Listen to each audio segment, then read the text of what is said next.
inside. I'm alright out here in a lost land. Heartbeat like a tambourine.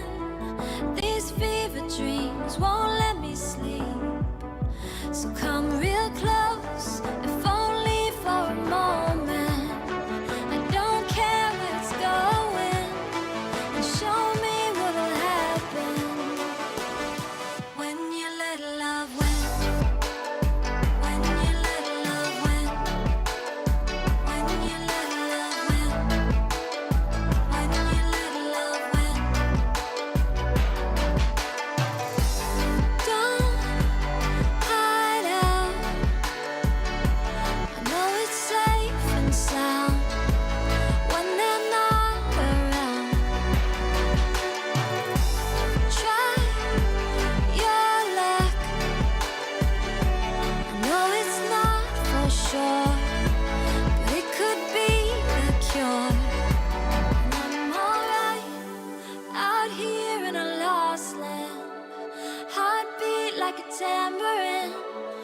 These fever dreams won't let me sleep. So come real close, if only for a moment. I don't care where it's going, and show me what'll happen when we let love win. When we let love win. When we let love win. When we let love win. When we let love win. When we let love win.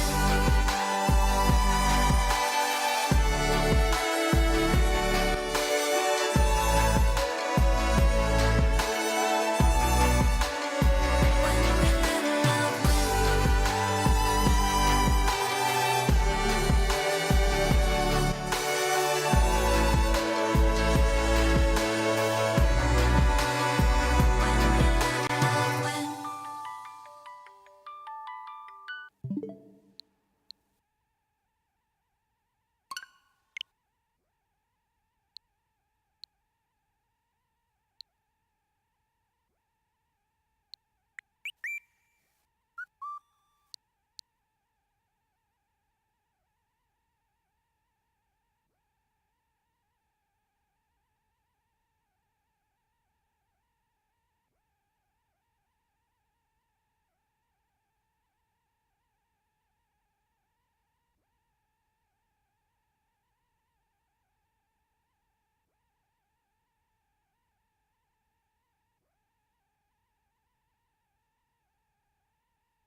It's amazing what When you feel it's hopeless, when you think that you lost, oh, I will take your hand and we'll rise up from the dust. Oh, here we go, go, go, let us heal and grow. You won't be alone, we're unstoppable. Don't be afraid to show what we're going for. This is what we know. Here we come back to life, we're still breathing.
At Bridget's Bake Shop, every cake is one of a kind.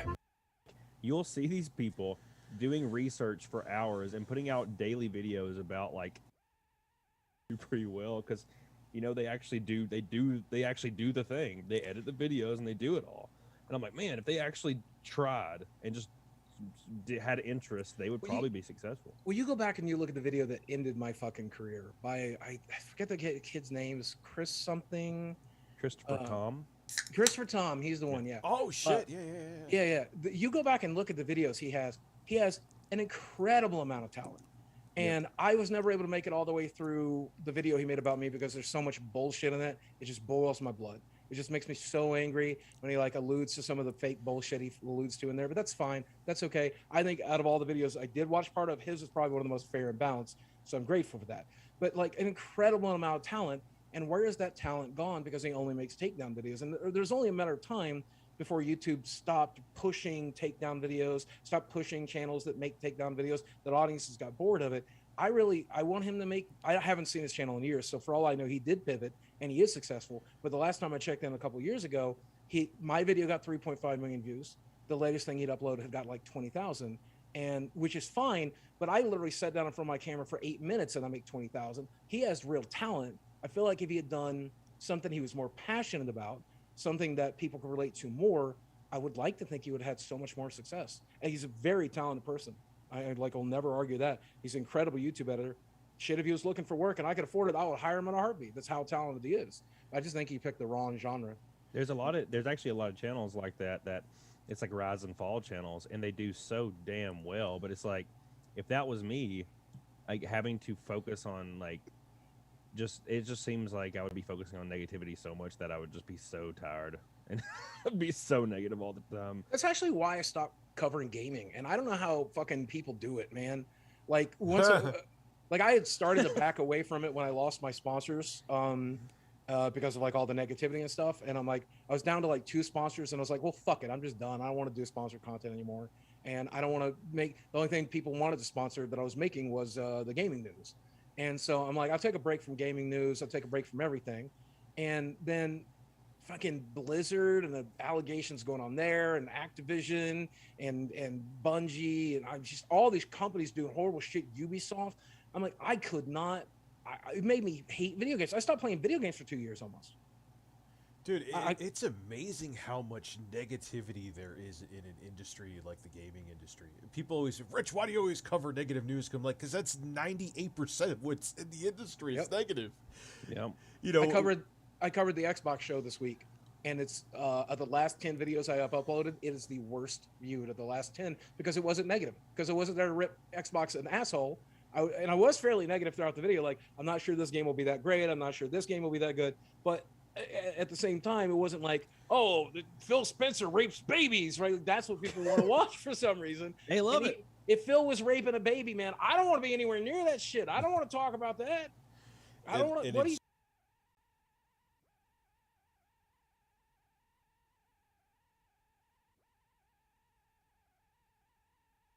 So like, gee, I can't, for my own mental health, the fact that I have walked away from the negativity, I don't watch it, I don't report it, I don't consume it anymore. If you guys have seen me pivot in the last 6 months, that is a huge reason why.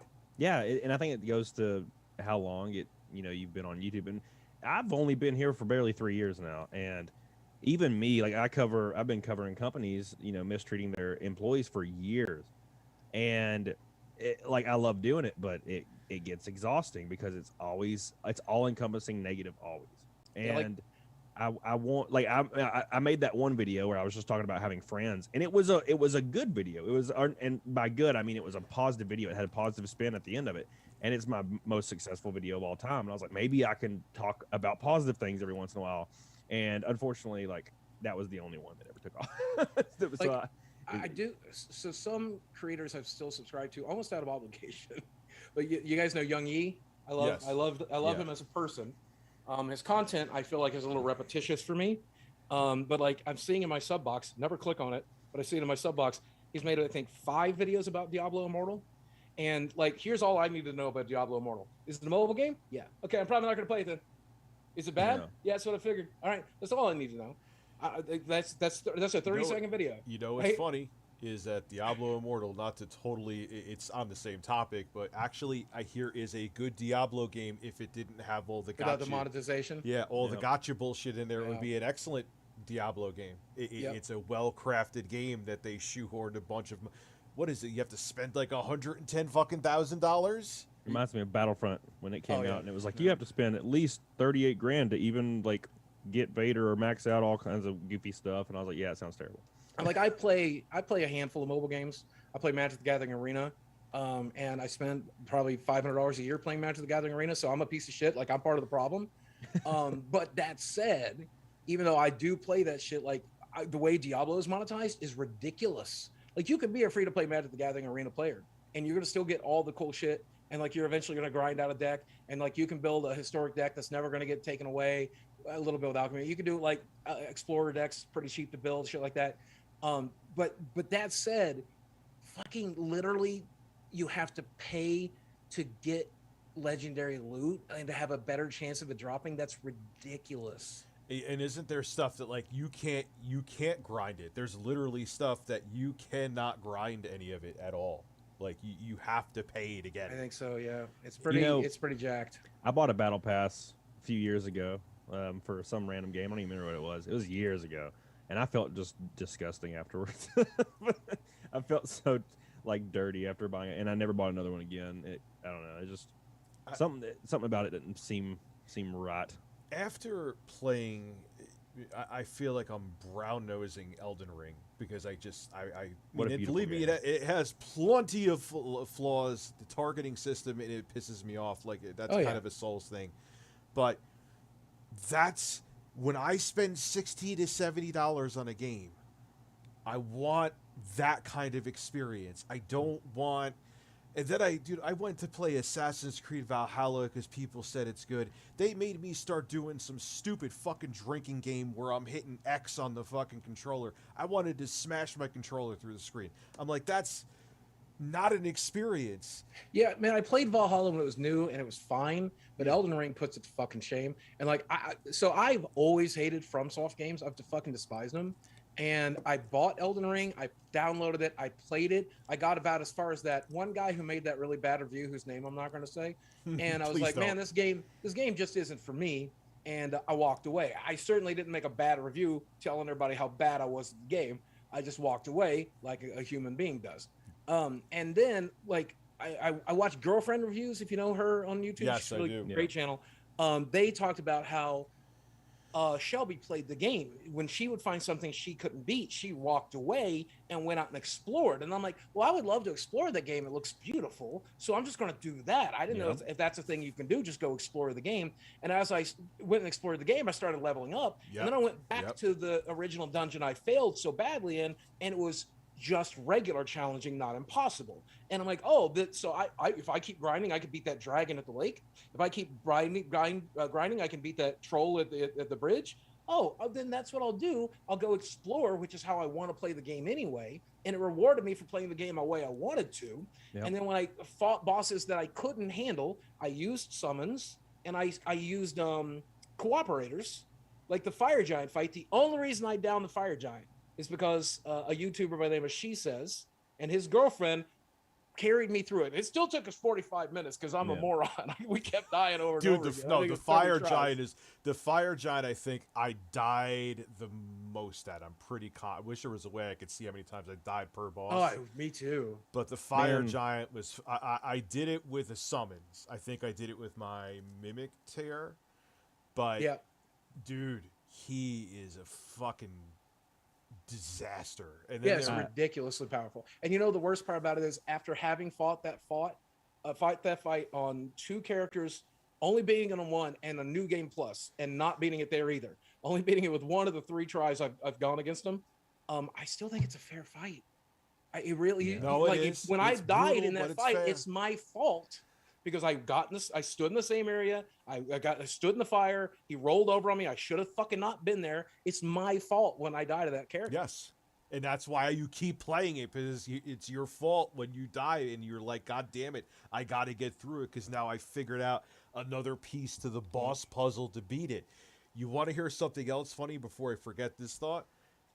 Yeah. I don't know how. I sucked dick at Elden Ring. I got through it because I grinded and I clumsily went through it. But I beat Melania on the second try, and I don't know how. Don't ask me.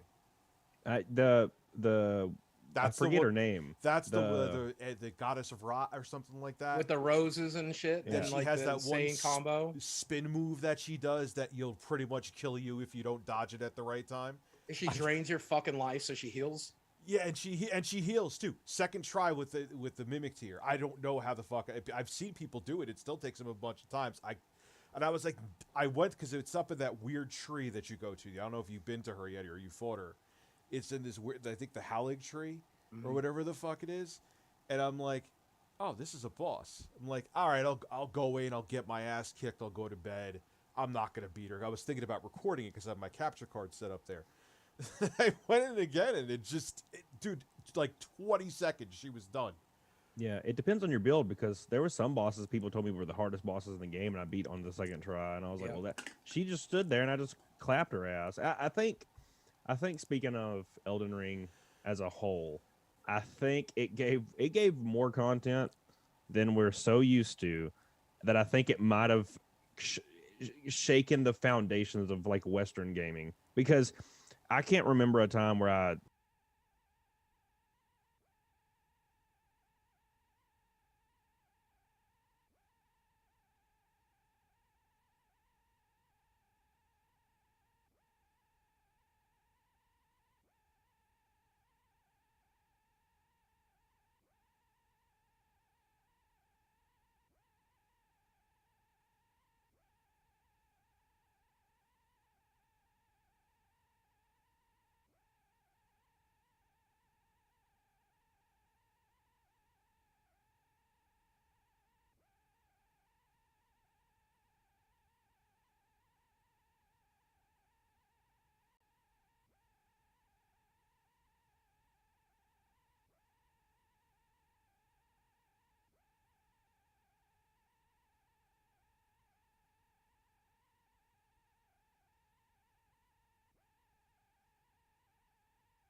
played a game that was, from, let's say Microsoft or something like that, that didn't feel like it had any content like at all. Like right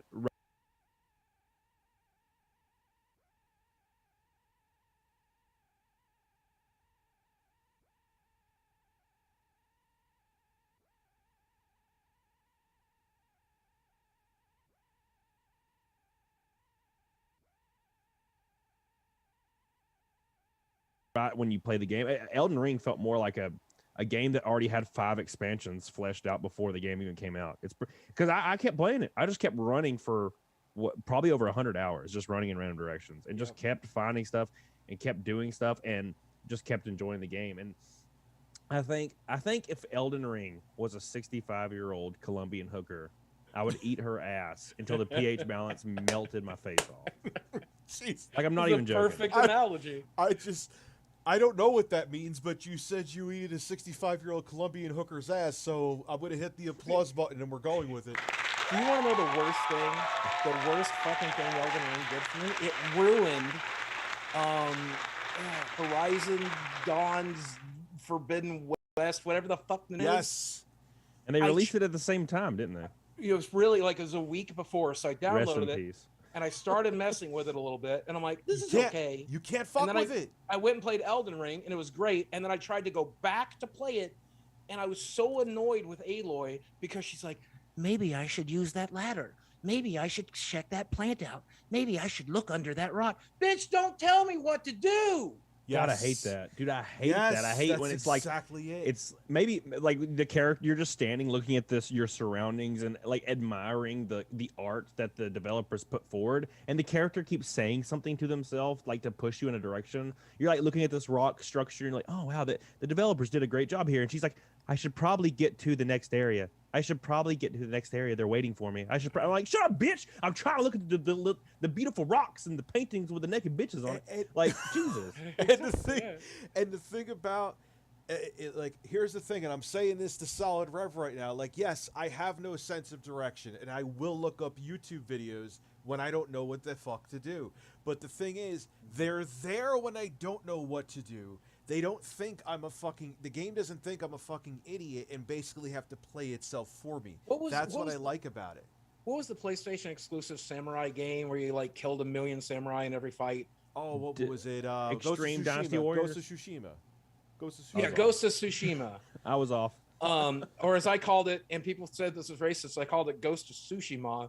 And just because I know the word sushi, and like people are like, you mispronounced that on purpose. I'm like, well, I do like sushi, so now I'm going to say it wrong on purpose. Yeah. Fuck you. People get so uptight with stupid shit like that. But that said, I loved how they guided you in that game with the wind. Yes, and, like, press the button and it would tell you what direction to go in. But at no point was the character like, "Oh, you must go to the left now." You know, like yeah, Jesus. Yeah, like my IQ isn't 40, man. Like, come on, like. Yeah, that one thing I like about that game too, which I want to see like From Software games implement, is like when you Ghost of Tsushima, it feels like the sword is going into the enemy. It doesn't feel like you're paintbrushing them to death. That's one reason why I can never fuck with an Elder Scrolls game, because the combat just feels like non-existent. Like, I understand it's an RPG and it's the experience. The sword I used was like this big fucking concrete broadsword thing. I had that in like Elden you Ring, could smash on the ground and like things would get thrown into the air. That felt so heavy and strong and good. Oh, like that for the rest of the game, that was my fucking weapon. I'm done. Fuck you. That's my weapon. I got some wheel. Like, I heard it was in Bloodborne too. It was like a wheel that grinds the shit out of everything around it. And I got it like up to the dragon smithing stone, and it just obliterated whatever it was. It sucked with bosses though. But if you had like a group of enemies, it could just fucking mow them down, man. Like, it's just such a good game. Yep. You know, while we're talking video games, I want to be negative about a game real quick. Okay, please I say I don't like being negative. So the new Borderlands Tiny Tina game came out, and I love Tiny Tina. She's one of my favorite characters. And, you know, a lot of people were mad about that game for the wrong reasons. They were mad at that game because, oh, it looks like it's all rainbows and unicorns. It's a D&D world made by a preteen girl. What did you expect it to fucking look like, okay? Sure. Of course, there's going to be unicorns throwing up all over the place and fucking sucking on rainbow dicks. That's what it's going to be. She's a fucking 12-year-old girl, okay? But then they're like, oh, there's too much LGBTQ representation. And look, I don't like it when they shove that shit down your throat. If a character walks up to you and goes, hello, my name is Steve, but I was originally born Emily. I'm transitional and you should like me. Like, fuck, I don't want to hear that either. But there just happens to be like a trans character in it. There just happens to be a gay character in it. And they're not even like talking about it. It's just a thing that's happening for the characters. Don't be mad about that. Why does that bother you? Exactly. That shit shouldn't bother you. The fact that there's just a male presenting character that has a female voice, get the fuck over yourself. She's not like talking about it. She's just giving you quests. Shut the fuck up. But then the DLC came out for it, and it's like $40 for the DLC pack, and each pack is like 10 minutes long, and there's 4 things. Oh god. It's literally $9.99. And it's literally like a sub mode in the game. There's one fucking zone, and it recycles the content from the rest of the game and gives you like one new boss and one new zone for your $10, and you'll beat it for the first time in 10 minutes. You'll probably beat it all 3 times that you can in 30 minutes, and you're fucking done. It's the worst DLC ever put out for a game, and it was so disappointing because I fucking loved that game up to that point. Western game devs. It's like it's a DLC. It's DLC fluff. Is essentially what it is. Enjoy the $25 no content.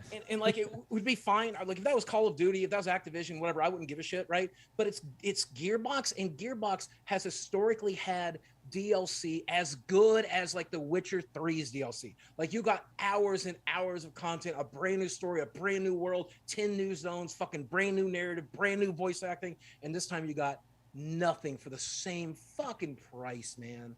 Well, it's probably because they investors, like they agree to investors and shareholders that they're like, hey, we're gonna release 3 different DLCs, and then they're like, oh shit, we don't have time. Let's just release some bullshit and charge people. So I remember. Well, I guarantee you, Rich. Sorry to cut you off, but I guarantee you, Elden Ring, when if and when it does release some DLC, it's going to be huge.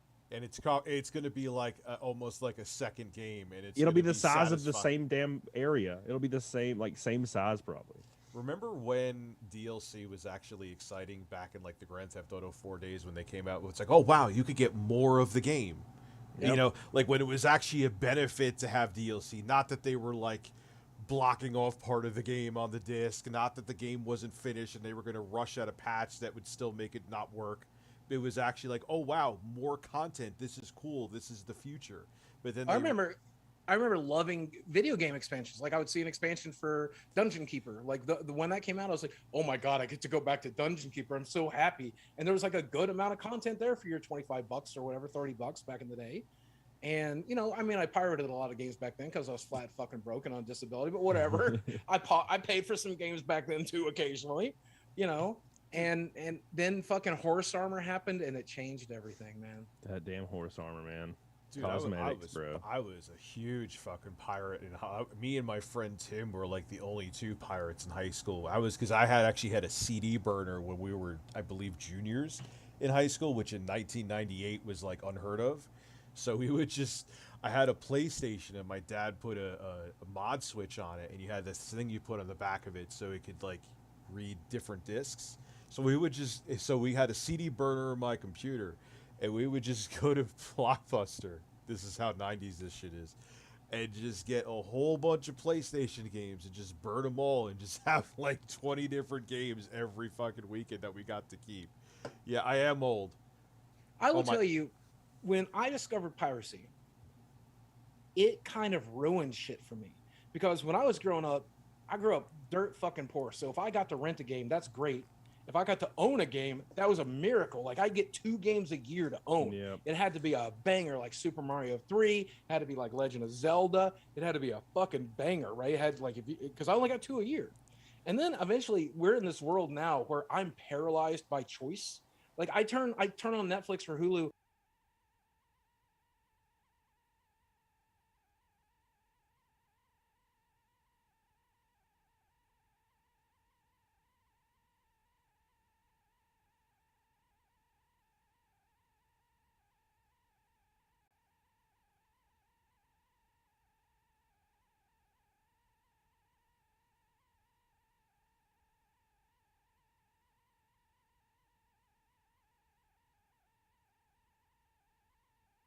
And I'm like, I have so much shit I could be watching. I don't even know what I want to watch.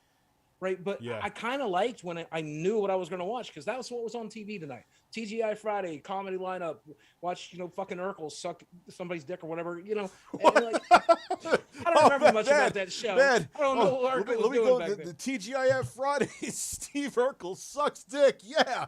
More than that at 10. But you know, I mean, like that's what was on. That's what we're gonna fucking watch, and that's the game I could afford. That's the game I got. That's the game I'm fucking playing. And now I currently subscribe to. I was adding this shit up last night, and I unsubscribed to a bunch of shit. But last night I subscribed to Netflix, to fucking Hulu, to Disney Plus, to Showtime, to HBO Max, and Paramount Plus. Which that Halo show was one of the biggest disappointments of my life. Yep. I hated. God, I hated it more than I hated fucking Obi-Wan. It was so bad. It was so bad. Obi-Wan's not over yet. It could redeem itself, but you know what I'm saying? And like, it just, I'm like, how could I can't consume this much content. There's not enough time in a day. If I stop going to the gym and I stop fucking sleeping, like how can kids grow up like that? How can people grow up in a world where you're so oversaturated that nothing means anything anymore? Yep. And then when I was pirating, that's how it felt for the first time. I was like, I could download all these games and I don't care because they're free. They don't mean anything. Yeah, I remember playing Resident Evil 2 when I was 11, 12 on PlayStation 1, and just for months, just turning it on, and I would just die and then restart and then run in a different direction. And it was, I mean, thinking back, you know, after speedrunning the game, there's just not that many things you can go and do. But back then, I would just run around and explore just for hours, for just countless hours. Crazy. Yeah, it's so funny because I was a spoiled shit as a kid. I've talked to these guys about it before. Like we lived in Westchester, New York, in the apartment. We had one of my walls was literally the entire wall. It wasn't a huge wall, but big enough. Was just Nintendo Entertainment System games. Because my mom would get me a new fucking game every week if I passed my spelling test with 100, which was cat, dog, tree. Like, it's not hard even at 6. And Ooh yes, la la, look, I'm rich. I know where my next meal's coming from. So that's why your name's I was Rich. My such a- electricity's going to always be on. Fuck I you. was such a spoiled, like, so I always kind of had that content, but yeah, you're right. The content saturation is like, you can't consume it all. You can't fucking consume it all. There's no way. Games, or you just download them, they're a click away. Even physical goods from Amazon, you could click them, and then Jeff Bezos says someone doing slave labor that they will be at your doorstep sometimes in a few hours. Rich So- Rich was that kid down the street that I would be like, man, have you played that game Medieval on PlayStation 1? Like, I got a demo disc from Pizza Hut, and it only lets you play the first level. And he's like, oh yeah, dude, I have 2 copies. It's okay. No, yeah, I'm like, I literally was. Can I come to your house? And he's like, yeah, you can watch me play it, bro. At the beginning of the year, I don't mean to like talking money or e-bag or anything like that, but with the latest crypto crash and the fact that my YouTube channel just doesn't get the views that it used to get, and it has a low CPM on top of that, and I don't really e-bag that much. In the last year or so, I started tightening the strings a little bit, which probably for the most part meant I wasn't traveling as much and I wasn't doing as much, and I was focusing a little bit more on saving money instead of spending money, which was great. Every human should be doing that, but I didn't have to do that for about 4 years, and it was kind of fun because I was trying to spend it all before I died. When I almost did, I almost successfully spent it all. But that said, it's actually made things didn't happen. right. It's made things more valuable. It's now that I'm like, should I buy that instead of course I'm going to buy it and 10 copies of it. Fuck it. Now I'm like, should I actually go to Disneyland again? Because I've been there like 8 times. Do I really need to go to Disneyland again this year? No, maybe instead I'll do a cheaper vacation. I'll drive to Myrtle Beach and hang out with Camelot at that convention, right? Like maybe that's going to be my vacation this year. And it makes things more valuable now that I'm not just blowing through my money. Yeah. I'm gonna get shirtless, so you will see my nipples. So God, I gave a super chat for that. If you when want he to gets know. shirtless, I'll get shirtless. I don't give a shit. Give Rich this is- man money, and I'll get They my are tits awesome. out. Oh man, look at those things. You can actually see the nips in this direction. The master of the grift. Look at those. You Look can at 'em. actually see him. Oh my god. And put the chicken up your ass. Put the chicken up all right, your hold on, ass. hold on. All right, it's up. He doesn't fit. He's too pointy, and my hole is too tight. Get a smaller chicken. Doubt it. Rich, Contact Bad Dragon and get them to make you. Rich's farts haven't made sounds in years. Don't let him lie to you. Dude, I know, man. I have the bassy. My farts can sound like a tennis ball sometimes if I have enough pressure behind. Like someone serving a tennis ball if you're watching a match on TV. I'm gonna join Rich with my titties. You ready? Here we go. Oh shit! I have to put the music on. Now kiss the chicken. Jesus Christ! This is turning into a. What is this turning into? Oh man! There you go, Rich. Hopefully, we're not making any straight Christian men uncomfortable. Hit the applause, please. All right, look, I'm gonna get shirtless because I feel weird. And then I'm gonna walk out of the other room because I need to take some medication real quick. But I want to show you something really fucked up, but it'll prove you guys have been working out hard. You ready for this? Let me show you this, okay? Okay. Oh yeah. You see this scar Yeah. right here? Can you see this scar? Yes. Do you know what this is? No. This is so fucked up. It's hold on, I'll tell you. You guess what it is, what caused this, and then I'll come back and I will tell you. Be right Hernia. back. I don't know. Cellulitis. I'm sorry. Heroin. You know, and it looks like he may have had cellulitis. That's what it looks like. Or skin friction. No, it might be skin friction. It might be that too. The cellulitis can do that if you had that infection, though, even after it heals. Was that? Look at that man. Pure man. How amazing would it be if you? How amazing would it be if you farted right now? So is that's either they say I thought cellulitis because that's what I've seen it look like before, or was that Oh, it'll probably lead to cellulitis, but that's not what caused it. What skin friction? They're saying. So I got home from the fucking pool after this last trip I took, and I'm laying there on the because I didn't feel anything as it was happening, and I'm like looking at my left side. I'm like, what the fuck is this? how did this happen? It's a blister. It's a big fucking blister, and it popped, and now it's healing. I'm like, how the fuck did that happen? So 2 days later, I go back to the pool, and I'm in the pool, and I realize my swimsuit's irritating that area. It's a friction burn for my swimsuit where I'm doing calisthenics in the pool. Wow. And it's just sitting there rubbing the skin. Dude, you reminded me of something. Yes, that absolutely can happen. You want to hear something crazy? Oh God, you just reminded me of a really horrific story from seeing that. One time I was like 17 and at the gym, and I was actually slender, the most slender I was in my life at this point. So it wasn't that, but so even though I was much fatter, I had a lot of floppy tittyage. Even though I was fairly, and I was lifting weights, but you still don't get rid of all the skin. It's just how it goes. So I didn't even realize that I was on the elliptical for like an hour, man, running like a fucking banshee. So I drive home and I come in the door and my mom just screams, "What the hell is?" I'm just seeing nipples looking there, and I'm like, "What the hell are you talking?" And I look down. I don't know if either of you seen the Tim and Eric skit where he has bloody nips. Yo, it looked like a murder scene under both of my nipples. God. Like blood, like my shirt was like deep red. So I had friction burn on my nipples. Literally, that's what happened to me. That was The only place I get friction burn is like right at the entry of my asshole. right at the entry. What do you? What? What thongs are you wearing? It's a joke, Rich. Oh, It's an anal sex joke. Oh, Rich. you're talking about Come on. mushrooms in the whole. I'm thinking a thong. I'm thinking that you had a thong on, a man thong at the. You can come on. I do wear man thongs. Come on. Cheetah prints. Dude, I couldn't. A man thong on me would be just like wrapping up a parachute around my 2-inch penis. Dude, 4 months ago, I'm gonna end up dying of fucking cancer. I realized because 4 months ago, my doctor's like, "Hey, Steve, it's time for another colonoscopy," and I'm like, "Bitch, you already got one." He goes, "Yeah, it was like 12 years ago. It's time for another one, and you're actually overdue." And I'm like, "There's no way I'm letting them go back up my ass. It's just not gonna happen." I don't know if you've had your colonoscopy yet, but get it because you have to. But also, I really don't want to. So I see my doctor again in a month, and he's gonna make me do it. But I fucking hated it. Oh man. God. They put you out for yours, right? They put you out for it, right? So I don't know if they got my dosage right or wrong or something, but I woke up halfway through it. Here's the story. It's a good story. Oh God, you woke up during So when you I go woke up with the halfway camera through in it. your ass. Okay, continue. And like the doctor's got the camera up my shit box, and then he's got like a nurse setting, and he's talking to the nurse, and he's like, "Now, as you can see here, there's a minor polyp here, but I don't think it's cancerous of any type." And I'm like, "Oh yeah, I see it." And he goes, "Oh, Mr. Williams, are you awake?" And I'm like, "Uh-huh."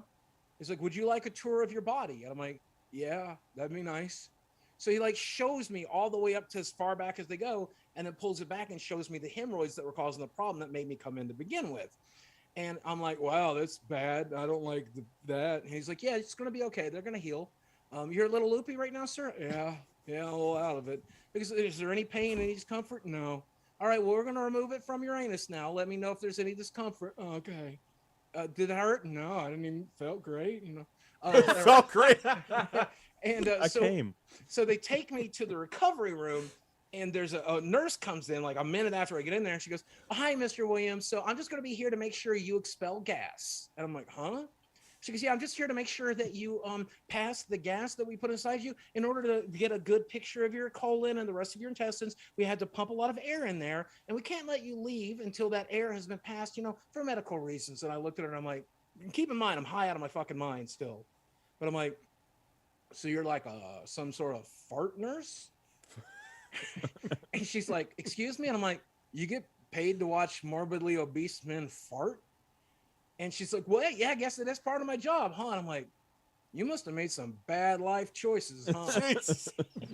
Jesus Christ. And the farts that people let out too. So she has a hell of a job, because you ever seen the YouTube videos where people post colonoscopy farts? Where it's like, they're like violent, deadly, deep farts. God. And so is this like an old guy thing? Like I don't understand. Like what's happening? Somebody in chat said that it was 3 morbidly obese e-beggars in the chat right now. But have you seen Camelot? Yeah. On what fucking planet is that dude fat? Yeah. Look at this motherfucker. I'm fat and floppy. That is not floppy down there. Dude, I would like. How much do you have to work out to look like that, Camelot? 6 days a week, 2.5 hours a day. Because I'm going only 4 days a week right now, and I ain't never gonna look that good. And my diet's terrible. Well, I like egg whites. I've come to love egg whites, but I eat 1,600 calories a day. Dude, I shouldn't admit this anywhere, but do you know what my diet is right now? Exactly the same as when I wasn't working out. Like, I cannot fucking stop eating like shit. I'm trying so hard, man. And like, it's such a fucking struggle, but I'm still losing weight. So I guess I must be doing something right, but goddamn, it's so hard to eat right. You're still burning more than you're taking in. So it's not, you're all right. But yeah, it is. I get you. I feel you. You ever eat fried pizza rolls? What? No. You ever take some just frozen pizza rolls and put them in a deep fryer? Oh my god. What about an air fryer? I have an air fryer. Don't they no. Yeah. Ooh, wait, don't they suck up the grease with that? You're making my asshole pucker. Yeah, bro. Give it to me. Please. Give me all the dude. Like when people, dude, Rich, you seem like the kind of guy that takes your paper towel and folds it in a fourth and dabs off the grease on his pizza slice. I ain't that guy. I let it drain into my mouth. Like high school. It depends on the grease. Like if you have the good pepperoni, like I don't know if either you've been to like New York, the Bronx, like they have the pepperoni that cups where there's grease. That's actually olive oil. That's not grease. That kind of grease, you could pour it down my throat and I would probably get hard. But like pizza, grease depends. Usually, I dab it off sometimes. I dab it off. I knew it. Rich, I got a pizza story for you. And I want you to explain this pizza story for me, okay? So I was in New York circa 2018. I'm hanging out with the Gregory brothers, if you guys know them. Yes.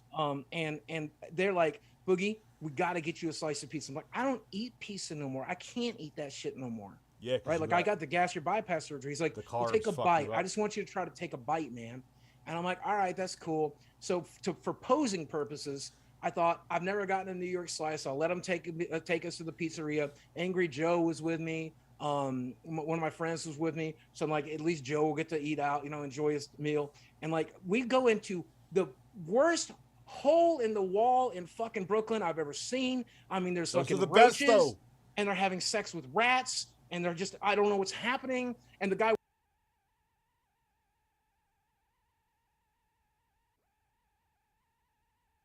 they are to you, the better the food will be if you go to those places. If you go to an Italian restaurant, or even if it's like a takeout pizza place, and it looks like shit, and the people treat you terrible, you're gonna have delicious pizza. That's just how it goes. Yep. I will say, it's the one time anyone's ever been rude to me when I walk into a restaurant. Because when I walk into a restaurant, the owners throw me like, "Oh shit, Sheila, here comes the mortgage." Fuck. Red carpet.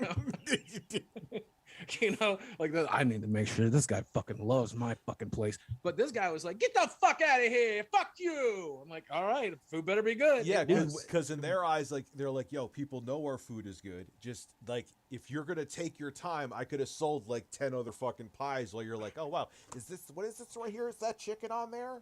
And they're like, yo, there's like 10 people behind you. I could have made like $1,000 fucking dollars when you're looking at one slice. That's why they're like that. It's like women. It's like when you meet a girl and she's angry and sassy as hell and confident, and you're like, man, I don't really like her. She's kind of annoying, and but then she climbs on top of you and just destroys you. And you're like, okay, well, I might be able to live with this. I'm just gonna be honest with you. I came out real open about this on my YouTube channel lately, and some people disowned me over it, but a lot of people just didn't give a shit. But I got into the sugaring lifestyle, and we talked about this on my last live stream a little bit. But I made some videos that just went all into the full-on details, straight up. All the dirtiest shit I did. And I will tell you the one thing I have learned, and this is real sexist, so get ready to cancel me, but I'm going to say it anyway. Crazy people fuck good. Yeah, dude, yeah, that's not even sexist at all. That's how the fuck is that? How is that sexist? Because at this point, man, I don't know, but everything is sexist, everything is wrong. But like, I know I'm crazy, and I know I am dedicated in bed. Once we're in there, like, I'm guaranteed to do some weird shit if you want me to. And the women that I was with, the crazier they were, the better the sex was, without a doubt. Boogie, 100%, 100%. No, I hung out with a girl one time. We sat down at a damn dinner table. First time I ever hung out with her, and she was really attractive. She sat down and immediately started talking about how she's manic and extremely depressed and has high anxiety. And she's like, I'm really crazy. Like, you're not going to like me. But just for like an hour and a half. And dude, we went to my house and hung out, and I shit you not, it was like reaching into a bowl of mac and cheese that had 4 extra cups of milk in it. I was like, damn, you are ready. Holy shit. There was no resistance. Jesus Now Christ. I'm not packing picturing much. the sound. I'm picturing the sound. I'm not packing much, Rich, you know. But dude, it was no resistance. It was like I could have stepped in that bitch, my whole body just climbed in it. I will be honest, because I thought it was just me. Because in order for the sex to be good with me, that bitch has to be extra crazy to want to climb Mount Boogie. Okay. If she wants to do an Easter egg hunt for my penis looking under my skin folds to find it, then that bitch is not well in the head. That's just a fact. Okay. So sometimes I just thought maybe it was me. No, dude, I remember there was this one woman that I met at a store that I worked at with her. She was older than me. I used to go MILF hunting all the time. And initially she was just like, oh, let's just talk about politics. And it was like, by the 3rd date, I'm like, yo, I'm never getting any. I'm bored. Then the next thing I know, she's like, oh, let's go. Hi, after we talk about museums, I'm going to take you in the Starbucks bathroom and blow you. And she proceeded to do that, and it was one of the best blowjobs of my life. Like, some of them are also out of left field too, where it's like, whatever. And then like they just blindside you with incredible butt sex. Yeah, I had a girl come over one time. It was his first time Tinder date, and I always just told him to come to my house because I was so tired of like doing anything. I didn't come over. We'll drink tequila. This girl comes over, and she's like, I think she was early 20s. I was like 28, so it's the same. And she comes over, and I already knew like she was like overly like activism for like moral superiority bullshit, because that's how all like young white girls are. And she comes to my house, and one of my friends had bought me a MAGA hat for like.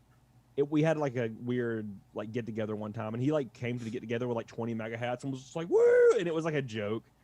And I just had one hanging on my wall with all my other stupid like novelty hats. And she grabs it and she like throws it at me. And this is like when she first got there, and she's like, dude, F Trump, are you effing serious? And I was like, huh. And dude, 10 minutes later, she was like on top of me pantsless, just going ham.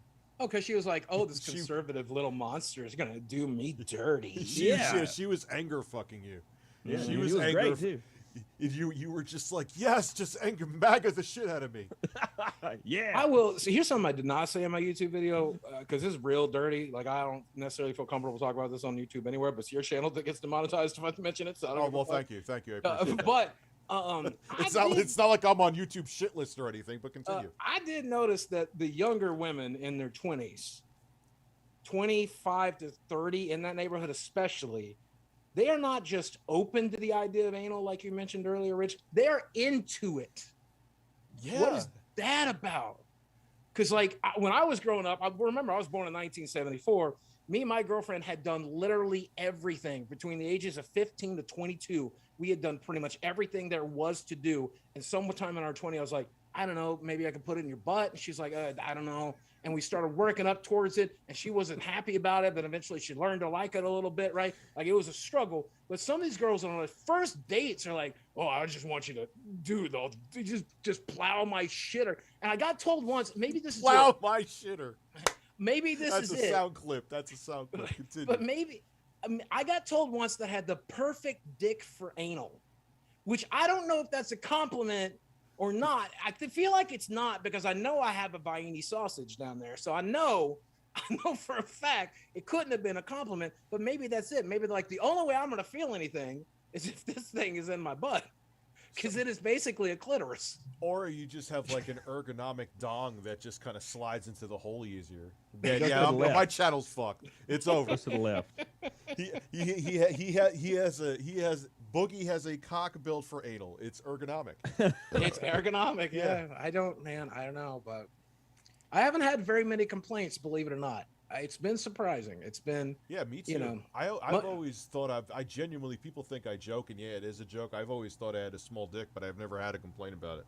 So here's what I will say. At least to me, when I talked about the sugaring lifestyle that I enjoyed for 3 years, people were like, Boogie, that is problematic. And I'm like, explain to me why it's problematic. Like, because there were women that were having sex with you that did not want to have sex with you. They're only doing it because they thought they were going to get something out of it. I said, number one, everyone thinks they're going to get something out of sex. Maybe it's an orgasm, maybe it's a fucking paycheck. You don't know, but everybody goes into it with a plan of getting something out of it. I said, secondly, do you think there aren't other men out there who want to pay attract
I have put myself in a little bit of a pickle.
There's a villain in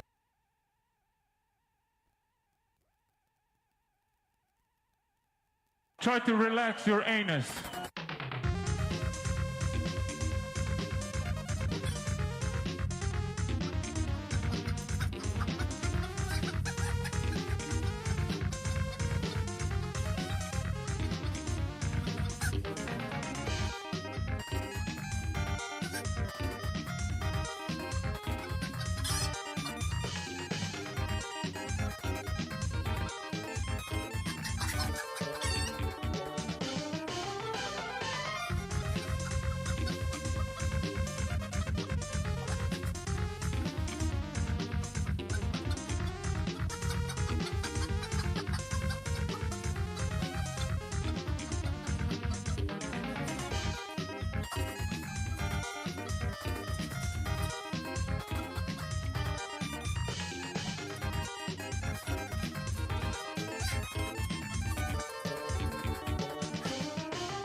Cucumbers. Cucumbers. Cucumbers. Cucumbers. Cucumbers. Cucumbers.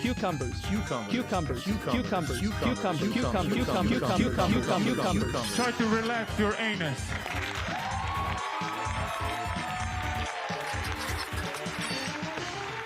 Hello, everybody, and welcome to an evening of men and birds.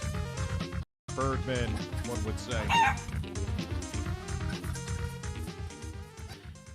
Yeah, I think we'll just start the, as I'm spazzing out, we'll start the interview from the top simply because we didn't get that far into it, and I'm sure a lot of people missed the Asmongold intro last night because it was later on in the stream.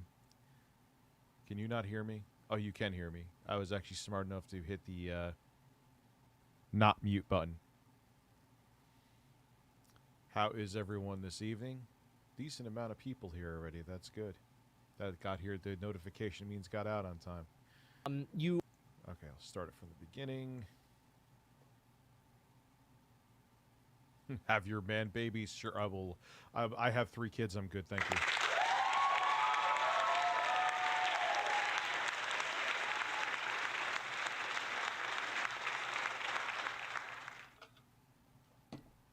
So funny how many people got pissed off at my. Oh shit! Is that mail I was supposed to send out? Yes. Stories for tomorrow. I know it's not new news, but it's new news to me, so that means that other people don't know about it. Do you realize that they have grinding caps? Like, they literally make it impossible that you could just grind in Diablo Immortal. Like, it just gets worse and worse. Yo, Rich, do you know that the new Teenage Mutant Ninja Turtles game on Game Pass? I was wondering if you want to play this Friday. I'm off all day. I don't see the reason why I don't do that shit. Don't take it personally. Is I have no idea what's in store with my days. As a matter of fact, I can guarantee you, I'm gonna have my kids Friday. No, there's no way in hell. I have my kids this whole weekend, and then I have a family party and other stuff too. That's why I don't do it, man. Because I know, like, I did it for a while, but it was tough when I had the Patreon, where I would do like was it weekly or monthly? I don't remember. Where I'd have a game night. You know, but even that was before 2 other kids. You know. So, damn, there's almost 500 people here already.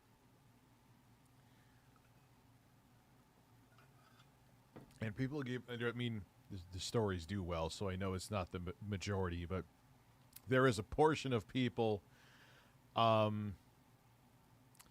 who are wondering when I will stop talking about Quantum TV when there is stuff to not fucking talk about. There is, like, new crazy shit every day. You know, you are not late. That's why I'm starting the, yeah, I could tell. We're over 500 people already. What's up, Camelot? We're going to figure out a day and get you and Boogie on to talk about this, too. I know Westside. Westside Tech, I'm just keeping it real with you, man. With the doxing stuff I heard about you, I can't. And there was other people in the AV community because of that. They're like, no, don't have him on. Because I don't know what the hell's going on with Westside Tech. I'm not accusing you of it. I'm not exonerating you of it. I just have to find out first before I have you on. Watching a lot of arcade gameplay through, mainly stuff like 2D side-scrollers and top the Smash TV sequel, Total Carnage is hard, dude. Is it? I remember having that for the Super Nintendo.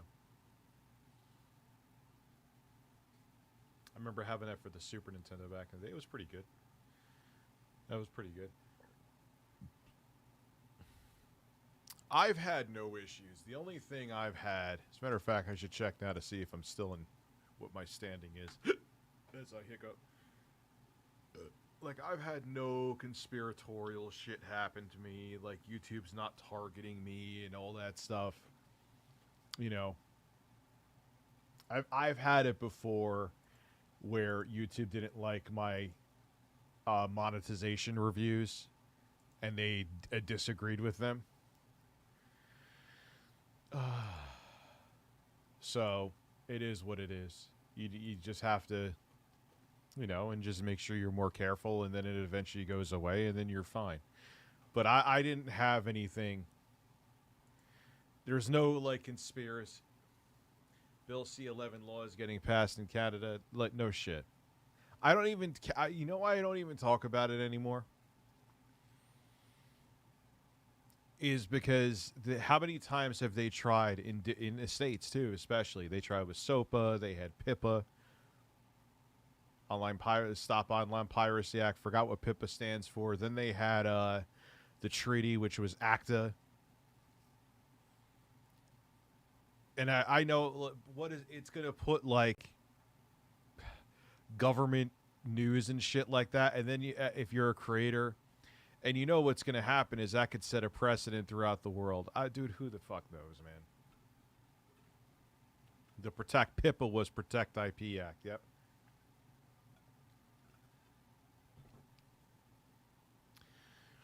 Well, no shit. I knew he was going to be going again. So, we'll see what happens with it. I hear it's going to take years to implement. Things could change. I'm sure there's going to be a lot of outrage. Hopefully the outrage works. It's just so tiring. It's so fucking tiring. Yo, Rich, saw your video about Starfield. I want to know if you could hop on sometime to talk to you about the Xbox showcase for a few, possibly. Why? What do you like? Do you disagree with it? You agree with it? It doesn't matter either way, but making a video on C11 or making a video, actually, you could probably use them for both C11 and what's going on with Quantum TV and Actman, because it's pretty fucking crazy. You know, that's why I want to make that video today too, to prove the bullshit that he's doing. Like, that's how, why would an innocent person who's not guilty of repeatedly doing terrible things like Quantum TV is doing act the way he's acting? I just literally have the evidence live on stream. A straight Christian man wants me to shut up.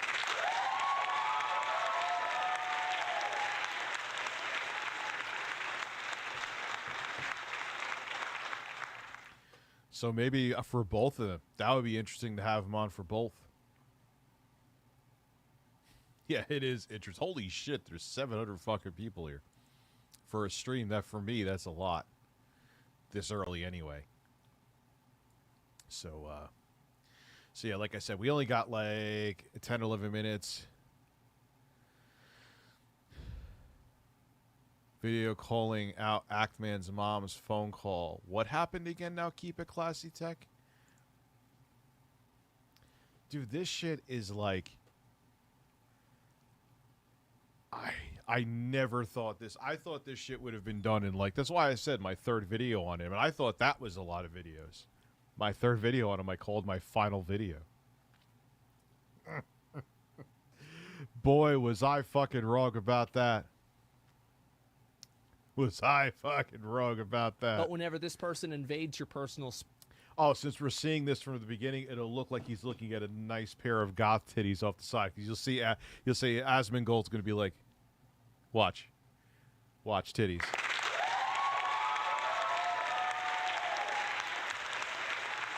space and calls your mom, indicating that, you know, you of course know their real name and their...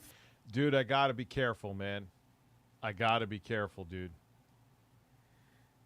You know, because it's just with how YouTube is right now. And you, like I said, you did admit to that, the fact that you did dox someone back in the day. Having you on, you know, wouldn't be a good look for me. It's just how it is.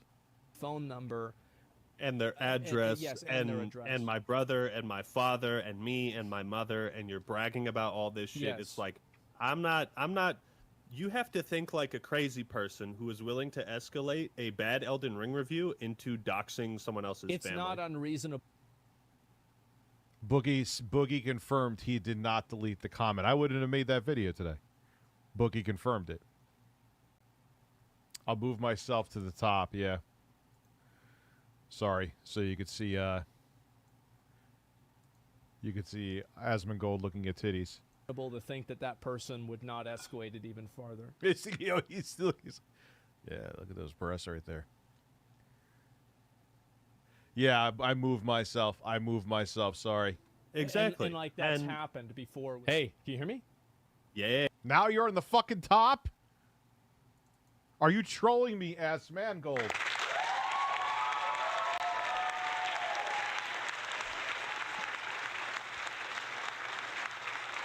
I'll make myself larger. Watch, he moves to this corner of the screen next. Watch, he moves to this. Drake's... Dude, I haven't had a Drake fruit pie since, like, 1989. Yeah. I'm not even kidding. Well, welcome to the stream. Thanks for coming on. I appreciate it. Whoa, this is so surreal. Oh, yeah? There used to be, like, a bodega. It was where I lived in like, bodegas usually in, like, in lower income areas, but it was a nice area. And there was like this hole in the wall. It was actually a nice place, but it was still a bodega. It's hard to explain. But anyway, you go in there.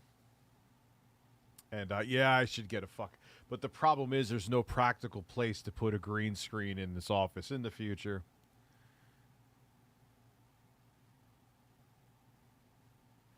Oh, dude, I don't know. And now everyone's gonna go back and forth saying who doxed who and he doxed me. I don't know. I'm not the doxing Dionne Warwick arbiter. I don't know. Like this is why, and it would have turned into a shit, which probably would have been good for viewership, but then I probably would have something would have happened that violated TOS. Like I gotta think before. Like I've had Boogie on before in Camelot. They get shirtless, show their nipples, and everything is good, and we still could go crazy. Okay, all right, we'll talk, we'll chat.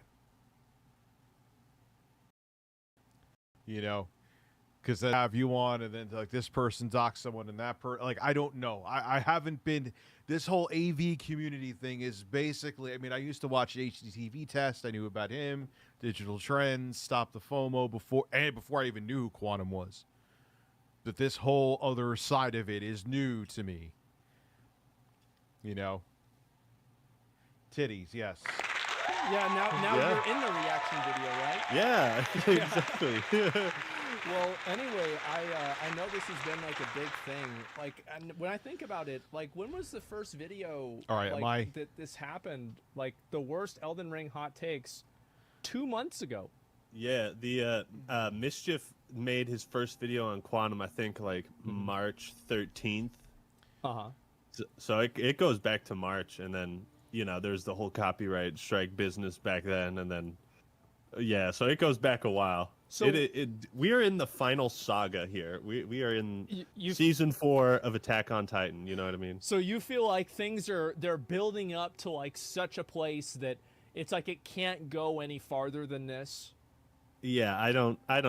You don't know about that, man. This guy is fucking crazy. I don't think so. I don't think YouTube can make any more terrible decisions at this point. It's kind of hard to at this point. I agree with you. And so just for anybody who I still am baffled by the many people that still consider this bullying.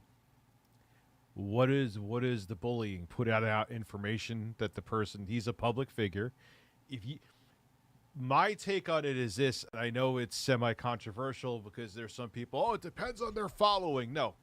If you're putting up videos on a platform like this, if you're putting out a tweet, congratulations, you're a public figure, whether you want to be or not.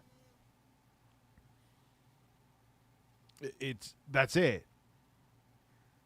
You know, when people are in radio shows or talk shows or whatever, and they talk about tweets that are out there, they don't have to ask permission when people put up crazy ass shit. I don't understand, like, but that's the thing, is that people don't realize that instantly makes you a public figure. You know? And this Quantum TV situation is fluid as a motherfucker. You know what I mean? So there's going to be a lot to talk about. It's not that I'm targeting him. He puts the target on his own ass.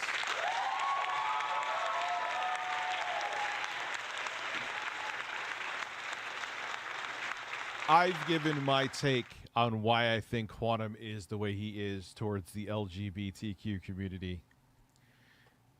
But he's an interesting case. who doesn't understand, and you can correct me. What is the answer to your Ninjishin question? I don't know that he doxed somebody. I'm not a babysitter, dude. I'm not a babysitter. I don't babysit grown-ass men, okay?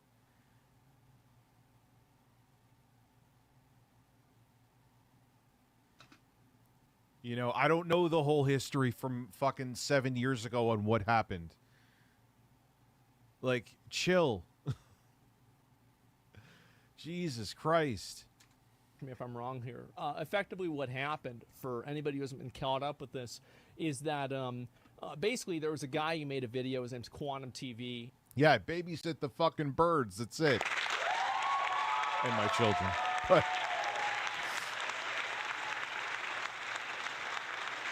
About Elden Ring. He said, did he... I want to... And it's not, I want to make it abundantly clear before anyone goes down that route. It's not that I am condoning doxing. I can't fucking stand it. But you know, I can't know the whole backstory on every single person that I've had even some kind of correspondence on. Correct me if I'm wrong about this. Did he ever play Elden Ring? Fun fact, in his 5 Elden Ring videos, he Yeah. never once showed any gameplay of him playing Elden Ring. So that's a no. I think he did. Thank you very much, Faye Rose. I appreciate it. iOS 16, I haven't seen too much on it. I don't really do like. Don't they have like betas? You could be like in a beta program. I've never fucked with it. I'd rather deal with the OS when it's stable.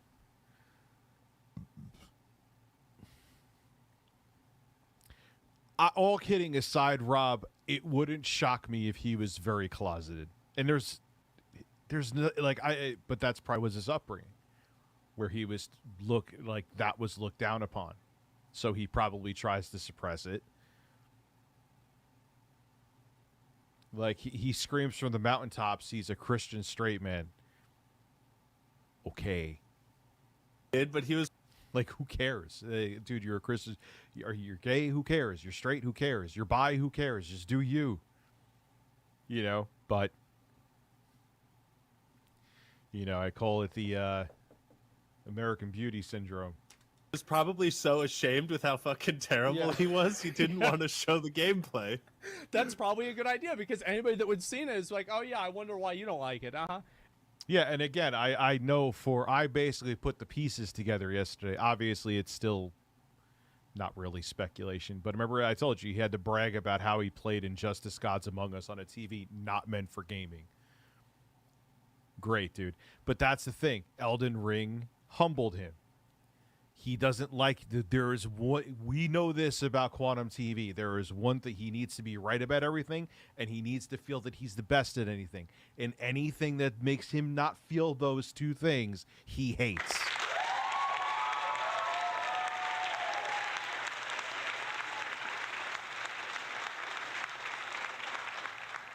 So that's why he got his ass handed to him, probably like at the gate front in Elden Ring. It's like, oh my god, this is if I can't be good at this, then this game's for nobody. Yeah, sure. Yeah. Like the first guy in the Elden Ring hot takes video who attacked the guy at the start and was like, he kills me in one hit. Yeah. Like, I had, like I said, before I beat Elden Ring, I had like 3 hours of Souls experience. Like, obvious shit is obvious. Oh, this guy's standing there that is looking right at me and not attacking me. Yet you don't attack him. There was definitely another review, and I saw that video. I'm like, dude, Jesus Christ. You know, it's almost like it has to be that, like, you hope they're not that stupid and they're just doing it for attention. Yeah, and you know exactly what he did. Is he opened up that thing, he tried to hit the NPC kept killing him, finally gets around the NPC, fights the fucking Sentinel once, dies, and then he writes his fucking review. Nah, I'm telling you, he at least got to the gate front. And then he got his ass kicked by, like, the one knight probably went, oh, and then he had like 6 billion knights come on him. He probably tried to panic and get to the fucking grace, and then he got a spear up his tarnished asshole. That's exactly.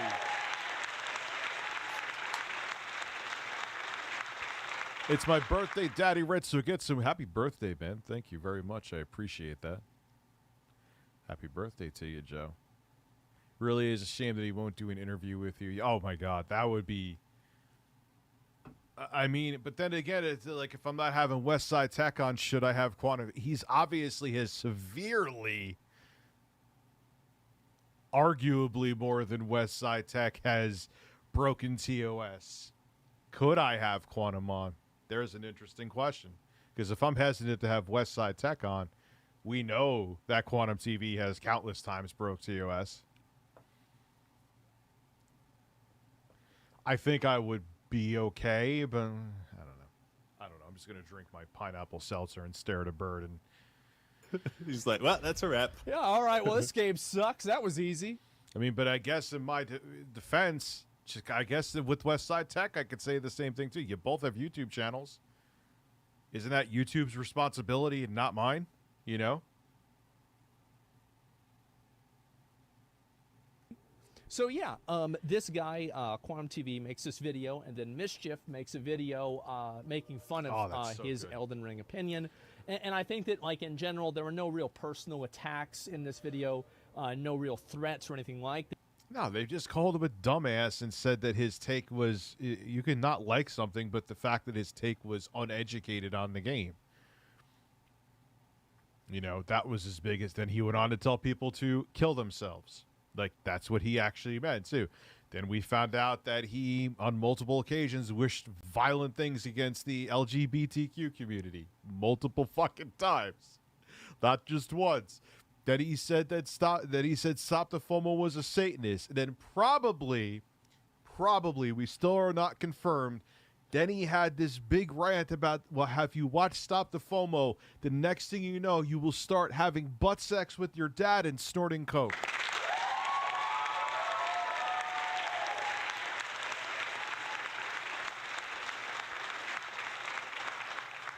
And it's funny, for those of you who don't know, who didn't see the video I had on talking about Boogie today, his video on Quantum, he said, like, Quantum TV was there within, like, 2 minutes of him uploading the video. So you know what that means.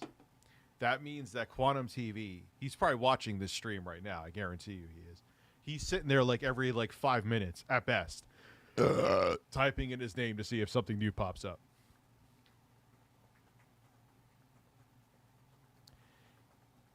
You got to do something, YouTube, because he can't get out of his own way. And he's going to hurt the entire platform. This is why, yes, okay, I have 1,200 people here. The viewership and ad revenue and super chats, gee golly, are nice. But if I had a choice between getting this extra viewership and having Quantum gone right now to keep the platform from going through some major shit, get rid of him. It's fine. I'll be okay.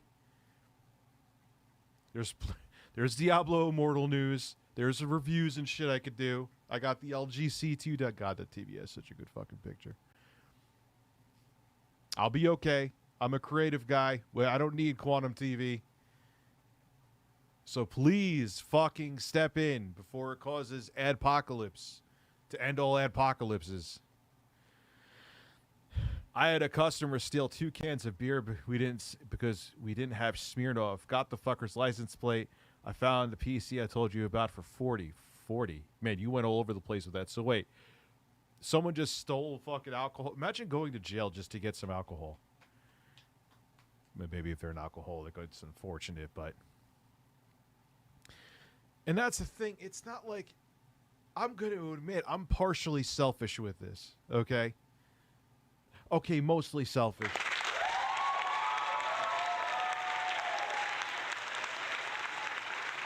Like, stay the fuck away from fucking with my livelihood, dude.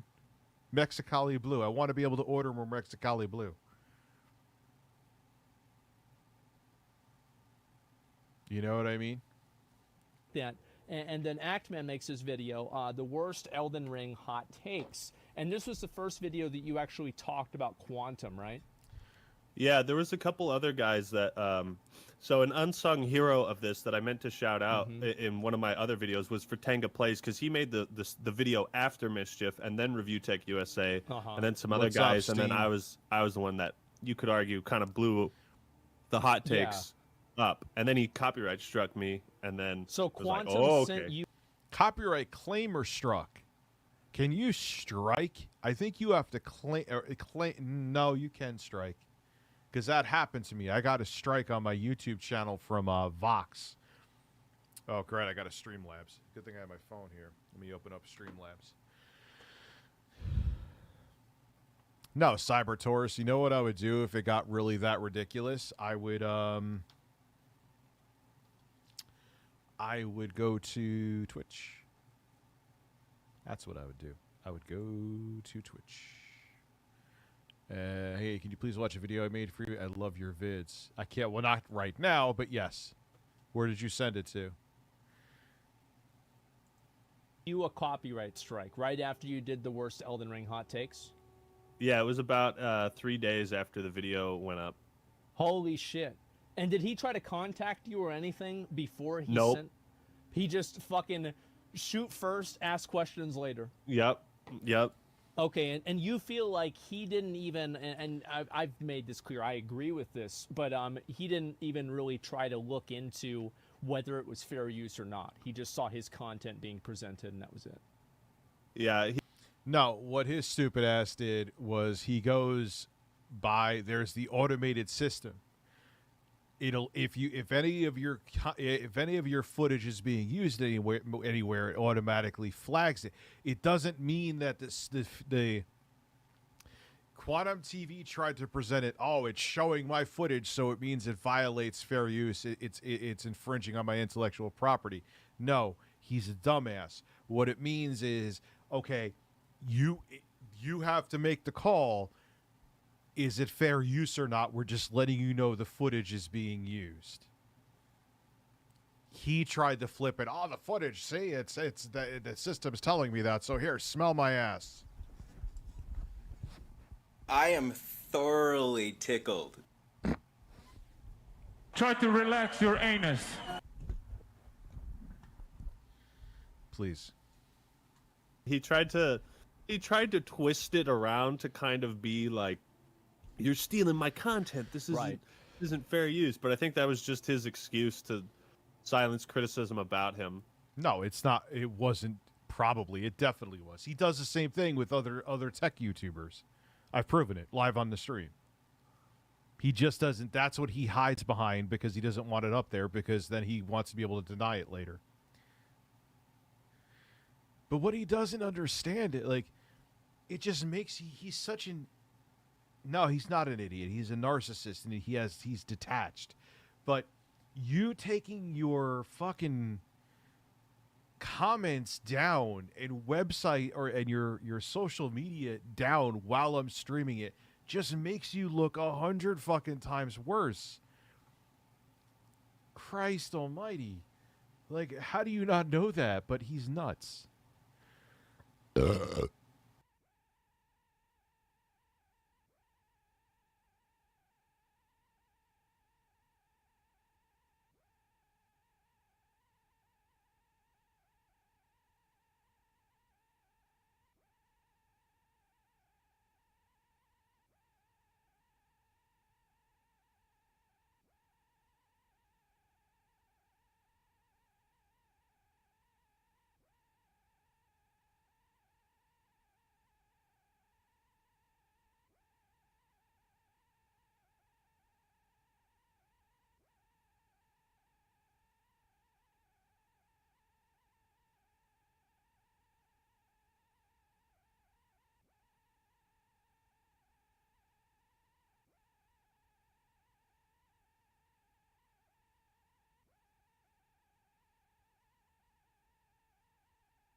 Up there because then he wants to be able to deny it later. But what he doesn't understand, it just makes him such an. No, he's not an idiot. He's a narcissist. He's detached. But you taking your fucking comments.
Try to relax your anus.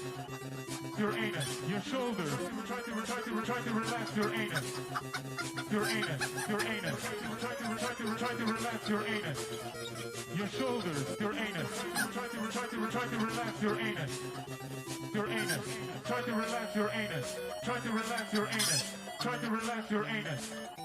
Your anus. Try to relax your anus. Your anus. Your shoulders. Try to relax your anus. Your anus. Your anus. Try to relax your anus. Your shoulders. Your anus. Try to relax your anus. Your anus. Try to relax your anus. Your anus. Your anus. Your anus, your shoulders, your anus, your shoulders, your anus, your shoulders, your anus, your shoulders. Try to your anus. Try to relax your anus. Your anus, your shoulders. Try to relax your anus. Your anus, your anus. Try to relax your anus. Your shoulders, your anus. Try to relax your anus. Your anus. Try to relax your anus. Try to relax your anus. Try to relax your anus. Your anus. Try to relax your anus. Your anus. Your shoulders. Try to relax your anus. Your anus. Your anus. Try to relax your anus. Your shoulders. Your anus. Try to relax your anus. Your anus. Try to relax your anus. Your anus. Your anus. Your anus, your shoulders, your anus, your shoulders, your anus, your shoulders, your anus, your shoulders. Try to relax your anus.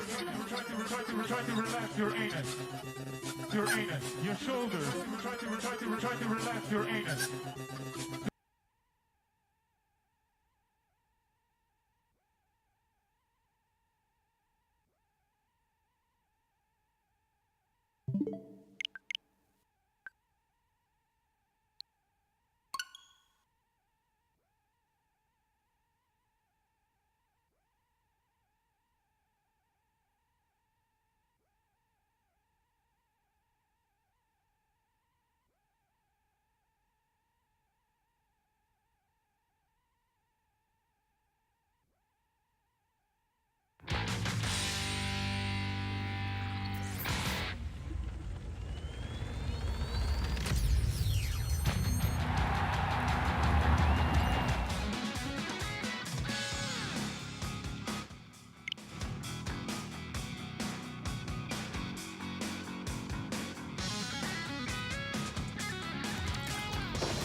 Oh yeah, got it!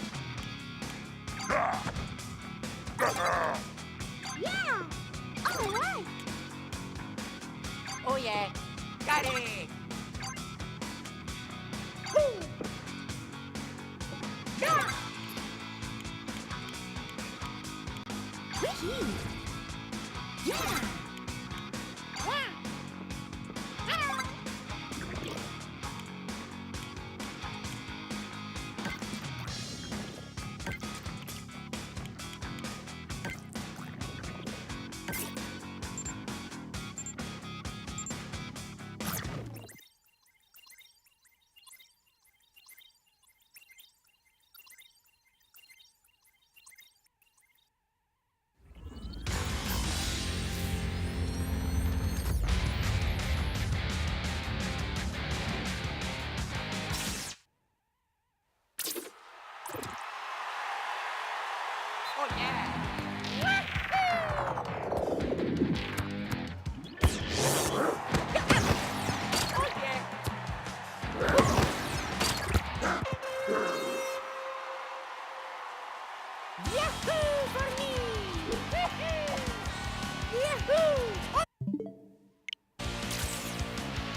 Oh yeah!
Oh yeah!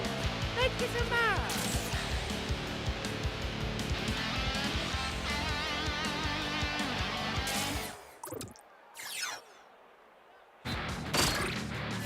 Yeah!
Yahoo for me! Yahoo! Oh yeah!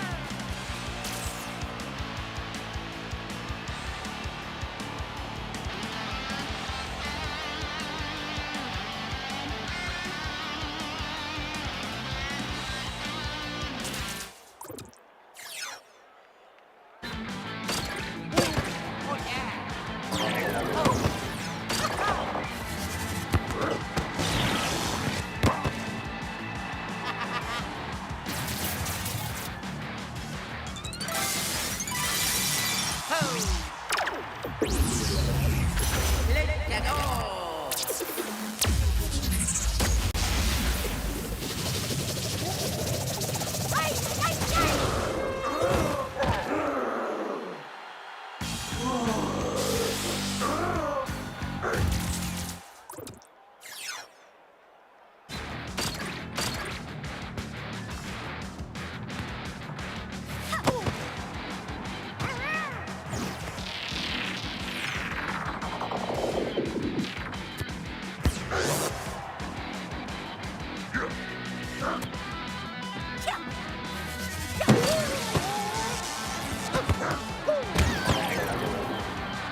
Let's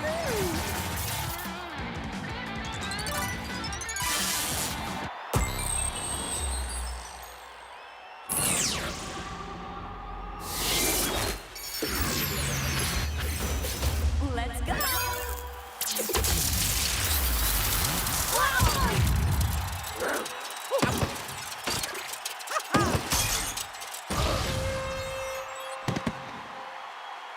Oh, yeah!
Woohoo!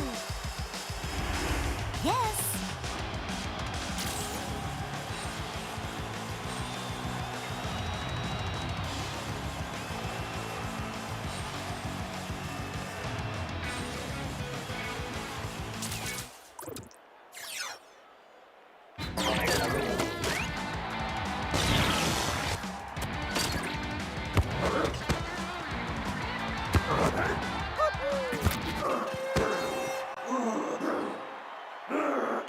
Oh yeah, thank you so much.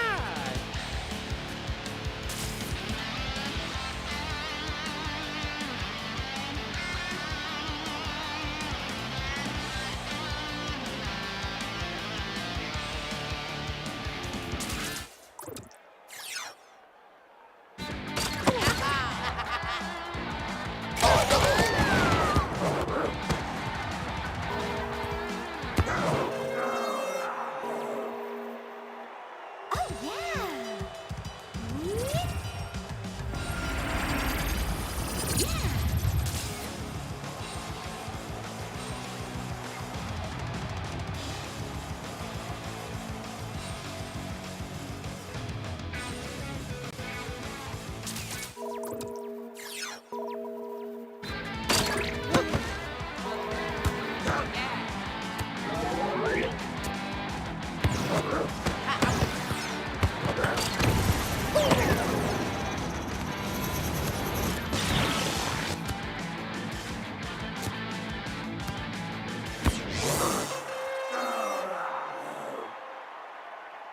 Woohoo!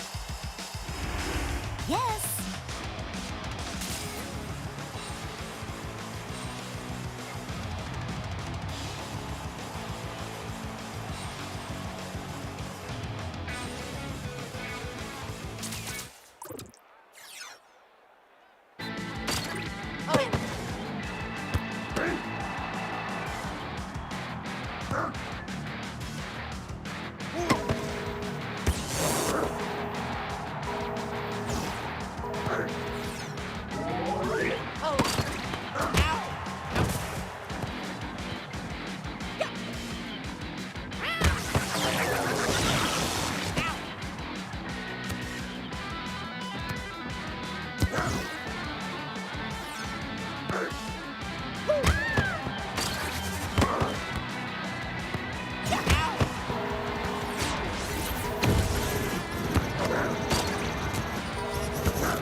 Let's go!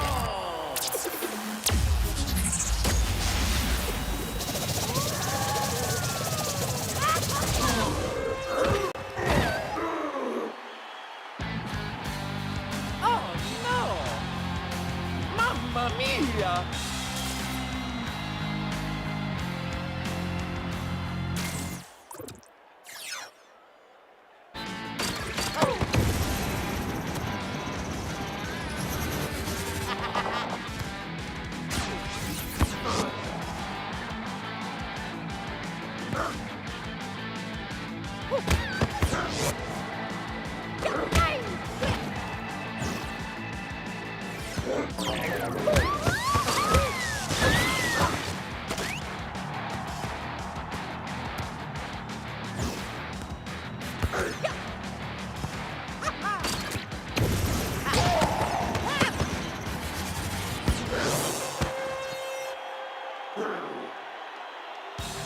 Yes! Oh yeah!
Oh yeah!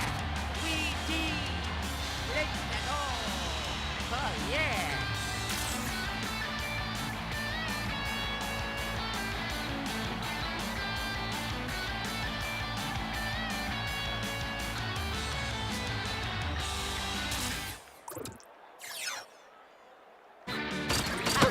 Oh yeah!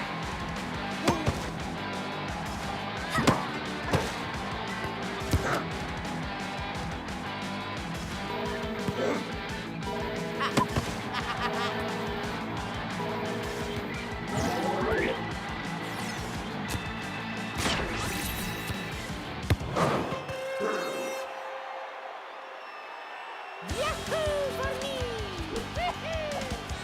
Yahoo! Oh yeah!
Luigi #1.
On your next trip, take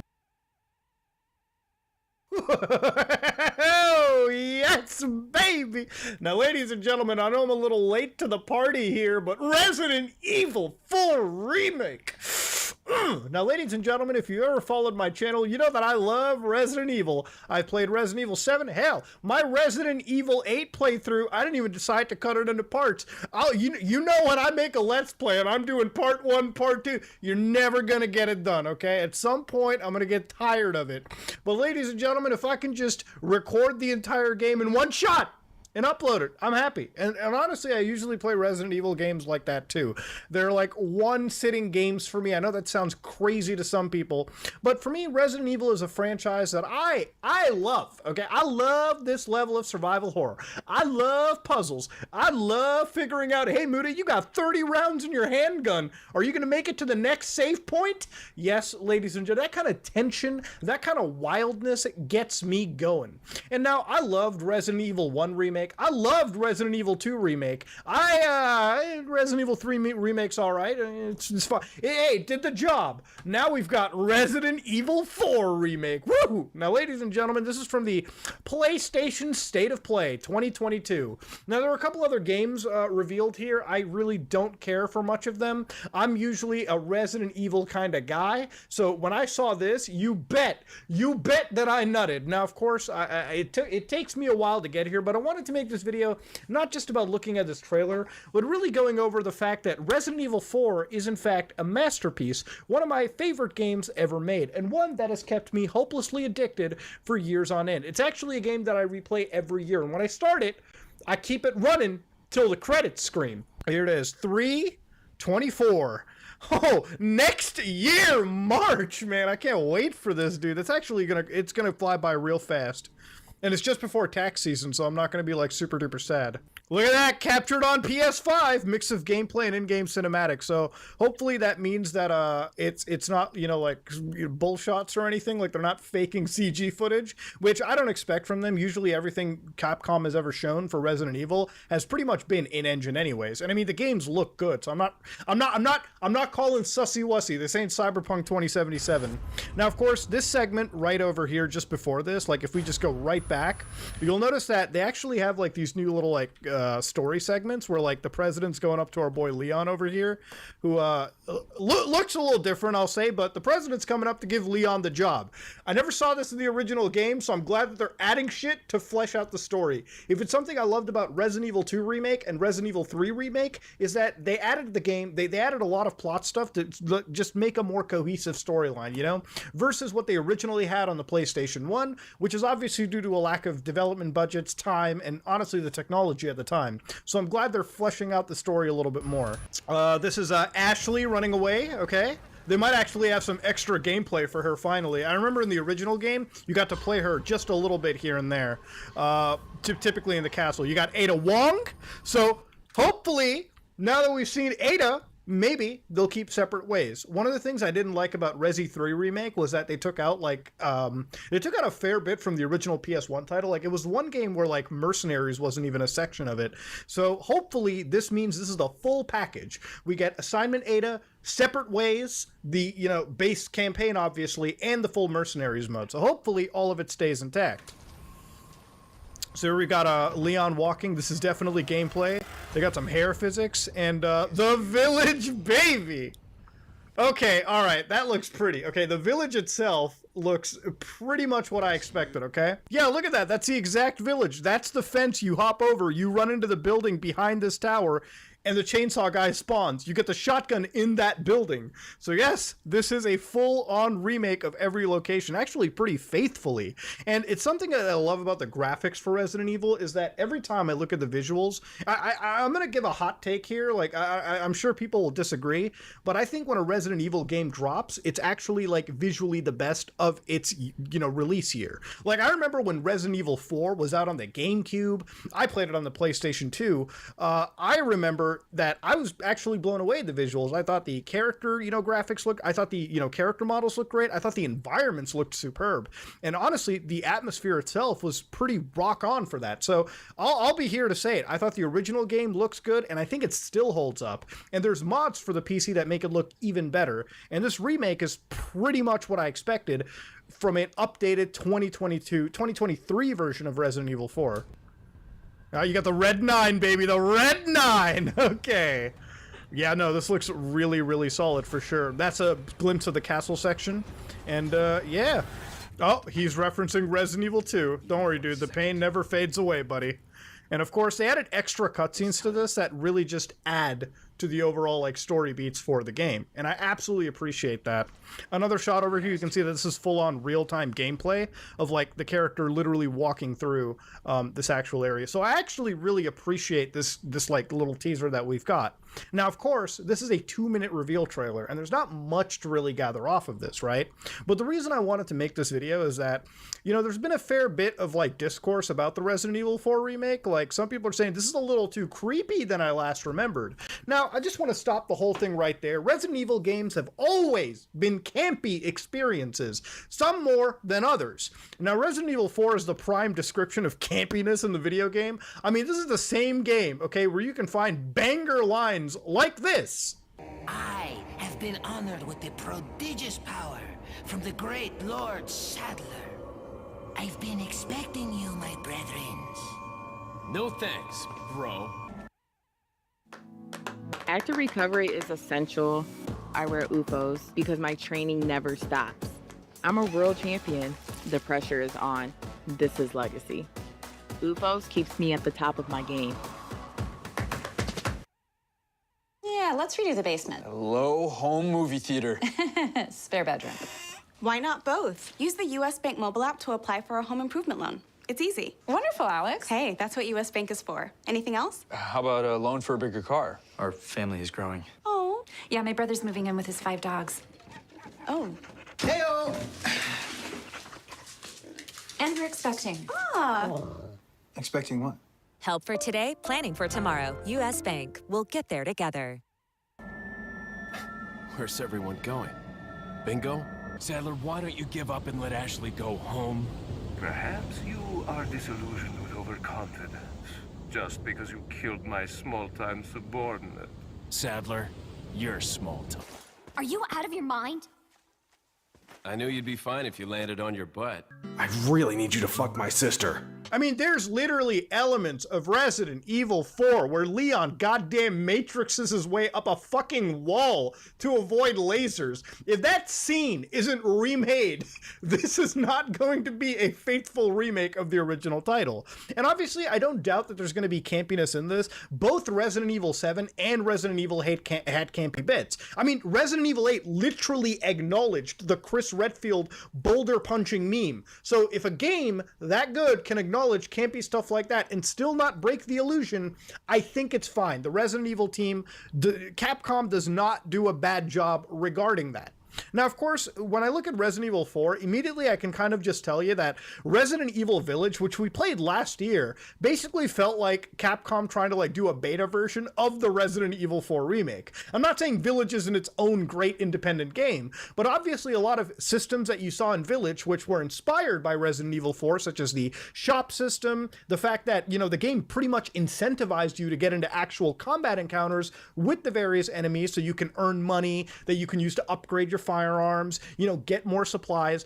Obviously, it was sort of a, pre-check to Resident Evil 4 Remake. So when I look at Resident Evil 4 Remake, it's an interesting remake because when you have Resi 2 and Resi 3, PlayStation 1 games that had more of a focus on puzzle solving, survival horror, the level design was more geared for that, the remakes tended to play really well. They basically took the updated control scheme of Resident Evil 6 and then basically implemented that into a very, very proper puzzle-oriented game where there was a lot of backtracking, a lot of puzzle solving. To this day, Resident Evil 2 Remake is, in my opinion, the best Resident Evil game ever made. I know some people will disagree and say Resident Evil 1 Remake is great, and you're absolutely right, it's a great game.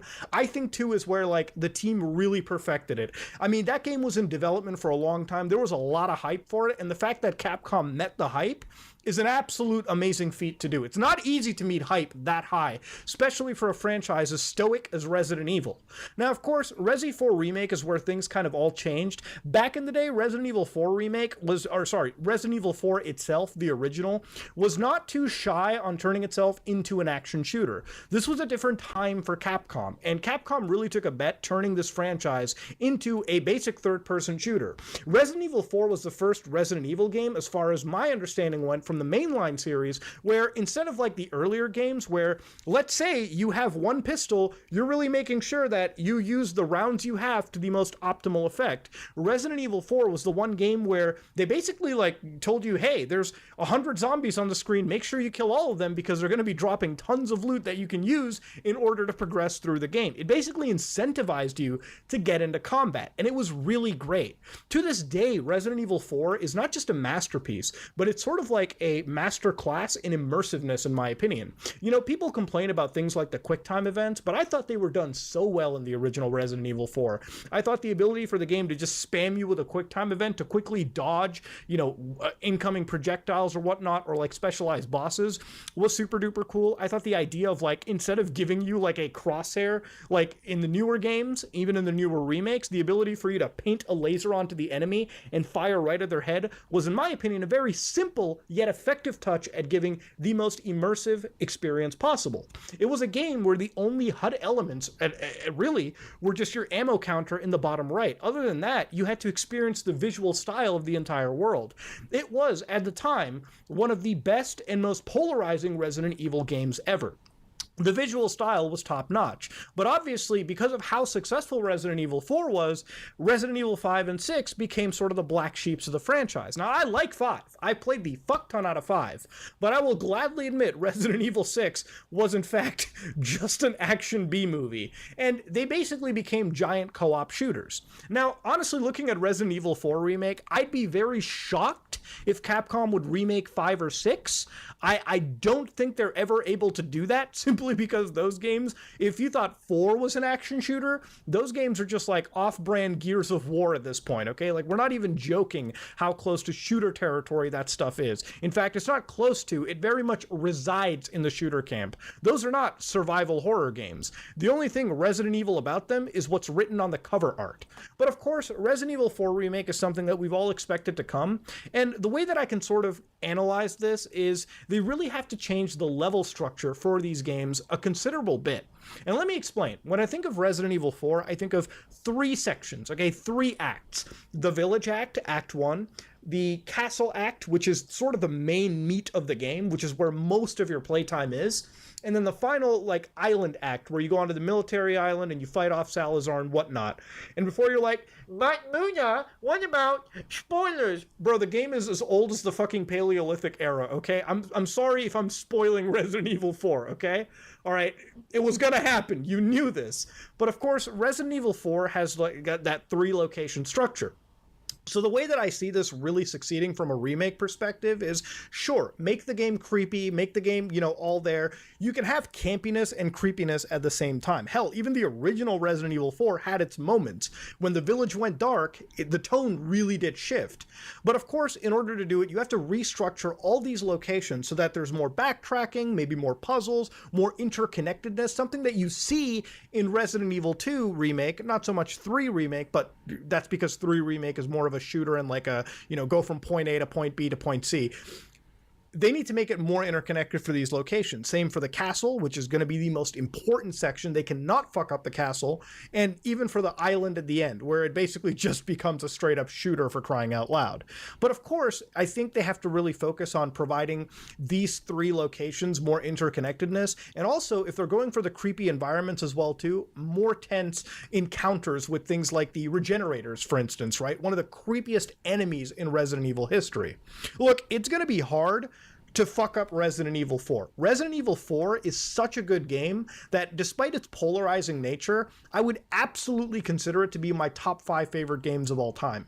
And I would want Resident Evil 4 Remake to be more puzzle-oriented, more survival horror than the original plan of the game was. Because to me, when I think of remakes, and I usually don't get excited about remakes because oftentimes they're just like the exact same game that you've played before. But in this case, we have Resident Evil 4. We can play the original in all of its glory, but with the remake, we can finally get a fresh coat of paint and a better reimagining on what this game would have looked like had it had the initial scope of Resident Evil survival horror roots. So I'm really excited to see what comes out of it. Honestly, given the fact that it's coming out next year, I don't really foresee a delay simply due to the fact that the engine they're building on, they're really reusing a lot of things that allows them to pump out these games much more efficiently. So I don't see a delay. This is definitely looking like it's a March 2023 thing. And, I'm excited. Resident Evil 4 is one of the best games of all time. And, it's going to be really hard to mess that up. To be honest with you, I would be shocked if in some capacity this game was broken. All it needs is a restructuring of the original 3 locations, more focus on that survival horror element, but just enough so that they don't forget that it's still a goddamn action game. And hopefully, unlike the Resident Evil 3 remake, we really do need all that original content. That means the core campaign, Separate Ways, Assignment Ada, and the goddamn amazing Resident Evil 4 Mercenaries mode. Look, RE8 Village had a great Mercenaries, so hopefully the tradition continues. That said though, I'm still hoping that at some point Capcom considers remaking Code Veronica, and please God, I'm asking you nicely, give us Outbreak File 3 for fuck's sake, or just remaster the original 2 and let me play them with my homies. That said, ladies and gentlemen, if you like what you saw, please like, comment, and subscribe. Dislike if you dislike it. I am out. This is how we load the mix-ins into Mix-ins! Blue Bunny, we make fun. You're looking for attention in that outfit. You know you're not allowed to date until you're 18. But that's not fair. I mean, Henry has a girlfriend. He's older. He's 18. He's been dating Becca since they were 15, Mom. Well, it's different for you, okay? Because you're a girl.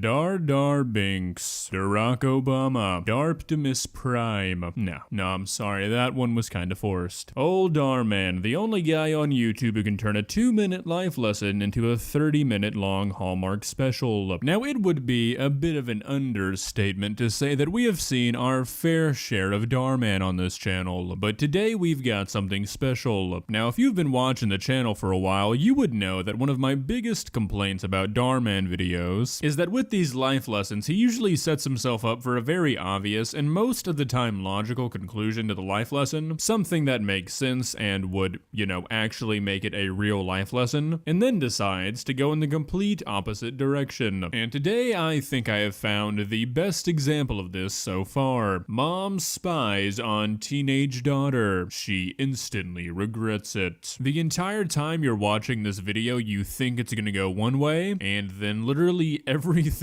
falls apart. I genuinely think there might have been some sort of disconnect between the writers and the filmers, because the way this video ends and the lesson it's supposed to be giving do not match up whatsoever. You'll see what I mean. Let's begin. Please subscribe. Oh. Are you okay, babe? Yeah. I just tripped on this dog toy. Sorry, that's not supposed to be there. It's totally okay. I'm sure it must be hard putting all this stuff away. Yeah. This was Teddy's favorite toy. I'm sorry, Mom. Yeah, this has got to take the cake for the weirdest Darman opening we've seen so far. I feel like we've been dropped in the middle of a random video. Yeah, I still can't believe he's gone. I was hoping he would make it to my birthday, but remember we used to dress him up in all those little party hats? Whew, okay. Well, enough of the sad talk.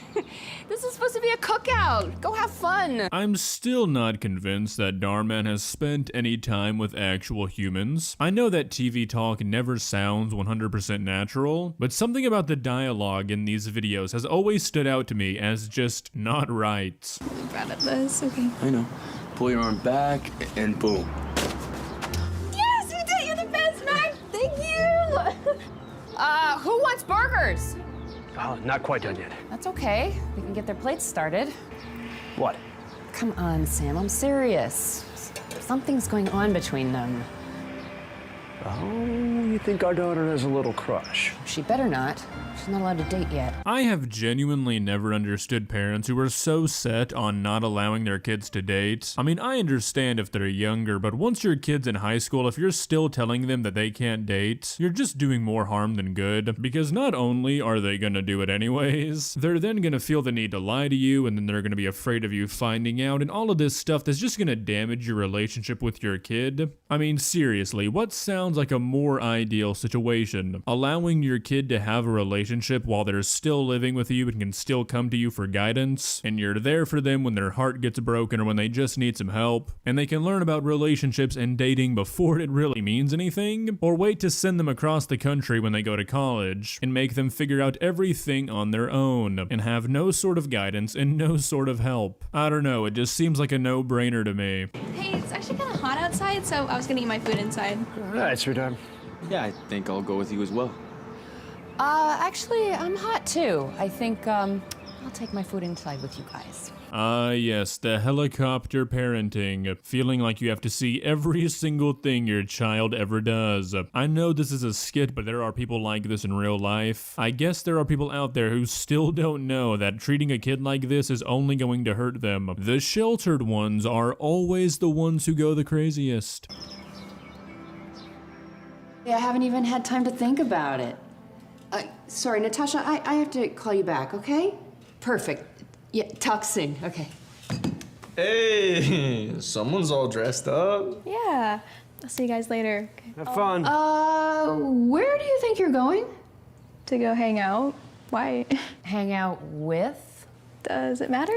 Yes, it matters. I don't want you going out looking like that.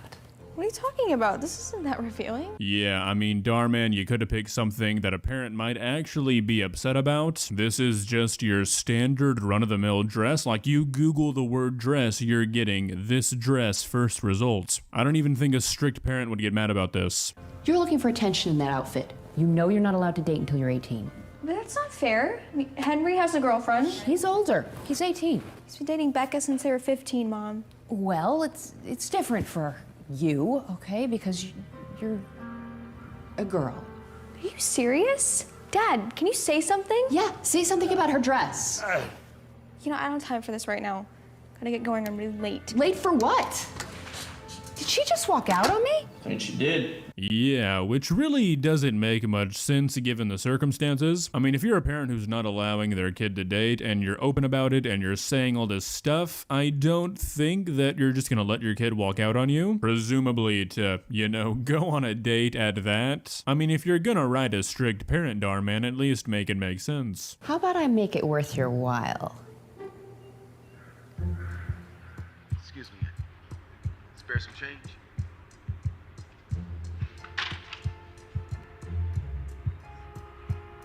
Spare some change, trying to get... Alright, this scene is about to make absolutely no sense here in a minute because it was done purely to confuse the audience. I want you guys to remember that. What is taking him so long?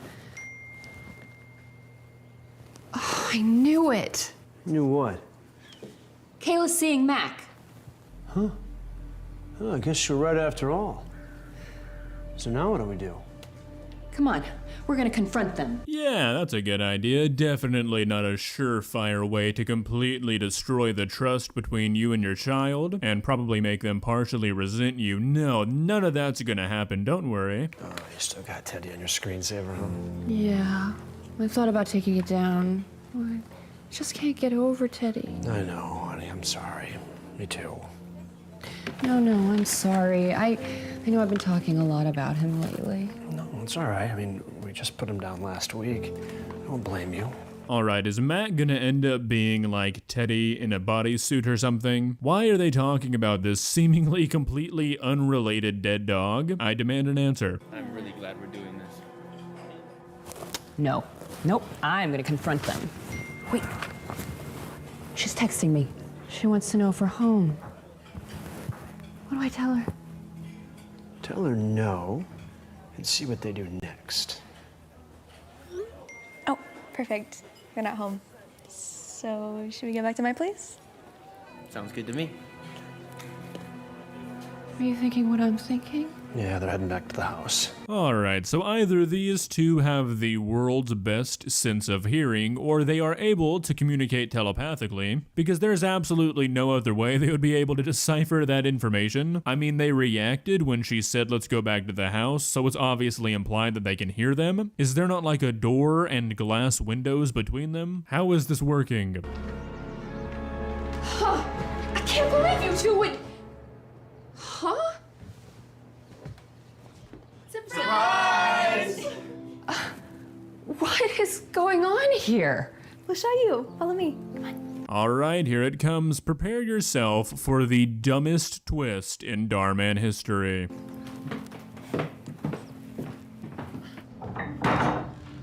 Oh my gosh! Were you all in on this? Well, we know how protective you are of me, so figured you fell for the bait. While you were following us around, everyone else was setting up. Wait, you were in on this too? Yeah. I mean, we all helped. Yeah, you were all in on it, so why were you acting like you were actually following your sister and her boyfriend in the movie theater? You know, there was no turnaround, thumbs up, okay, it's time to take the picture now to trick mom. For the camera, it looked like you were actually following them. Using shots like that to trick the audience is one of the dumbest things you can do when making a show or whatever, because it breaks the fourth wall and introduces a scene that makes no sense in this situation. I know I'm nitpicking a lot for a YouTube video, but I think it's a fair criticism. Just still so lost. I mean, how did you know that I'd follow them? Mom, you were watching me like a hawk at the barbecue. I think I knew what you were thinking. So I figured if I wore a semi-revealing dress and left the house without telling you anything, you'd take the bait. Well, you could have done this in the kitchen while I was asleep. You didn't have to go through all this. Well, we kind of did because your birthday present wasn't arriving until this afternoon. Yeah, we didn't really know where else to keep it, which is why we needed you out of the house. What do you mean? Well, we know. As you can see, on side 273 of the deck, the results came in and Know how much you loved Teddy, so we figured we'd introduce you to a new little friend. Alright, so this is where I begin to struggle to see the moral of this story. I mean, seriously, what's the message here? Shelter your child and don't give them any freedom, and in return, they will give you a puppy for your birthday? I mean, seriously, what's going on here? It seems like, if anything, this behavior, which for the entire video seemed like was being portrayed as a bad thing, is now being rewarded. That was excessive. But you have no idea how happy it makes me to know that you two aren't dating. You're not, are you? No, but I'd appreciate it if you trusted my judgment, Mom. I mean, I am old enough to make good decisions. Well, you got somebody, a pet, for an event like a birthday, and that is never a good decision, so I'm gonna have to argue that point. Just wish you believed that. Fine, I'll try to trust you more, honey. I know you're responsible. Thanks. So you're not gonna get mad if I start dating? I'll try not to.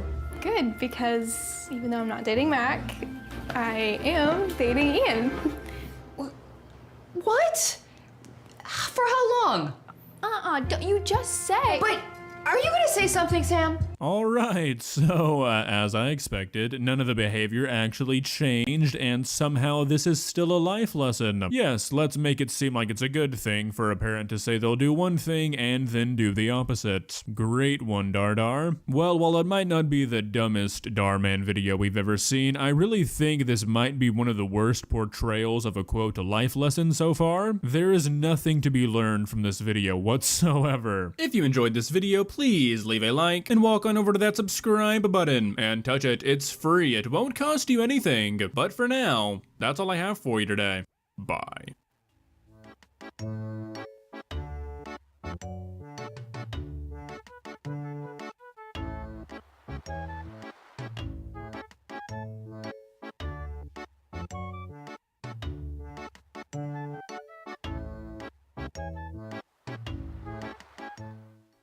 subscribe.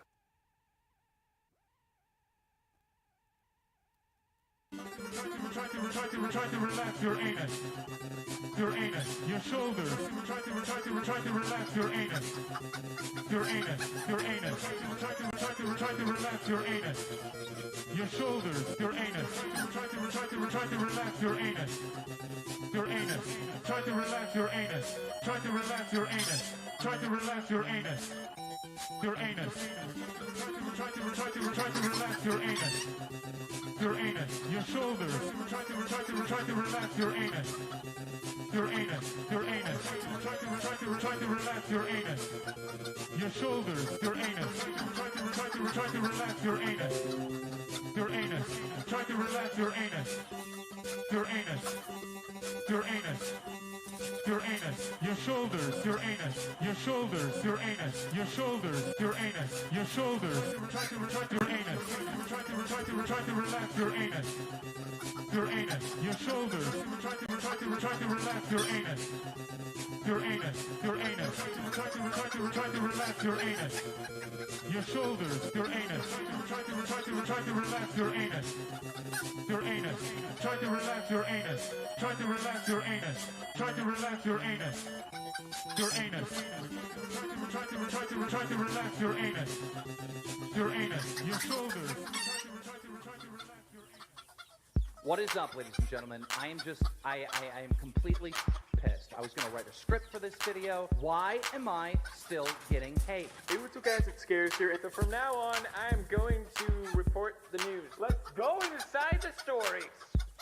Expose, expose, expose, expose, expose, expose, expose, expose, expose, expose, expose, expose, expose, expose, expose, expose, expose, expose. You're exposed. You're exposed. You are exposed. Expose, expose, expose, expose, expose. You are exposed, sir. I'm going to expose you. Expose you. Oh my God, expose you. Expose, expose, expose, expose, expose, expose, expose, expose, expose, expose, expose, expose. It's time for some exposure. Some exposure. Some exposure. Oh, expose. Expose myself to you. To you. To you. E-X-P-O-S-E. Expose. Expose, expose, Oh. expose, expose, expose, expose, expose, expose, expose, expose, expose, expose, expose, expose, expose, expose, expose, Exposed. Exposed. Exposed.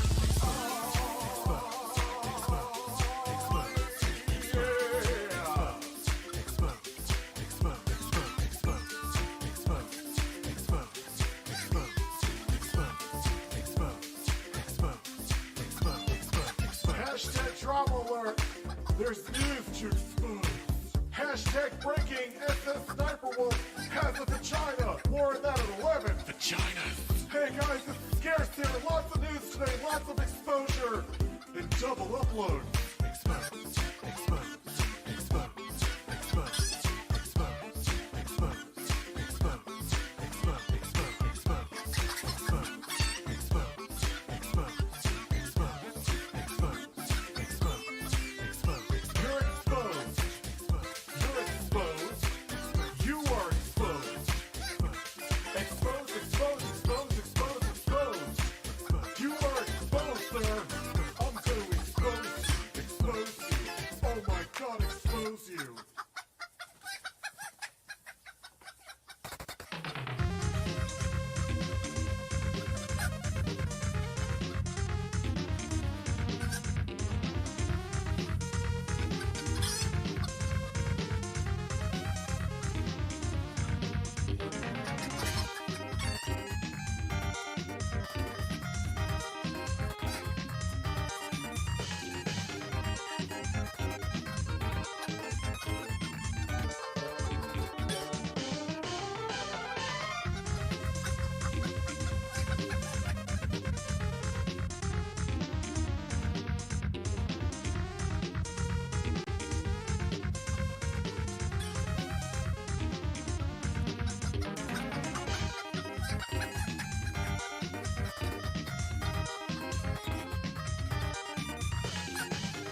Ha! Of course you can. Hello, everybody. Editor had some stuff to do behind the scenes, and the videos I have can wait for a day. They're pretty interesting stories. So I was like, you know what? I'm just going to stream tonight. I have to build a desk that's going in my bedroom. I have that little OLED TV that I'm doing that video on. And the table I had in there wasn't big enough, so I have to build a desk. Even though it's 42 inches, the legs are like, the width between the legs are 6 inches wider than the desk, so it wouldn't stand on there. So yes, you want to get a fart and give the birds a kiss, of course.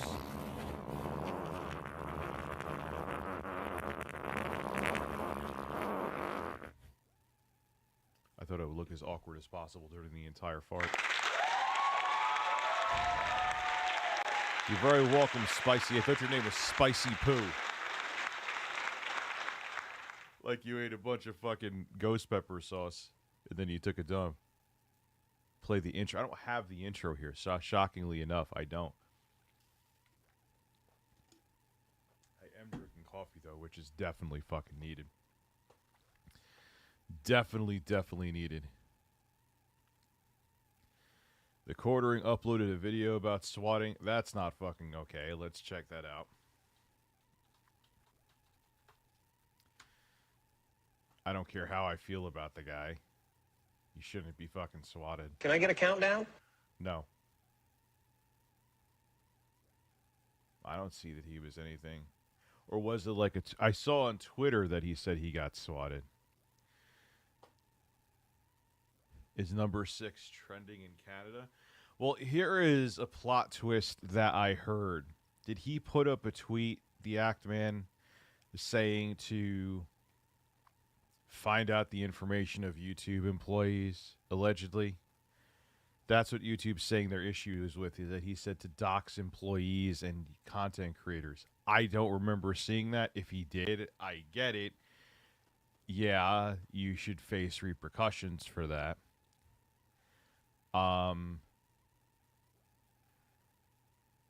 But it doesn't take away what we've proven that Quantum TV has done time and time.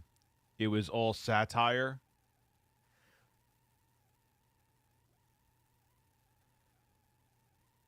Oh, let's check it out then on his Twitter. Let's check it out then. So, are they like trying to do... Because here's the thing. It doesn't matter even if that was true. He fucked up. Or YouTube screwed up with this. It doesn't make what... Somebody, let me read. Richie! Thank you, JV. Summer Game Fest is going on right now? Oh, yeah. I forgot. Oh, yeah, that whole gaming thing. I forgot about it.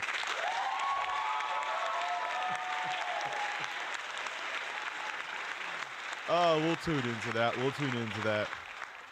It was literally the tweet where he made fun of Quantum. They banned him for it, but they didn't ban...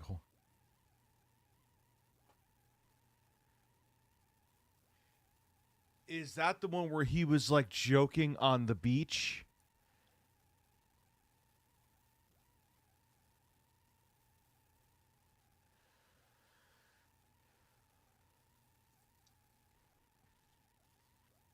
So they ban him for that.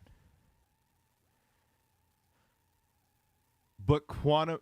Dude, YouTube, what is going on? What's going on? This is a fucking fantasy now. Okay, fine. You don't joke about stuff like that. Slap on the wrist, suspension for a week, whatever, I guess. Even then, it could be debated. Okay, even in the video where I got limited ads, that wasn't Quantum. That wasn't Quantum. Thinking back now. Dude, the video said anal sex like 600 times. Of course it should have had limited ads. I don't know why I didn't think.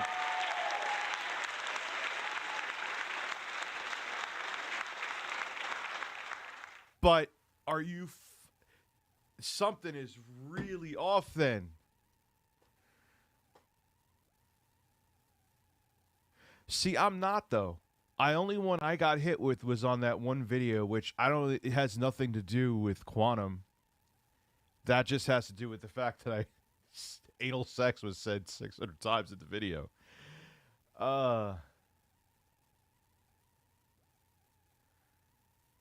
While I appreciate this, the tweet was unmistakable. Yes, as discussed, your YouTube partnership suspension followed your now deleted tweet threatening to dox the families of YouTube employees and creators. We don't take these decisions lightly and want to know we're taking your concerns just as seriously. So he writes, while I appreciate this, the Ackman wrote back to them, that tweet was unmistakable satire of YouTube's inaction to do anything about my family being doxxed by another content creator. Common sense would suggest being a victim of doxing that I never would wish doxing on other people seriously. YouTube, you got it. What is going on? What is going on? Like, what is happening? I thought there was maybe, I was like, oh my God. YouTube, what are you doing? It was all the, look, I'll show you the tweets. I'll show them to you. No, I know what I won't show them to you. I don't trust them right now. I don't trust them. I don't, like, oh, you're retweeting, you're showing tweets in your stream. I had to delete my video where I showed the Ackman. They must have not liked it for something. I had to delete the video where I had the Ackman's full Quantum TV video in it.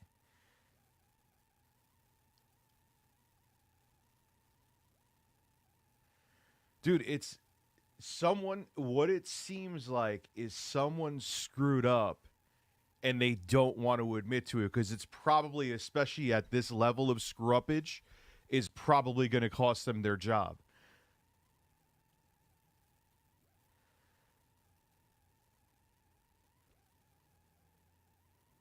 You know, and what a weird, dude, maybe there's like I don't know. I can't, I got to stop speculating. Oh my God, dude, once the dust all settles with this, there may be a group of people that are fired. Someone there fucked up bad. Okay? And you know, and dude, people, this is why I said the thing with the racism thing too, or the thing that because he's already playing the race card. And I saw people in my comments, before anyone thinks I'm trying to just, you know, throw mud out there, people are saying, oh, if he wasn't black, people wouldn't care. I'm like, are you fucking kidding me? Are you really fucking kidding me? Why? Because the two past people I talked about just so happened to be black? Because here's a spoiler alert. If Quantum TV was white, I would be making just as many videos on him because he's fucking insane.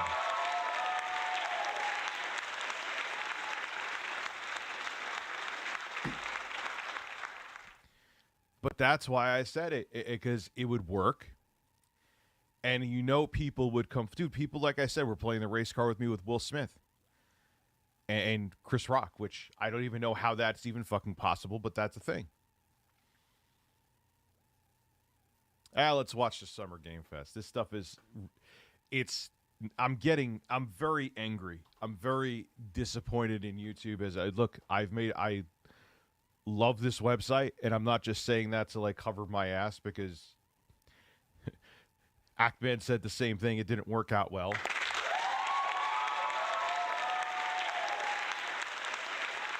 But this was an outright, absolute failure. They failed.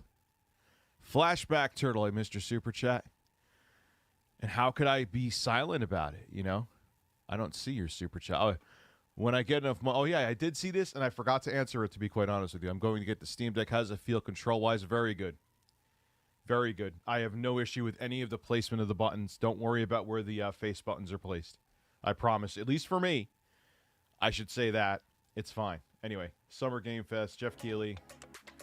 He is a man. Let me go over to my other account.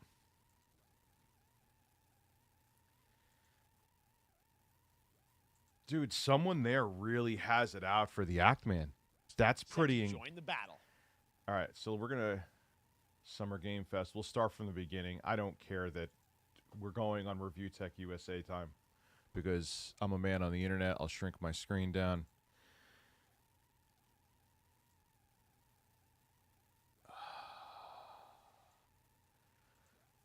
I may have to make a video on that. That really bothers me a lot. That really fucking pisses me off.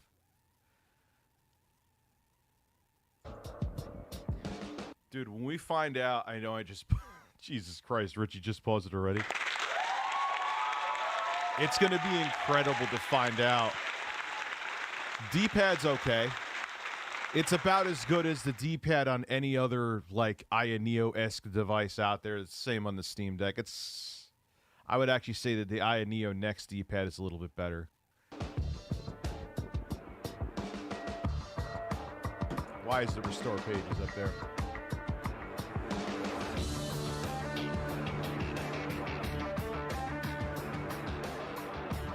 And here we go.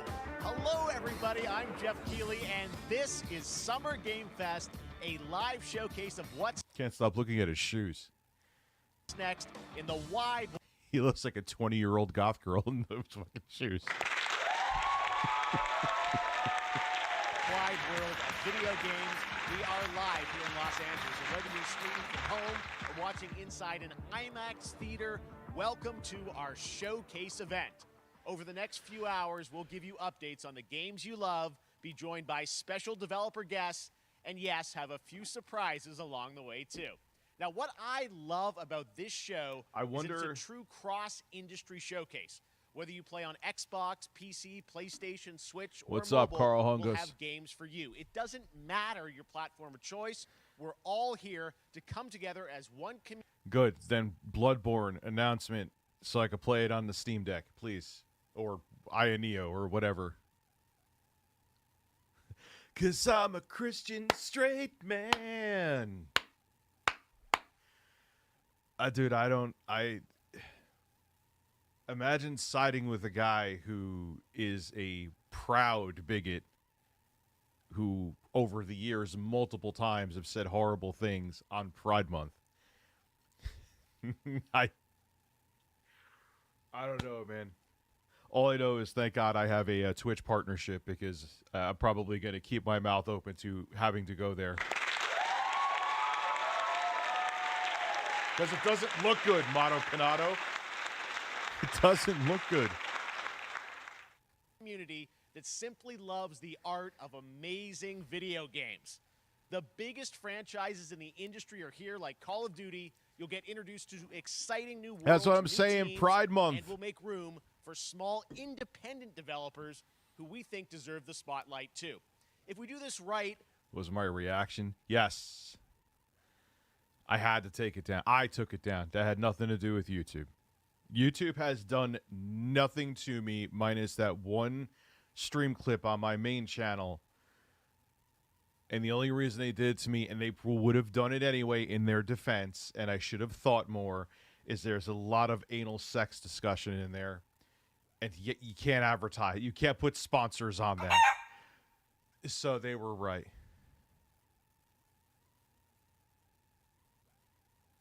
He got a strike or he got a copyright claim? I thought it was a claim he got. I'll check it now while this is hopefully going. you'll discover a few new games to put on your wish lists. And even if you don't get every announcement that you desire, and let's face it, you're not going to get everything today, but we've got a lot of great stuff. So let's get started. That Over means 30 years ago, Capcom Street Fighter hit arcades, and ever since, this legendary Japanese fighting game series has continued to evolve. Street Fighter 6 is coming in 2023. No, it's... And right now, we're excited to officially confirm a character coming to the game and show you the exclusive first gameplay footage. Enjoy. I can't believe that obvious satire. And that's all it took for them to strike. But even with all the damning evidence against Quantum, nothing. Dude, something is off. What's going on, YouTube? I can't stop talking about it.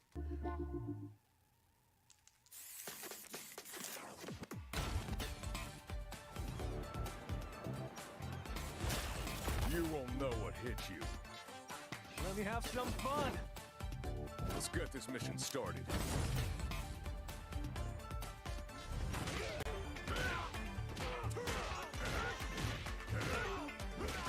I'm not picking my nose, by the way. This will be a good fight. Got you in my... Why do Ryu's nipples, they're so big that they have fucking zip codes?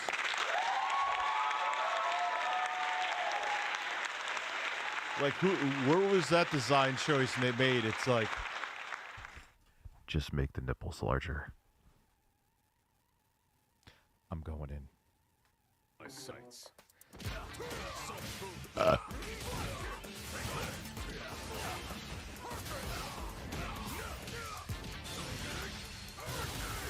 It was inevitable. I knew Apex was, yeah, because there's a big market there. And after this, I'll explain something.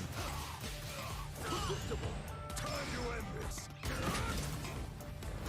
Fire. Double. Seven.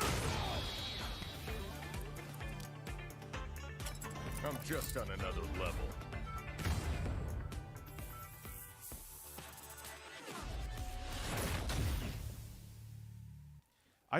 Does anyone else feel like you're going a little too over the top with Street Fighter now? I miss like the good, clean. I'm not saying don't upgrade the visuals or upgrade the gameplay mechanics, but just, I don't know. Just seems like they're trying too hard to be edgy. Yes, of course it needs more birds. But you know why they're so popular? Well, everyone has mobile phones, but here's mobile phones. God, I sound like I'm 60. Everyone has smartphones, okay? But here's the thing. Let me use the Steam Deck as an example here without dropping it. What is more socially acceptable? That's my son. A smartphone or a dedicated gaming console with dedicated buttons on it solely for dedicating? When you're out in public, what is more socially acceptable? It's not even up for debate. A smartphone. Okay. That's why there's such a big market, because don't you think there's people that want to game on that but just won't because they're like, oh, what is this man-child doing gaming on that? So they'll game on the phone. Bigger market.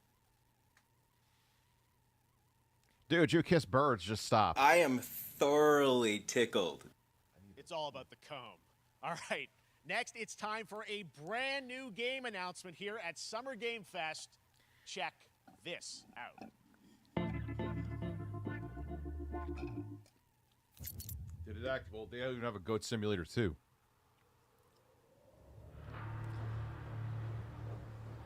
Should actually check if this needs an update. Sergeant Leo Alvarez of the CM Leth Recon Squad. Our mission was to enter the Tantalus base, locate the ComSat relay, and bring it back online. We found the relay. Okay. But there was a problem. Get that door closed now, Private. Close that gate. Nothing gets in here. Ray didn't make it. Damn it, I hate when Ray doesn't. Damn it, I hate when Ray doesn't make it.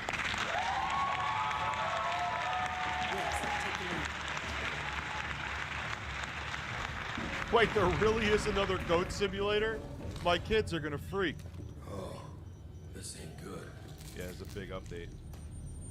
What we found was a new kind of evil. And it found us first. No, it's not the real. I wouldn't have the real Quantum here as a mod. Wasn't human. Could you imagine all this shit going on?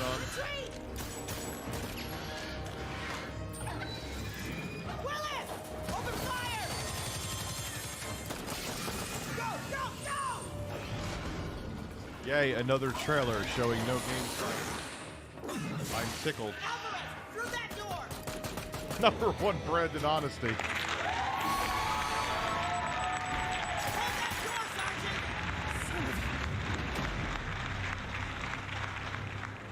Dude, it's like he's a fucking, like, cartoon villain. I don't know what I saw in there. But I know when I close my eyes, It is Ralph looking for me. I still see you. Now everyone's dead.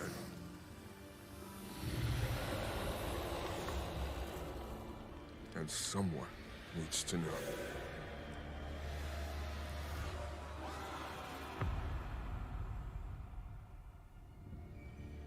Aliens. I knew it was Alien something. Dark Descent.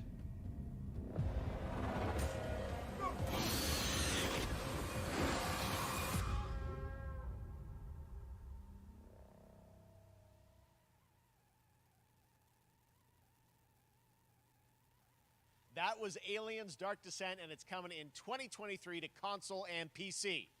Next, 2 years ago at the Game Awards, we revealed the Callisto Protocol from the creative forces behind the Dead Space franchise.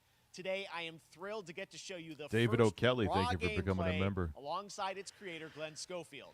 But first, here's the quote-unquote Schofield cut of the brand new trailer with a little more gore. This I'm actually looking forward to because the guy behind the Dead Space series is a genius. Forgot his name.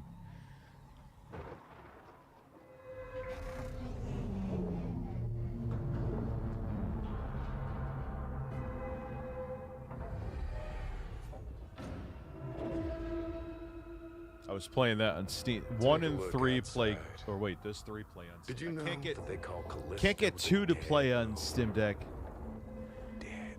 Because it's like, oh, we're looking for the CD key. The fucking CD key on Steam, really? And you put in, oh, this key's been used too much. Really? That's your old life. You gotta let that go. Because your new life is entirely in my hands. I'm just trying to give you a chance. I start with the Rebirth.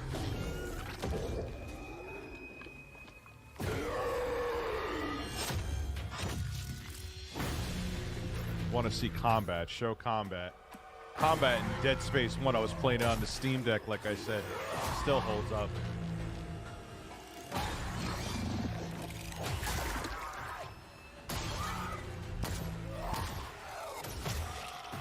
Okay, okay. Yeah, this looks sick. This looks insane. I just love that last part. Yeah, it's a mod. I assure you, I would not have the real Quantum as a mod here. Chills every time.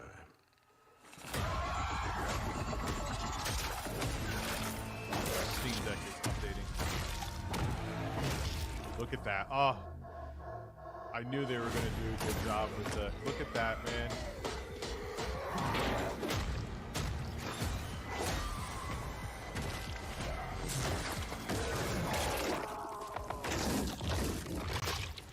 Oh, can't fucking wait. Welcome to your new home. You are taking a long time to update, aren't you?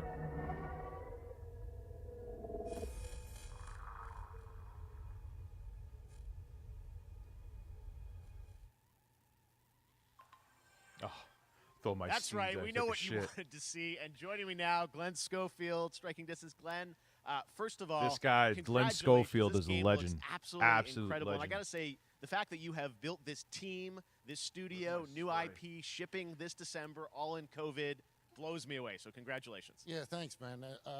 Wanna Thanks for download having some us. I games really if you're do wondering. appreciate it, Jeff. And, you know, for a second, just give me a second. You know, I want to thank you for all you've done for the game industry all these years, man. I think I've known you like 16, 17 years now. And you've been an ambassador. You've amplified new games, new studios, and I just wanted to thank you. I really do appreciate it. Thank you. It's not about me. It's about you guys. Yeah, I know, but- I appreciate that. Thank you so much. And yeah, it's so fun to do these shows and to show. Here's a hot take that a lot of people don't agree with. I don't like that they made Isaac Clarke talk in the second Dead Space. I also want Valve to make the second Dead Space work on my Steam Deck. It should. It's just, it's that outdated version of the fucking game.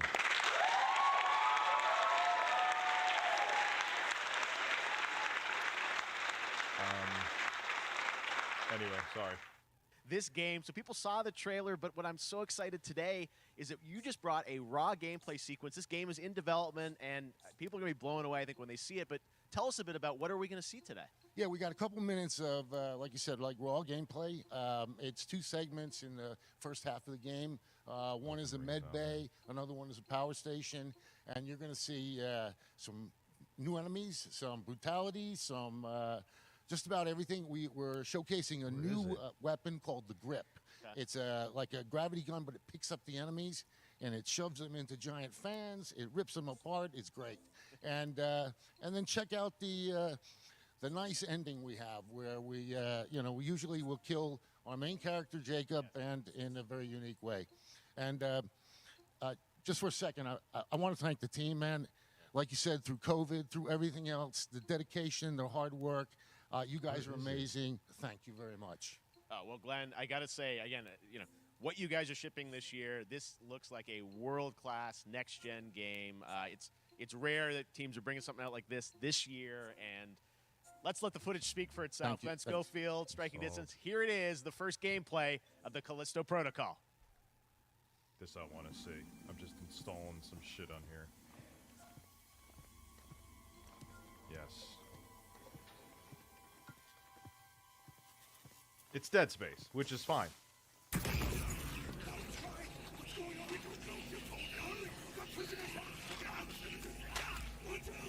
Dead Space 4, ladies and gentlemen.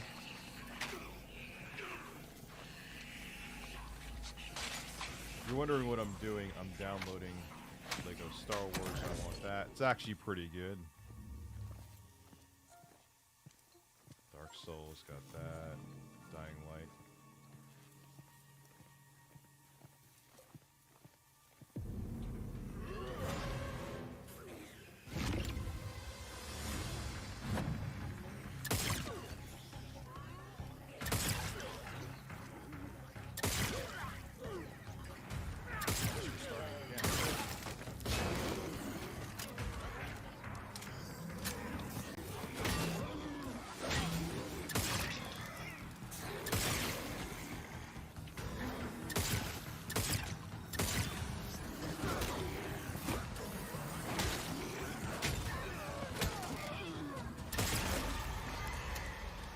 Combat looks...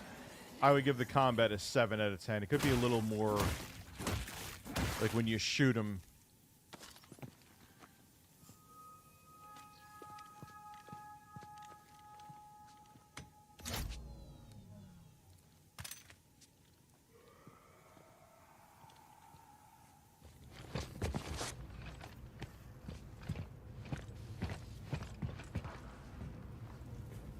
It's 100%. It's Dead Space 4 without the 4.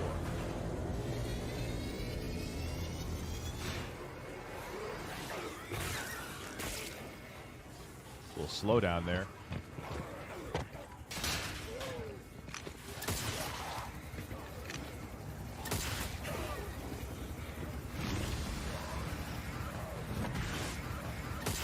Ah!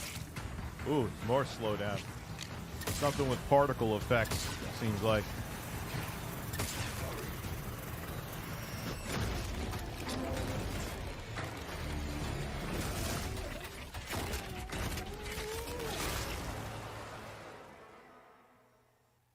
Oh my God.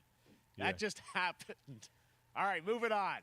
This October, Call of Duty Modern Warfare 2 arrives. Infinity Ward is once again returning to its roots for a modern-day action game. And today we're about to show you the world premiere of its gameplay with a level playthrough. To tell us more, let's head to the port of Long Beach to check in with Johanna Ferris, the head of Call of Duty.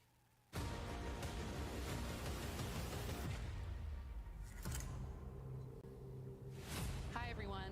In 2019, Modern Warfare changed everything. And on October 28th, we usher in a new era of Call of Duty with the launch of Modern Warfare 2. We are back, we are bigger, and we are bringing the entire team.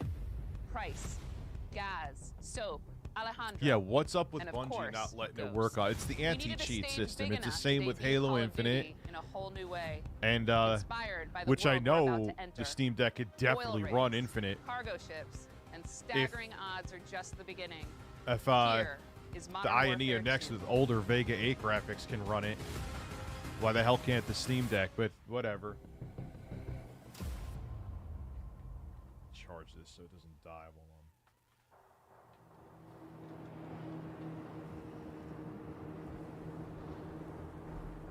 Eyes on the ring. That's our target. Shadows 1 and 2. Push to your hook points. Let's invite ourselves in. All stations, ship is visual. Copy. Press for assault. Stay on comm. We board. Oh my god, my nipple again. Disarm that missile. Be ready for anything. This could be a trap. Turn the air on. Holy fuck, it's getting hot in here. Copy. Get to work. Yeah, Blue Inferno, it definitely has the horsepower. Up and at 'em. To handle the game. It's just you would have to install Windows, which I'm not doing on the Steam Deck. It's too much of a pain in the ass.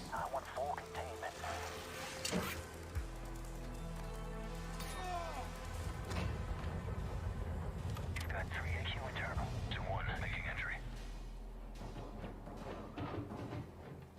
So, cut right clear through.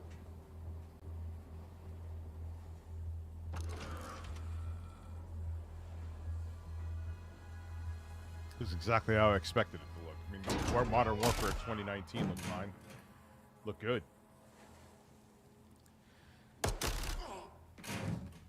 Rim clear. Coming out. Shadow 1 moving to the southeast stairwell. Squatters, right side.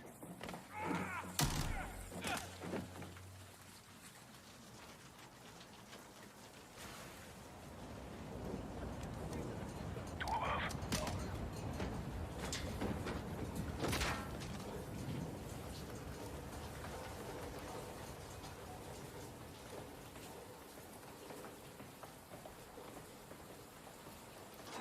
Balcony door undone.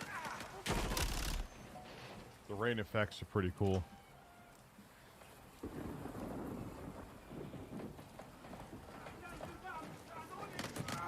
Ghost, we're moving to the main deck. What's your status? Boarding the ship with Shadow 3 now. Roger that. Resolution is that? Where's my mouse? HD. Okay, that's fine.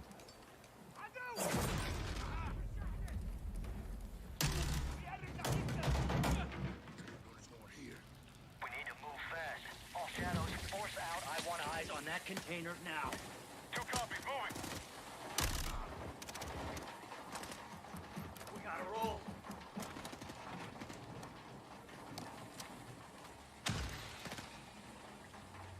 Shadow 1, Ghost. Visual on flares coming from the ring. What's your status, over? Ghost, they're signaling the ship. Kind of like Battlefield feeling. First stage, there's still time. All Shadows, missile is on the helipad. 2-1, we're moving to secure. Cover us. 2 copies all.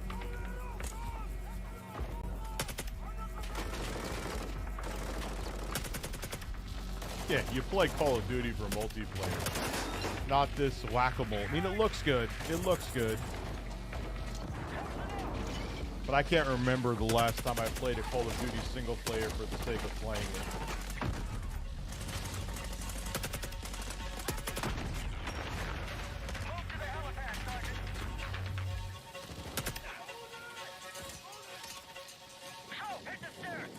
They might be able to bring it back. Someone said they don't know if they could bring back what Modern Warfare 2 had. First off, I actually like Modern Warfare 1's multiplayer better, but that's just me.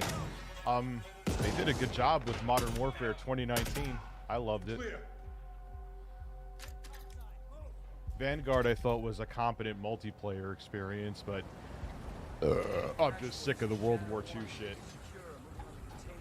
Sick of all of it. But will I play this? Of course I will. Because why? Because I'm a hypocrite.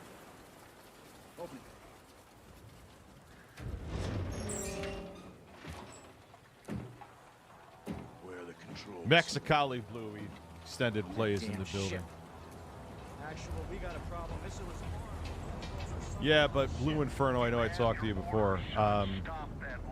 Yeah, the button placement was a non-issue with me. I thought it was going to be a little weird at first. After like playing it for 10 minutes, I got over it. Birds. This is the Summer Game Fest. Roger that! Once we're on deck, we push to the bridge! Fast! Secure those controls! Stop this vessel, yep! How do we board? Take the ramp! Hold tight, Sergeant! That worked out well.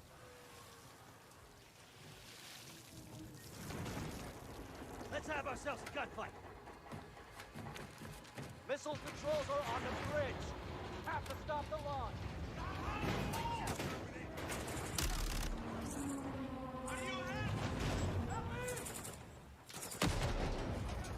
Was renamed to the Crypto.com Arena. Stop.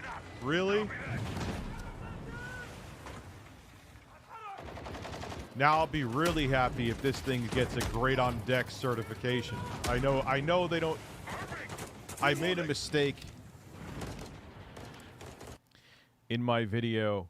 Valve, well, actually, they did step in and optimize Elden Ring to run on the Steam Deck well. They literally stepped in and helped themselves with the Proton layer. But the other games, they just test them and see if they get the settings that automatically get recommended if they run or not. That was a mistake I made in that video. But Elden Ring was an exception. What do you mean Steam Deck 2? They already talked about it. They have a Steam Deck 2. They can't even get the first one shipped. I still haven't gotten my email. I had to give in to a fucking scalper, which I hated. Yeah, this game looks pretty badass, man. I knew I was going to like it.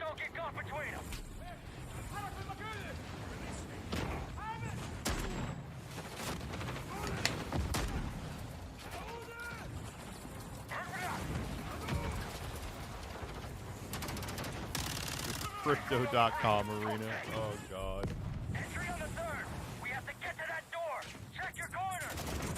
However, as a person who is invested in some crypto, no, I will not name the crypto I'm invested in. That's promising.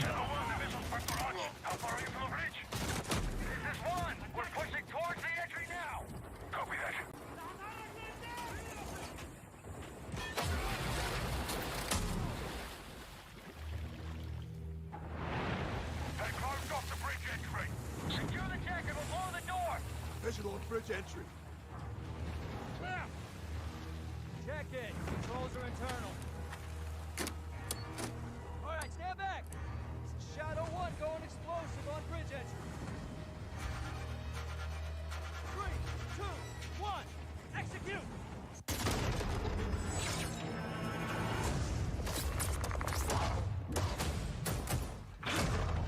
This is Modern Warfare 2. Pre-order now and get early access to the open beta. That's what we're talking about. And joining us now, up from Long Beach, Johanna, great to see you. How's everything? It's great. Thanks. Great to have you with us. And also Jeff from Infinity Ward. So we saw the first gameplay. Thanks for that extended sequence. Looks incredible. Jeff, tell us a bit about that mission. Where is that set in the game? What are we seeing there? Absolutely. So first of all, we're really excited to welcome back Captain John Price and Gaz Garrick. You know, they're not actually in what we just saw today, but they're returning members from 141. And the other two characters that you may recognize from the older franchise that we're reimagining are Simon Ghost Riley and, of course, Soap John McTavish. And then a couple other new characters in here that we're really excited that we got to create for this game. First, Commander Philip Graves and Mexican Special Forces Colonel Alejandro. And Alejandro, I gotta say, it's a character we're really excited about. He's a guy who's super capable and a guy who's just as important as Task Force 141.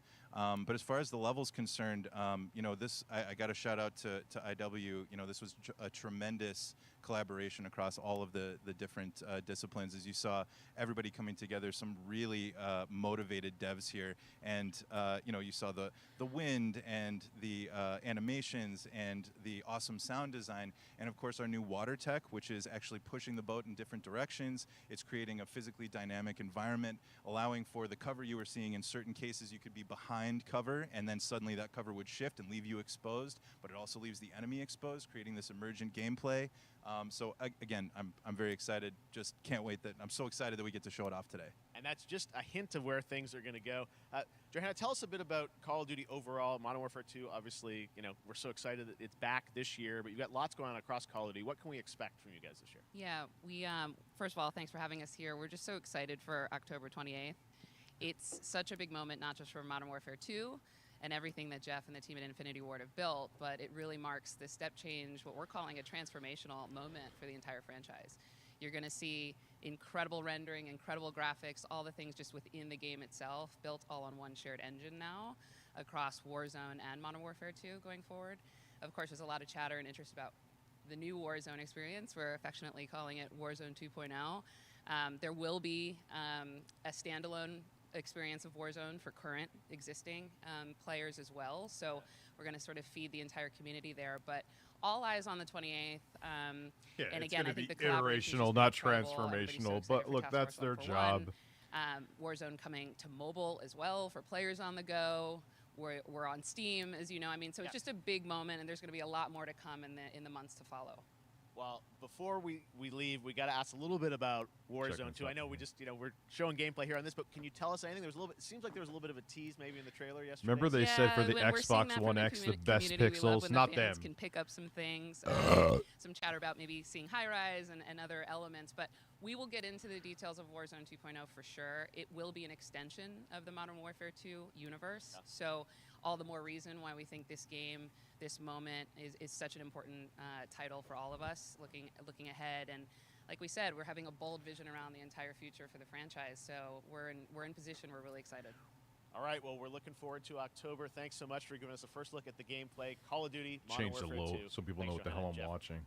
All right, well, we've got lots more Summer Game Fest still to go, and now it's time to announce a classic PC gaming franchise is coming back with a sequel over 30 years after its first release. I loved this game when I was growing up, so I'm honored to share this very first look.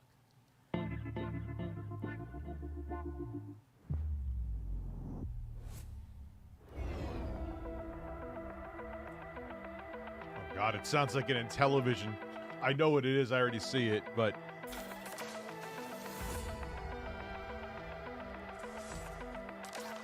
developers.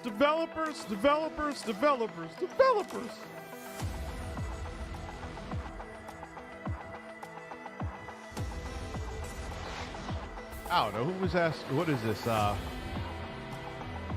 Flashback. The thing about this game that was cool, unless they really changed the gameplay, was supposed to be the graphics. Especially, they were supposed to be impossible graphics on consoles.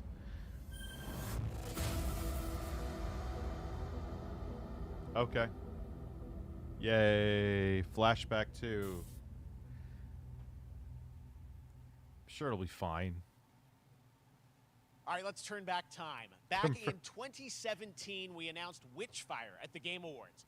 Almost 5 years later, I am so excited. The team of the astronauts in Poland I think we'll play some WWE 2022. Gameplay of this dark fantasy first-person shooter, which will enter early access soon.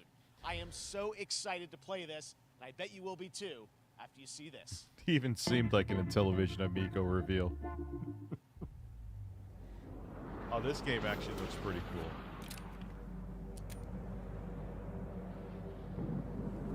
Yeah. Because it's basically the same thing that kind of happened with... No one knows what happened with Twitch. And here's the thing. It couldn't have been something good. Because if it was something good, why would they or go have some like agreement contractually that whatchamacallit couldn't talk about it? Dr. Disrespect. It makes no sense. So obviously it wasn't something good they did. If they were in the legal right with it, don't you think, like, once a lawyer greenlit everything, that they'd be able to talk about it? Come on. Gameplay looks eh.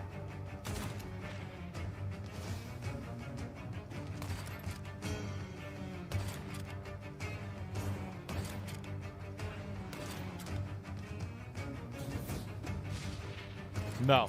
If anything, you know what I noticed on the Aya, even the more powerful Aya Neo I have, Halo Infinite runs worse. I used to be able to get that thing to stay over 30 FPS. Low settings, but still. Now, no matter what. And because it doesn't have a fucking full screen mode, it does the borderless window shit, I could only scale it down so much, which has always been that way.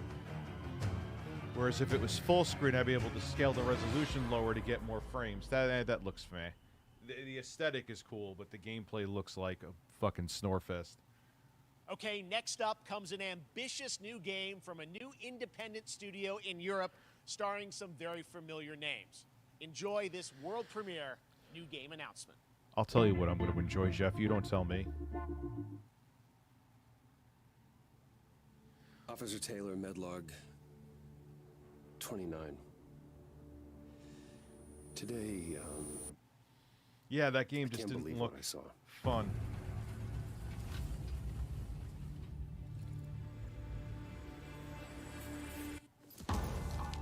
Solace, everything okay in there? No.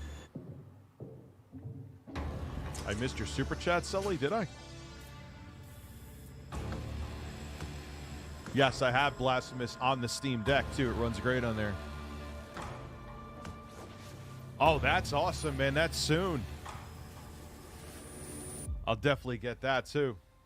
You know what I'm going to make a video on? Ever since I've had the Steam Deck and the newer Aya Neo, I haven't touched my Switch at all.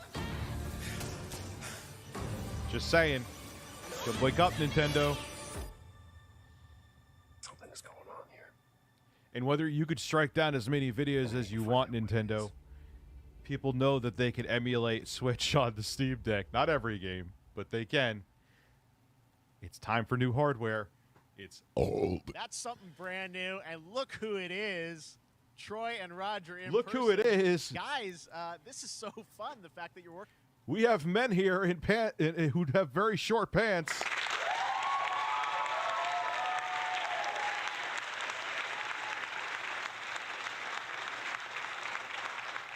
Is that, what's his name? Working on a game together. What a cool team up. Welcome to the show. Good to be here. I got to ask you guys, who are your... Why, dude, like, get a pant size longer. I'm not saying they have to, like, even Jeff's are fine. Like, what's going on there? Troy? characters in this game? Well, I get to play a character named Wyatt Taylor, who's a medical officer who's stationed at this base, Fort Solace. And it's the epicenter of this mystery that we'll discover and uncover. Oh, of course. Spicy wings? Bro, I make myself the healthy spicy wings. Hell yeah. As we go through the game, and of course my character will be at times in opposition with Roger's character. The battle we've been waiting to see. Every once in a yeah. Ah, awkward dialogue. I love it. Oh, man, we can't wait to show you what we've been working on. By the way, Jeff, this looks awesome, man. It's so great to be here. Thanks for having us. It's so great that you're in another game. I mean, it's feeling like this is your first game since Red Dead 2. One of the first. All right, guys, let's just sit here and metaphorically suck each other's cocks for 10 seconds. You're great. No, you're great. You're great. No, you're great. You're amazing. Stop it. You're amazing. No, you're amazing. Your pants are too short. No, your pants are too short. All right. Jesus Christ. Major ones for a while, and I play a character by the name of Jack Leary. He's a maintenance engineer on a remote Martian mining post. Okay. His job is to make sure that none of the equipment breaks down while it's on their graveyard shift. The graveyard shift meaning Mars and Earth are really far. No, you could actually make the wings I have are boneless wings. They are breaded with cauliflower breading. The whole bag is only 490 calories. And I make them so spicy that it burns your asshole. I should actually show you guys a bag so you could try them. Why did I didn't mean to hit the applause. I didn't mean to do that. And you should have stopped me. Apart from each other and their orbits around the sun. So help is not a simple call away. I gotta ask, I think a lot of people will see this thing and they'll probably wonder, you know, it's a new team, right? You know, independent studio in Europe that's making this, but with huge production values. Yes. I'm curious, like, I'm not going to put it in a bottle and breastfeed it to you. I will say 2020 to me was the most impactful year for games. It was the first, I mean, obviously we had this unprecedented event with the pandemic, and that forced the way that we looked at everything as a society, but also the way this industry functioned. But it was also brand new consoles. We had more tools that were being made available that were... You were selling an NFT of your voice. Let's not forget that. Leveling the playing. That's literally, if you think I'm just trying to throw mud at him, that is a thing that happened. Between like the AAA studios and What's the up, indie Camelot? studios and the AAA studios. And so... Got to keep it real with you, bro. The only issue I had a video with and I'm going to say it, I don't think it was the Tickled Man. Just keeping it real. Augie, what's good, man? Why are you not a mod?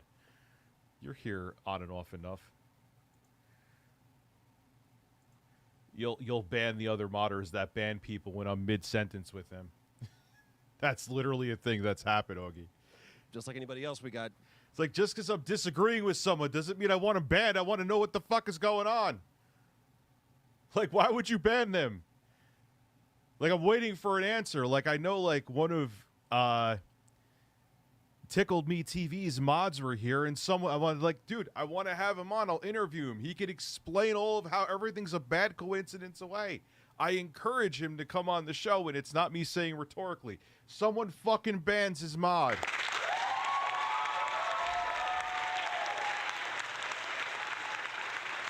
Some mod banned Anonymous 007. Don't ban him. Reached out, James Tinsdale with this brand new studio, said we'd like for you to consider being a part of this game, and he walked. Every time a mod bans someone I want to talk to, his pants get shorter. Do you see how short his pants are? His balls are about to come out of his throat, and then he's going to sell you an NFT. I didn't mean the Phil thing, but it worked. Me through a very brief description of what the experience was going to be like, and in the very beginning he said, we want this to feel, it's a tight thriller. We want it to feel like Dead Space meets Duncan Jones' Moon. And I was like, they need to relax their I'm into that, anuses, absolutely. Yes. And full like performance capture and everything. Yeah. I don't think you guys mind them talking studio, over this. brand- They could be talking about their bowel movements and what they had for breakfast. I would probably be more interested. I'm just saying. New energy, and of course, I get to work with one of the best in the business. And me. I get the privilege of getting to see Here we go.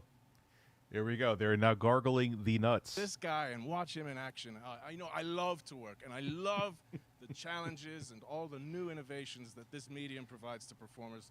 We can't wait to show you what we've been working on. I think it's going to knock I guess your I've socks seen off. some of the behind the scenes and the performance capture, Unreal Engine 5. I mean, it looks absolutely phenomenal. Can you give us a hint about the gameplay? Like, what are we going to do in this game? Yeah, the verbs are always important. He's a voice actor. So we're going to let the game speak for itself. We'll be showing you more later on. But this is a game where you as the player, you're going to be exploring, you're going to be discovering. Like we said, it's a very tight thriller. So you're moving very fast. Just like your pants. Oh!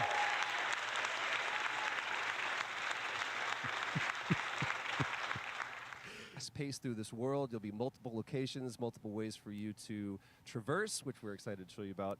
And then the narrative is a huge element to this. They didn't waste any resources on the performance for sure. I got to tell one quick story, if I can. It was one of our Were they going to stop you? favorite moments.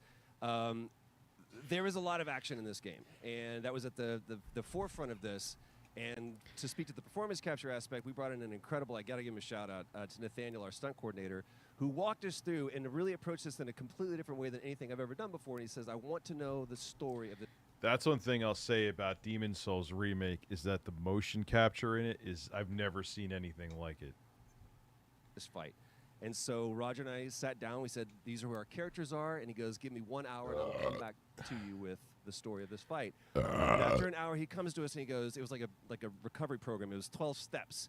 And he walked us through this incredible fight. And about halfway through it, I started tuning him out. And I was like, hey, man, I just want to let you know I've got no ego about this. But this is why people hate I know I'm just randomly, because the marijuana's kicking in.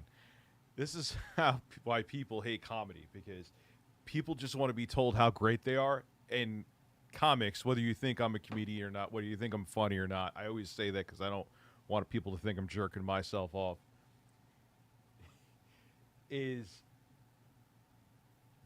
comics make people feel uncomfortable. Think of a comic that you like. If it isn't me, that's fine. I don't know if you could call me a comic, whatever. They hate it because they want, hey, I'm going to sit here and tell you how great you are for 10 minutes. And the thing about like interviewers, I've told you guys this before, Justice for Ackman, I'm a tickled man, and you have the cucumber.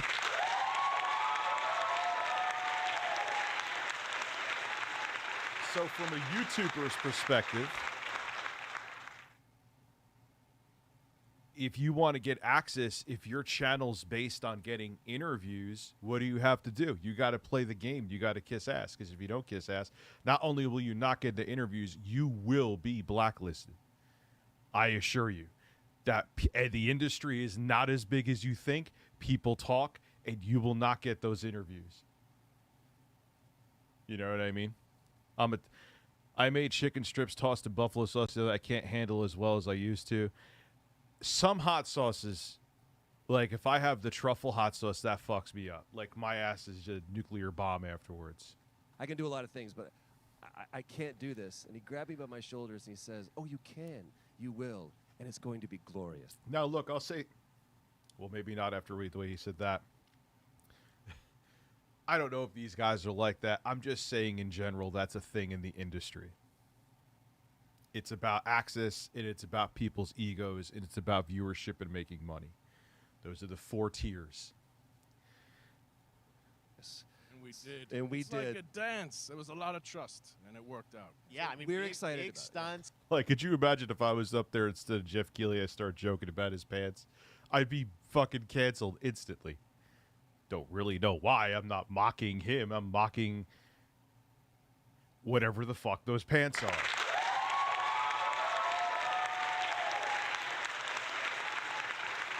Yo, I mean, this is so cool to see. It's an independent yo, studio is that the teaming up dude with that you wears guys. like Can't the wait to see spandex more. pants or Troy, whatever Roger, they are? Thanks for joining us here. Happy to be here. Summer Game Thank Fest. you. All right, Latex appreciate it pants. very much, guys. All right. Well, next up, keeping up with the space theme, it's time to world premiere a very exciting new game, which will feature a musical score by industry legend Mick Gordon.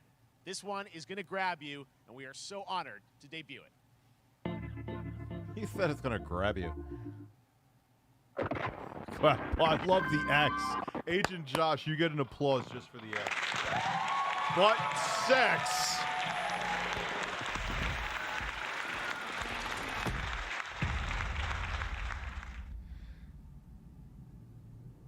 I gotta say, the Callisto project looks, and the guy behind it, he was the guy behind Dead Space. Oh. Like that looked. The combat, I think, needs to be with the gun needs to be a little. They went a little too Resident Evil with like where you shoot someone, they just fling back a little bit. I mean, look, it's a hard survival horror game. I'm not saying make it like you're a boss in terms of like how much damage you do to the enemies, but make it a little more oomph, a little more visceral.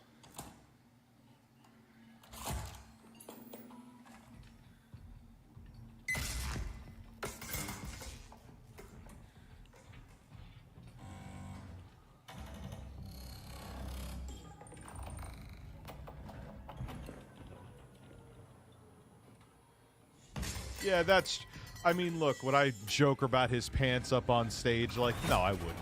There's a time and a place for stuff. I do have etiquette. Someone brought that up. That's a good point. Like, I wouldn't be like, oh, what the fuck is his name again? Hey, man, how's your balls in those pants? Are you about to scream?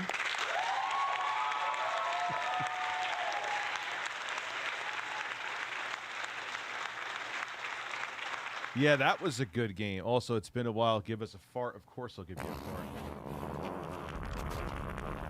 That looks pretty good.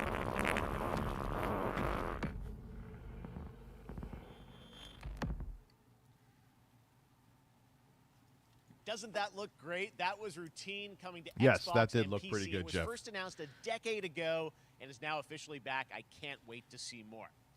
Now it's time to check in with a very special guest who's been in his fair share of video games, including most recently Fortnite as the foundation. Dwayne Johnson, welcome to Summer Game Fest. How are you? What's up, everybody? And what's up, Jeff? And what is up? Yeah. Here is my clip from a pre-recorded phone in my own fucking gym right now. Hi, Jeff. To the summer. I'm shirtless. Look at my nipples. Game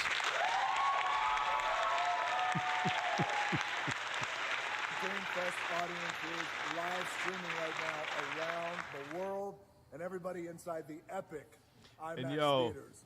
Dwayne Johnson here, coming at you from. He probably got paid like at least $100,000 just to hold his phone up to his fucking face. My Iron Paradise, the very hot and sweaty and smelly Iron Paradise, powered by, of course, Zoa Energy, the #1 fastest growing energy drink in the game. You guys know me by a lot of nicknames. The Rock, La Roca in Spanish. Oh, it's all about advertising. Sexiest man alive. It really is, though. At the end of the day. Always room for a cheesy joke. There's always room for the extra large cheese pizza, especially when I'm delivering, and I deliver them often. You guys The fuck is he talking also about? know me as Is The Rock gonna deliver me a pizza?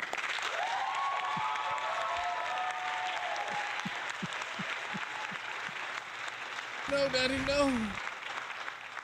the greatest and most electrifying surprise in gaming. I don't know that what the happened. fuck is You going know on, me bro. as the FCB. Foundation.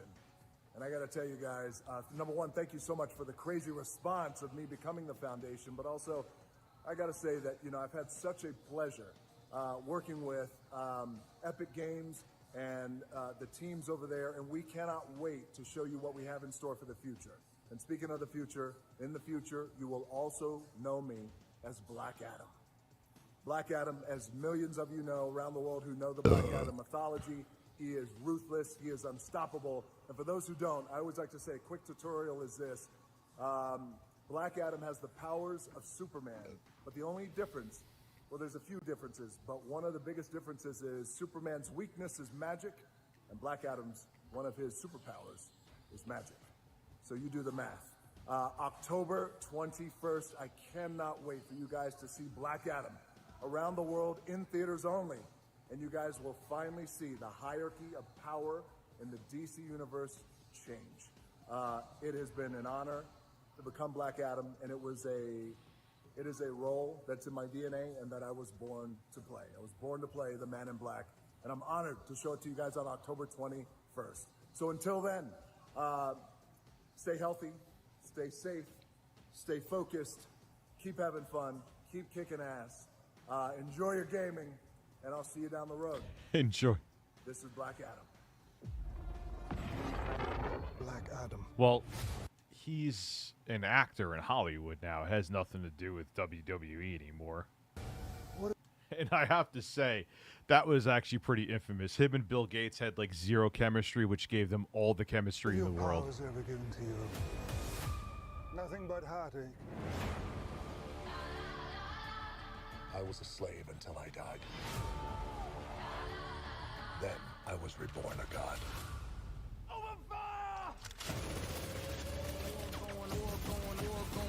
Now, I kneel before no one. You can be the destroyer of this world, or you can be its savior.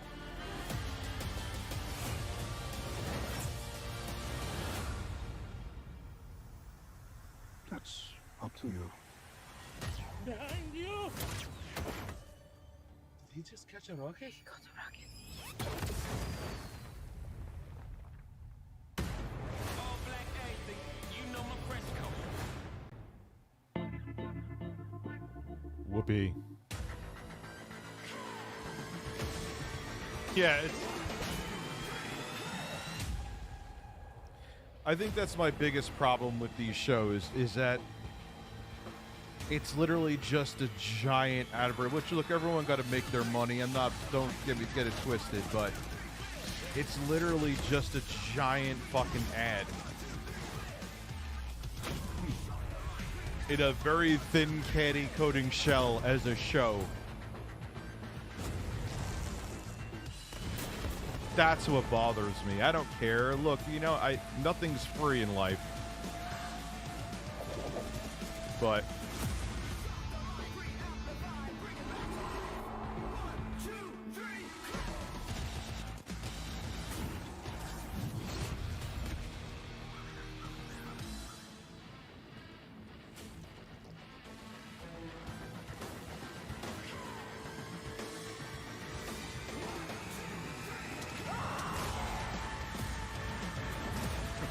Melania for a second.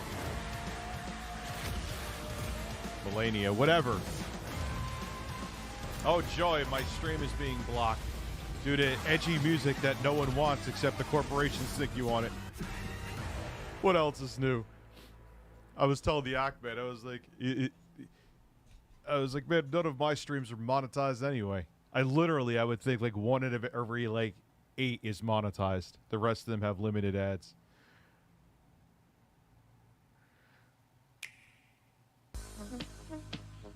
Oh wow, something for the Switch. It wasn't forgotten about.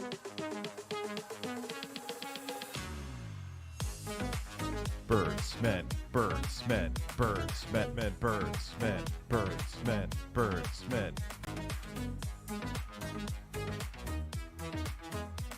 Xenoblade Chronicles 2 running at 12 FPS. Do you see that?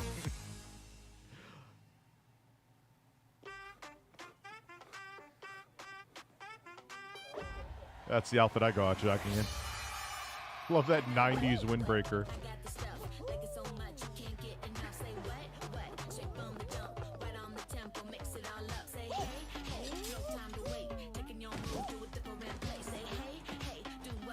Fall Guys isn't bad. I kind of like it.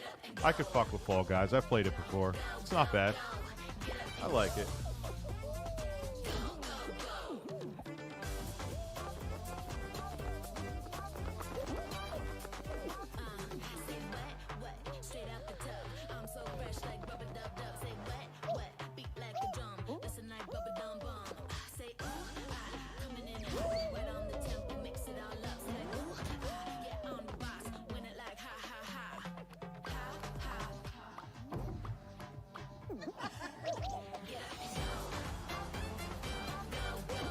Yeah, this is GTA 5. No, this is the GTA 5 trailer.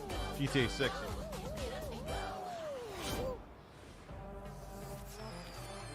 Able to play a game after this. Why? Because I feel like it. I should probably build the desk. That was so fun to see Courage and I'd rather Ray stream in that and Fall Guys not build piece, it. And you can play and download Fall Guys for free starting June 21st across all platforms, including Nintendo Switch, Xbox, PC, and PlayStation. All right, I got a back to soft space for another new Fall game Guys. announcement. We're going to announce a Just gotta brand keep it new real. game and universe from a new team of legendary developers. Check this out.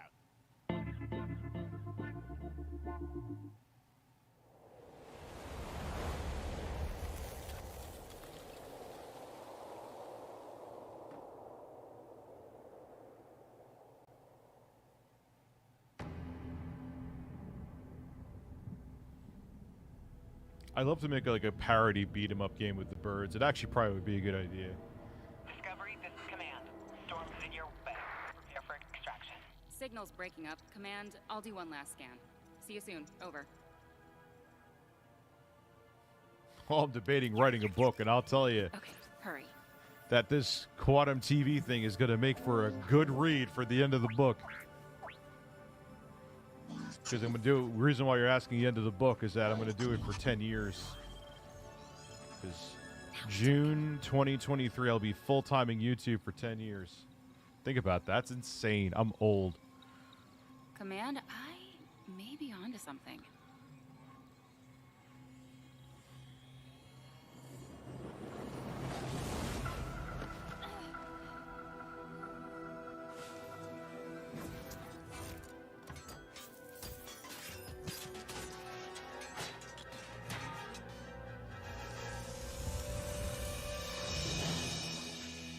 I have it, Command.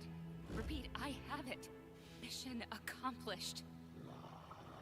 Game Fest just ended while we're watching it. What else came here? We'll watch it. How much more is there?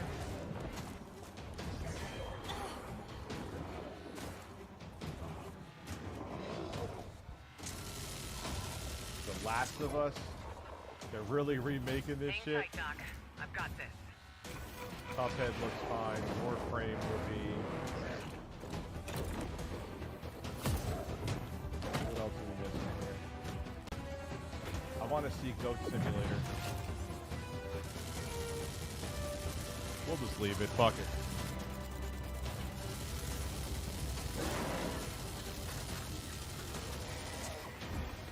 Soundboard drop my choice. Wow. There. Wow. It looks like, I think they're mocking Dead Island 2. Glad for you Goat could make Simulator. it. Brian, thank you very much. 2 times, Brian. Buttered buns. What's butter? Hell's coming with it. Oh. That was a fart. Yes, Callisto Protocol looked amazing.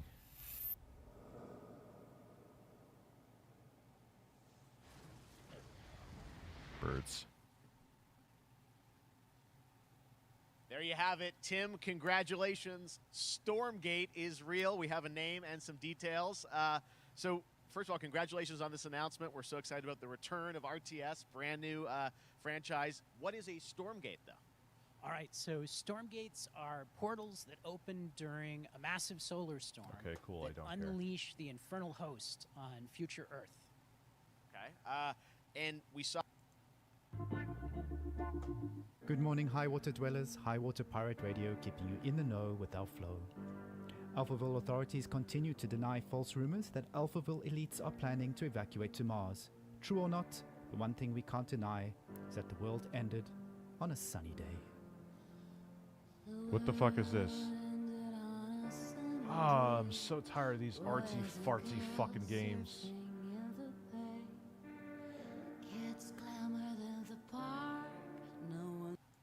Water is an adventure strategy game set in a world ravaged by extreme climate change. Now, speaking of the world around us, the conflict in Ukraine is not far from anyone's mind, and it's impacted the development of games, including Replaced from Sad Cat Studios, a Belarusian studio with devs from Belarus and Ukraine. The team had long hoped to reveal a new trailer here today, but were understandably unable to complete it in time. Guys, I just want to say we're thinking of you and all the developers impacted by the conflict, and hope to be able to share your work at a future show. All right, our next game is an official selection of the Tribeca Games Festival. It's American Arcadia, where you play Trevor, whose life is being televised, with the viewing population constantly voting you up or down. When you become Yeah, let me jump all over that one.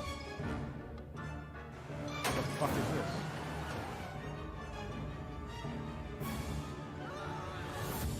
this? Listen to me. We Looks like can't something you'd allow see on Trevor Hills Facebook to back in escape under 2012. any circumstances. Trevor. Trevor, can you hear me? Be careful and don't make a sound. There we go. Yeah, if it's done well, put a lot of them. Dude, this was Dead Island 2 they're making fun of. My son loves Goat Simulator.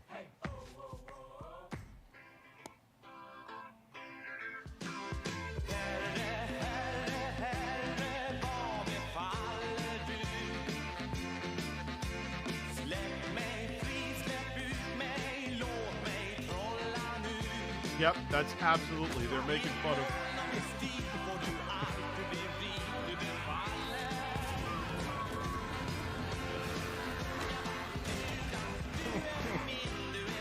Yes.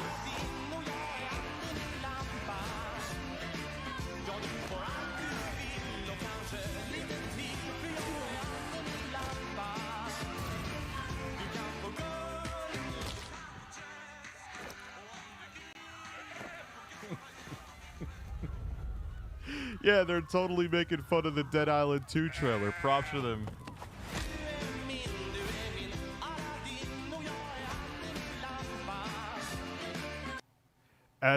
I'm looking forward to that. My kids will love it too. Best YouTube channel right here. Thank you very much, man. Screw the tickle, man. Rich, I always tune in because of your thoughtful takes. It's your bread and butter. Thank you.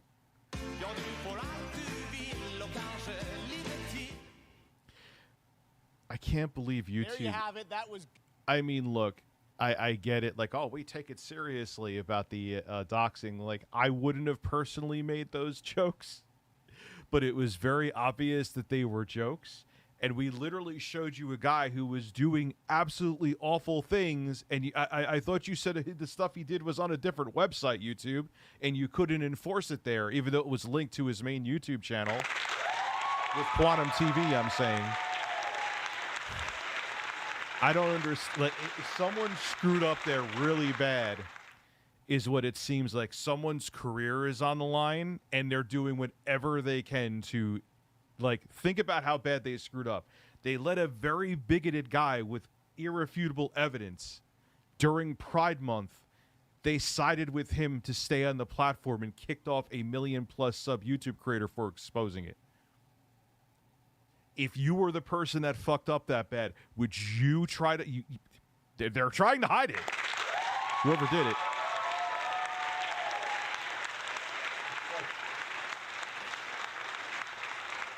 Because that's like, not only will you be fired from whatever position you're at YouTube, you will be blacklisted and not, you're like, you will have to hope a grocery store is hiring. So they are looking to fucking do whatever they can, whoever was involved, to cover their tracks. Well, Kyle S., that's humbling, man. I appreciate that. After everything happened regarding what happened to Acme was a load of bull ass. And dude, whoever made the decision, they're looking to cover their ass. That's like, oh yeah, he said to dox people. Yeah, that's why we. No, for whatever reason, someone made a really bad choice. They know it's like a job-ending choice to side with a bigot during Pride Month, and they don't want to lose their job. That's what I really think it is. Yeah, dude, Sonic Omega, it's bullshit. Goat Simulator 3, and it's coming later this year to the Epic Games Store. That was funny. I was just thinking a couple weeks ago, no bullshit. I was like, I wonder if they're gonna. Like, I wonder if it was a one-off if they're gonna make one, but they are. Marvel and 2K announced Marvel's Midnight Suns, a tactical RPG from Firaxis Games, the studio behind XCOM and Civilizations. If you care, from the Avengers bless and you. X-Men crossover. I'd rather with go on to playing a supernatural game ones after like this. Blade and Ghost Rider. Maybe don't. Yeah, no, it's a fucking trailer too. Cuphead, I'll fuck. What is this? We are thrilled. Well, I'm so thrilled too that I think all the fans can't believe that this is here, and I've been lucky enough to play this actually on my Steam Deck last week, and you guys gave me a copy. I can't. People are not going to be ready for how amazing this looks and the backgrounds and what you guys have done. I feel like you've amped up obviously the gameplay. It's difficult as we would expect, but the visual look, you guys have taken it even to the next level, which I didn't think was possible. Yeah, we absolutely did. I couldn't pinpoint one thing that we're proud. Man, look at the rock on her finger. Jesus. Other than this, because we really honed our craft, took everything to the next. That rock is Keemstar's entire bank account right there. And he has a lot in his bank account. Oh, Cuphead is dope. I'm actually looking forward to this. Yeah, she's gorgeous. She's gorgeous. I agree. Design, and of course, Yo, fuck this. I need some more coffee first before I'll be right back.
Shut up, Birds.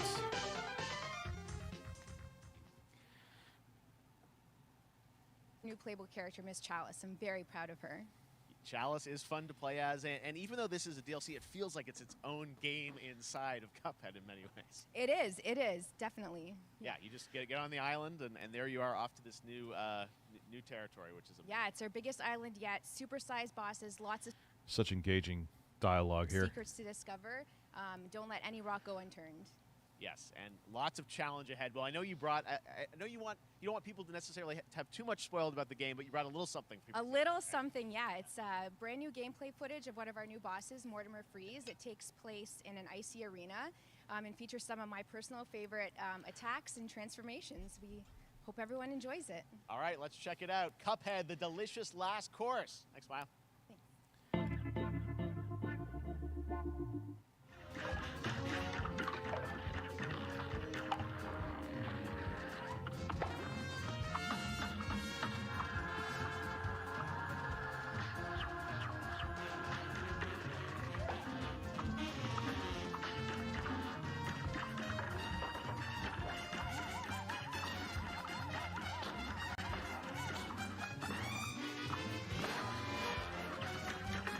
I'll buy it. I like Cuphead.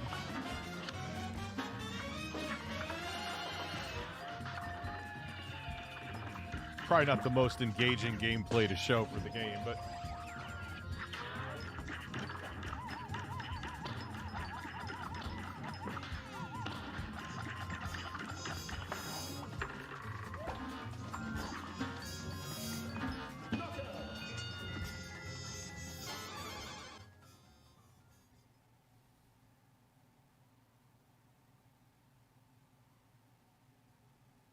Now, if you want even more Cuphead, and who doesn't, tomorrow we will show you an exclusive look at Season 2 of the Cuphead Show when I co-host Netflix's Geeked Week, which will include new show and game announcements. It streams at 10 a.m. yeah, it's incredible, and that's hand-drawn, I believe, too. Pacific, 1 p.m. Eastern. And that's not all. There's more Summer Game Fest all weekend long. Coming up next is the Day of the Devs Indie Showcase with I Am 8-Bit and Double Fine, then Devolver's Marketing Countdown to Marketing. Care. Tomorrow after Yes, Geek I'm making Week, this there is about the me. Epic Game Store Showcase at 11 a.m. Pacific, 2 p.m. Eastern with news on So I Rocket want to League. see. and Yes, the Tribeca I want to Games see Showcase. this. Here we go. Last year was TMNT Shredder's Revenge, which reminds us all of the Turtles arcade games back in the day. Well, it's nearing the Delicious end of bird development, horse, and the I team see wanted that. to use SPF as a way to reveal one exciting aspect of the game they've been keeping under wraps until now.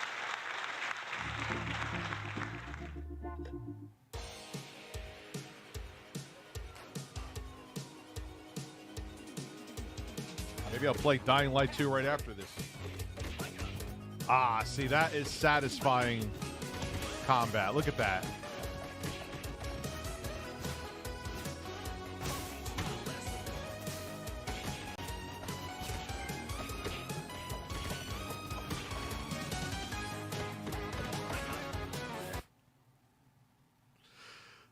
$42. Life is not fair. Life is not fair. She was an untalented delinquent that had no parenting, and now she made $42 million in OnlyFans. I'm starting to sell my ass.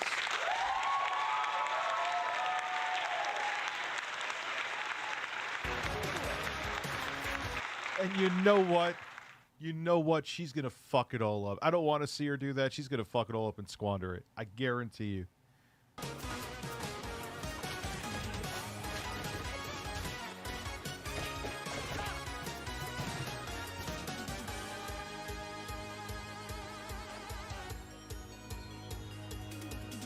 Yeah, this is fucking amazing.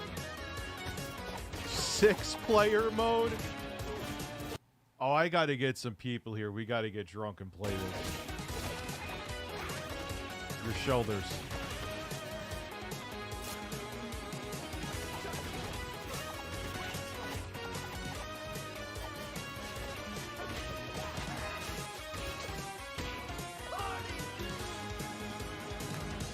Yeah. I'm amped for that. Hyped for that. Game Boy. I had the game for the Game Boy, too. Oh, that is soon, dude. That's only a week away. Why am I clapping like a seal? What is this? I will skip this. As soon as I hear the music, I'm like, oh no.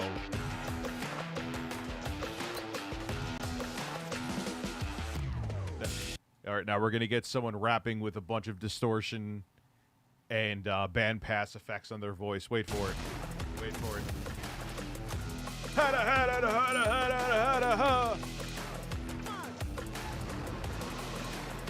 Come on. Not yet, really? Gonna make a liar out of me?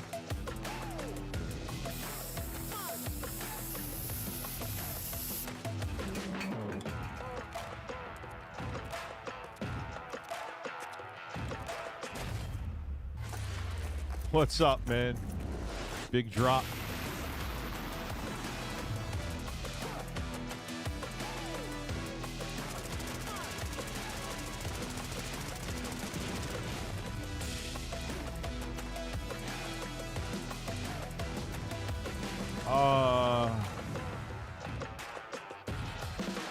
Sing us a song, Dad. You're the Birdman.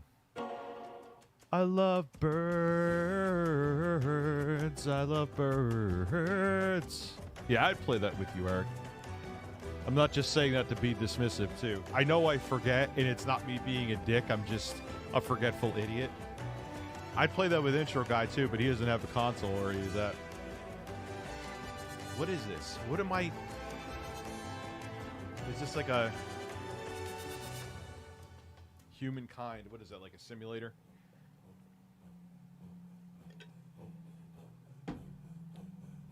But wait! There's more! Where was I? Had to watch this bird list? I don't know. This was like a random impromptu stream. Birds and birds and birds and birds, they let out nice big turds!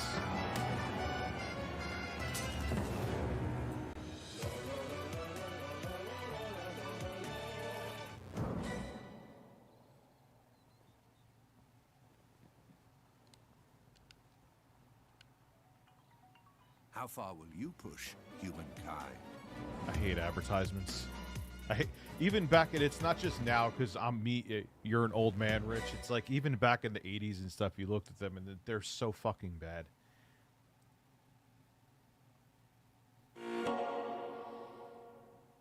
Humankind allows you to shape your civilization by combining a multitude of historical civilizations from the ancient to the modern era.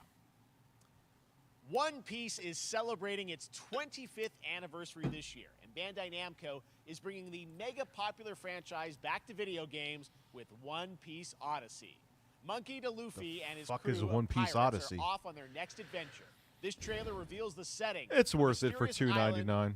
It's repetitive, but it's not the worst game I've ever played. Far from it. Upcoming JRPG. It didn't live up to... Dying Light was what Dead Island... It was... Dead Island is the rough draft of Dying Light.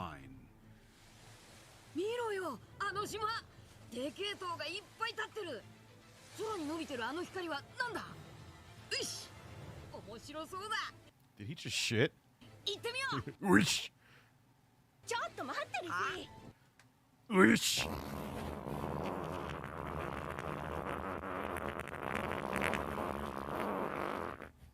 Yeah, Dying Light 2. I gotta, maybe I will play that on stream.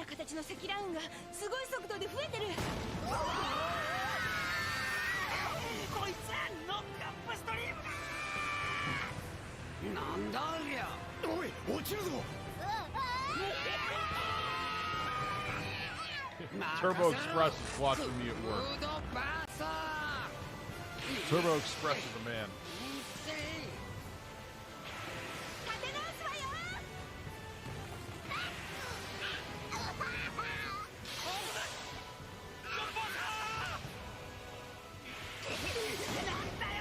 Oh no, there was a woman in a bikini in the ocean. Let's see how many people cry about it.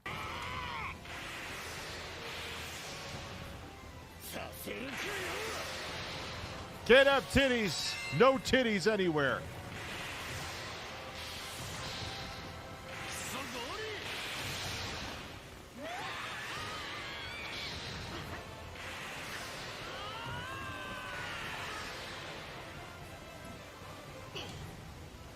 Yeah, I can't take. What the fuck am I even watching right now?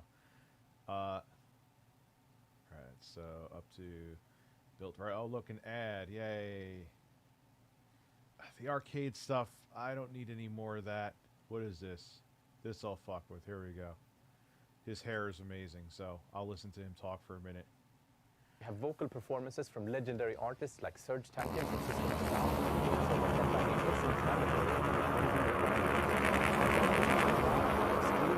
Xbox and PlayStation platforms, so go check it out and slay to the beat. Oh, one of these beat fucking games.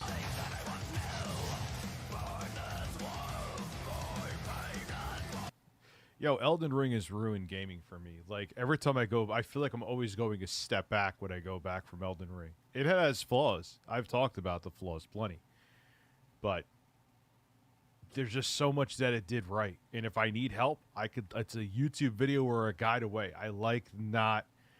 And this is coming from a guy with no sense of direction in games. But this stuff, this, like, edgy shit... Look, I know they're trying to appeal to a different demographic than me, but... Isn't my age, it's slightly younger to my age, like it's like 25 to like 37 is the biggest fucking demographic or something.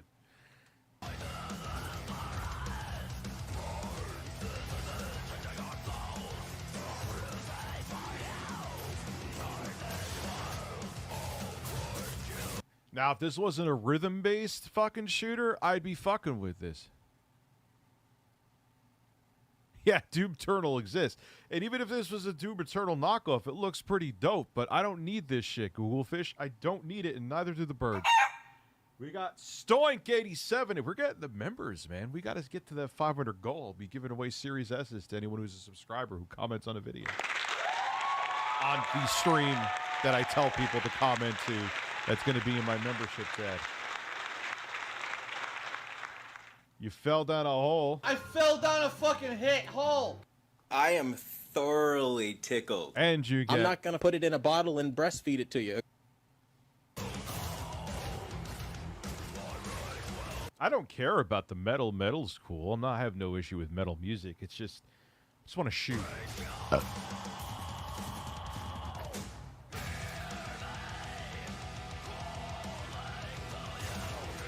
I'm just happy I could play Fear 1 and Fear 3 on my Steam Deck, no problem. Because there's still yet a game that has the same gunplay as Fear. Yes, Fear 1 is way better than Fear 3, but Fear 3, I think, is... Fear 3, excuse me, is not as bad as people think it is. It's pretty good.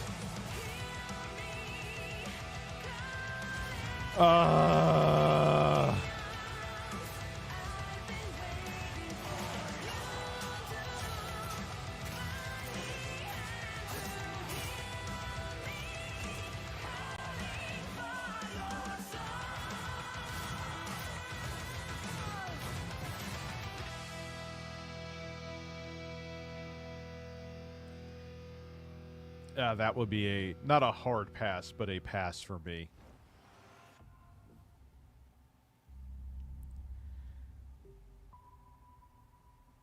Yeah, for the Fear for PC is still so good, and the fact that it runs perfect on Steam Deck later this year from Funcom, kind of surprises me because it's so old. Shooter with metal music, and right now, as I mentioned, a demo has launched on PC, Xbox, and PlayStation for you to play for free. Next up, a new game launches tomorrow, The Quarry from Supermassive Games. This spiritual successor to Until Dawn stars David Arquette and an all-star cast. It's getting great reviews, and this is one David of Arquette, yeah, binge-worthy teen horror entertainment experiences. I'm cool with metal. Don't get me wrong. And determines who lives and who dies at a camp in upstate New York. Here's the first look at the launch trailer. Yeah, Fear, obviously PC. If you get the if you get it on Steam, and we'll show this in a second, you get the patch for it. It's fine. Try to get a DRM free version on PC, but the Xbox Series X version, meaning that you get the 360 disc and pop it in, you can't buy the first one on the store for whatever fucking reason. They have the FPS boost mode. Beautiful. Family is the most important thing in the world. But if your whole family, like every last one of them decided to jump down the bottom of a well, and they're all just hanging on the end of a rope. How can one person be expected to pull them all back out? You can't. So you pull on that rope, and you're just going to fall right down to the bottom of the well with the rest of them. And what's the point of that? What? There is a lot more to this than you realize. Like what? Graphics are insane. Kidnapping, murder, cover-ups. I think the whole Hackett family Facial is in on it. animations You are have no idea crazy. what's going on here. Not a goddamn clue. All right, let's do this. Who should I call? 911. You mean 911? Who says 911? Goodbye, cruel world. We gotta get out. I'm gonna enjoy watching you die.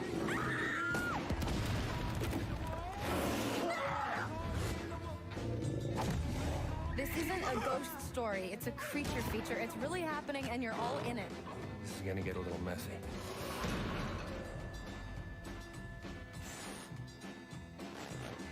Them's the rules, you noob. Didn't show any gameplay. Back at the Game Awards, we were proud to reveal Nightingale, a shared world survival Facial crafting animations game from are crazy, Inflection Games up in Canada. Now it's time to give you a brand new look and deeper look at the game, including its innovative realm card system that lets you impact things like the weather pattern, resources, and challenges in its procedural realms. Here is your exclusive new look. I'm excited, Jeff.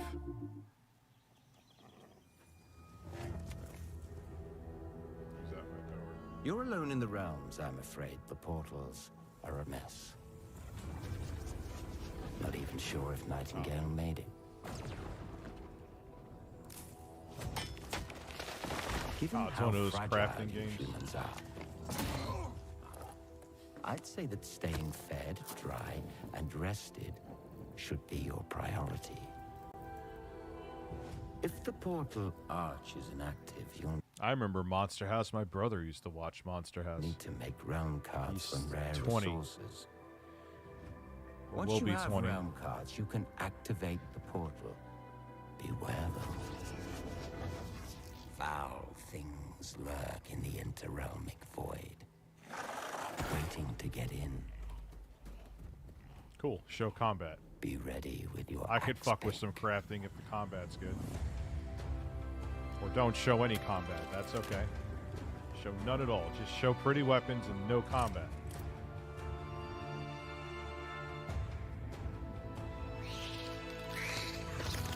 Beautiful game. Visually.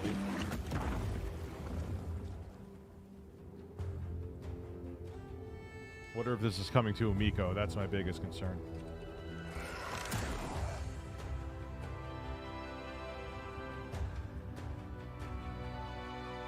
No birds, hard pass. Not a boo.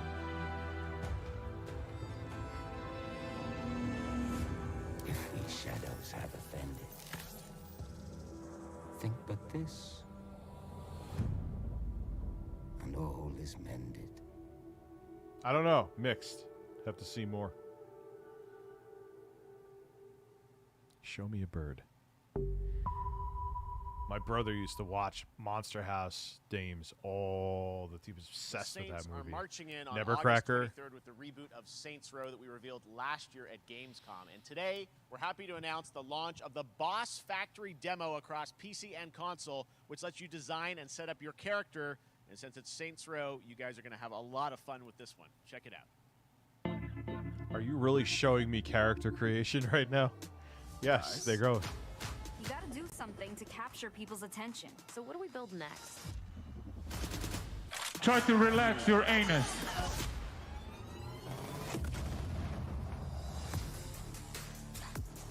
They're really showing.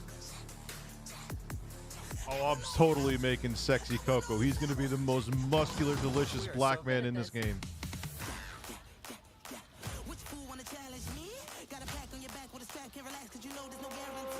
Oh, this music up. There it is. The rapping. The same fucking sound. The same sound. This is how they think they put. What the fuck is that? Seriously, this is perfect. Dinner and a show, baby. Infect the Coco, man.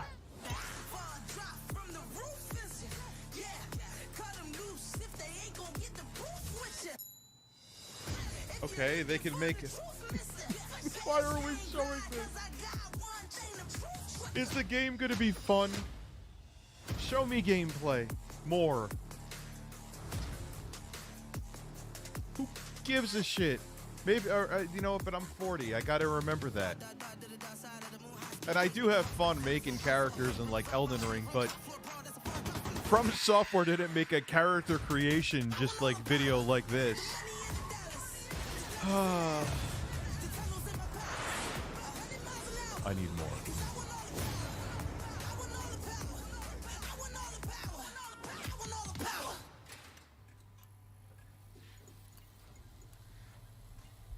Well, at least I could live my fantasy of having a giant cock.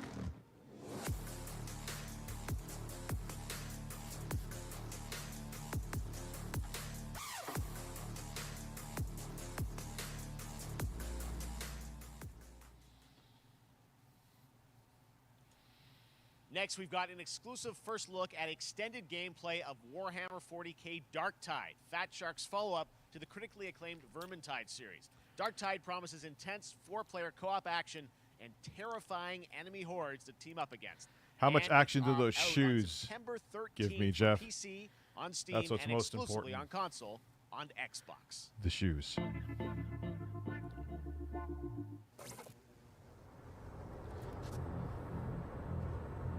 Manufacturer HL1736 is heading towards a power systems failure thanks to a bit of heretic sabotage.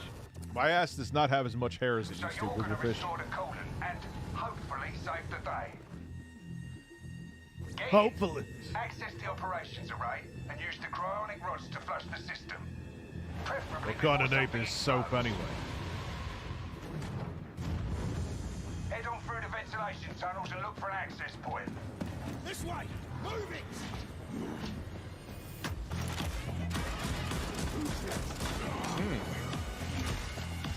Oh. I like violence. Violence is fun in games. Okay. 20 frames a second, but okay. Set your data interrogators. If all goes well, we can unlock the system, prime the rods, and send them where they're needed.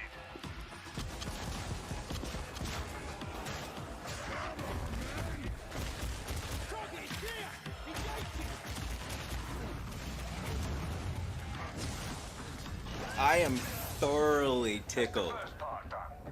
Get to the base of the matrix bar and put those cryonic rods Minus a couple performance issues, but it is just a trailer. This looks pretty good. If the combat feel, but I'm always, you know, I hope it's not the Wolfenstein 2 effect, because I remember seeing that game and being like, holy shit, this combat looks insane. Then you play it and it does not. Does anyone understand what I mean? Like, there's some games that the combat clicks with the controls, and there's other games, sure, the combat looks good, but it doesn't feel as good to implement. That's what I felt about Wolfenstein 2. It was a good game that was far from great for that key reason, and they didn't shut the fuck up, too. What are you waiting for? Get it in place.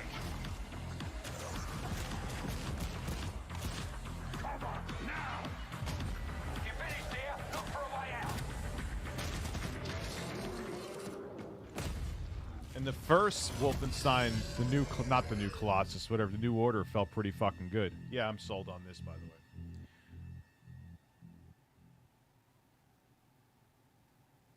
Bloober Team is known for psychological horror games like Blair Witch and The Medium. Today, they are ready to reveal their latest creation made completely in Unreal Engine 5 for a visceral horror experience. It's a return to the world It'd be of interesting to Layers see of if Fears. Steam Deck could run Get these a straight up dose of this. Unreal Engine 5 games. Someone once said insanity runs in our family. Let it run. I wish that came out. That would be so cool. Especially if it had interchangeable parts so you could upgrade it over time. Like put a new NUC module in if the KFC console came out. That would have been so awesome. What happened to Ill? That looked insane. I know that was just concept and not gameplay, but they made gameplay like ill. That would be fucking crazy.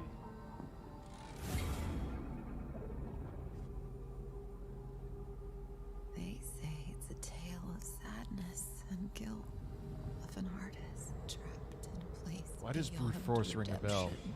Yes, is that like the 3D beat 'em up? This is a story of my fear, pain, and hatred, of the horror of my loneliness, and it is mine. Does this frighten you or no? Oh, you're too much of a Chad bird, I forgot. Now I see it. All this misery, all this suffering. All this There was non-gameplay. no other way. Shouldn't have. You really shouldn't. Made in Unreal Engine 5. Nice lighting, okay. An empty shell cannot live forever. It cannot live at all. I may have to take a dump. Breaking news.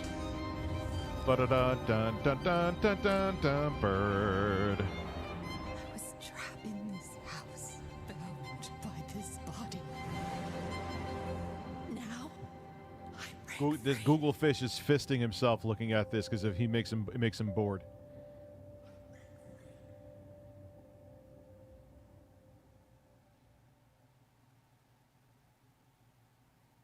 This October, Gotham Knights arrives. Oh, no. Batman is dead, and it's up to the Batman family, Batgirl, Nightwing, Red Hood, and Robin, to protect Gotham.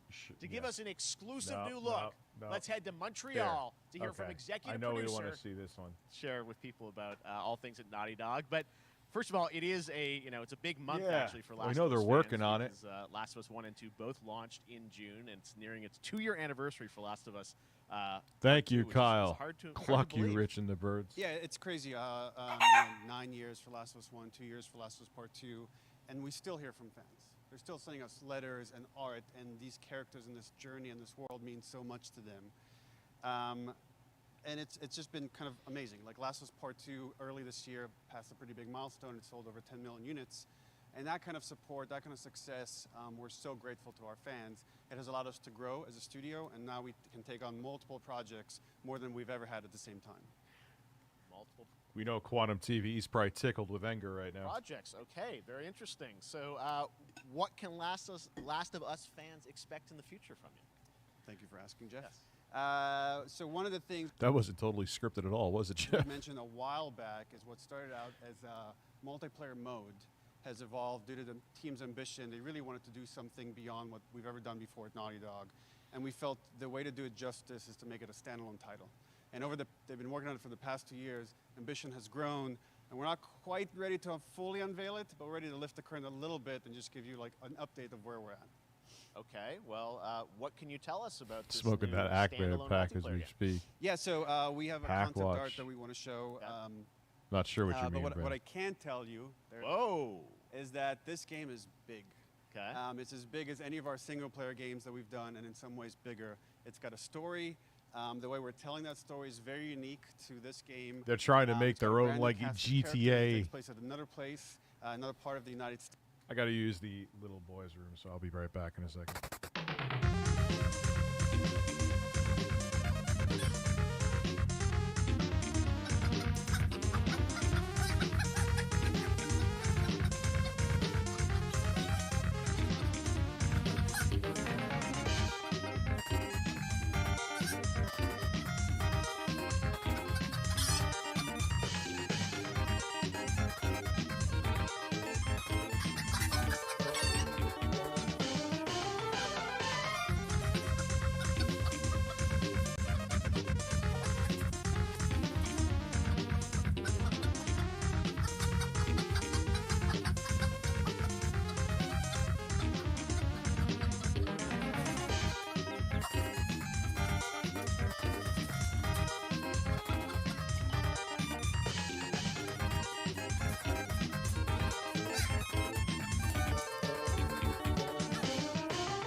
You ever just take a dump and then just feel like taking a nap afterwards? That is where I'm at right now. I'm sure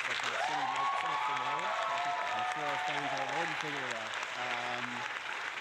And it's really cool. And it's being headed by Vinith Agrawal, Anthony Newman, and Joe Pantnati, all veterans of Uncharted and Last of Us. And you're going to see a lot more of this game come next year.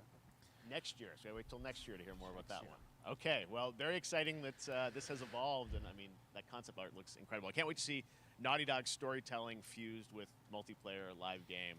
It's something special. We can't wait to show it either. Okay, well, that's not all. We also have something that I've been reading about on the internet every day, it feels like. Up in Calgary, they're filming the Last of Us show for HBO, right? Oh, yay, another show I'm not going to watch. Yeah, so for the past year, we've teamed up with Craig Mazin of Chernobyl fame and HBO to adapt The Last of Us into a TV show. They've been filming, and it's pretty incredible. The stuff I'm getting back, when we're looking at back at Naughty Dog, we can't help but feel emotional because not only is it so good and the quality's so high, it's so authentic to what we've made in the game. I just can't. I couldn't be proud of, like, again, Craig and that whole crew and everybody that's up there. And their last day of filming is tomorrow. So the entire series, last day of filming is tomorrow. Last day of filming is tomorrow. Craig is up there right now, kind of wrapping it all up. So it's pretty close. It's closer than you might think. And you actually got to direct one of the episodes?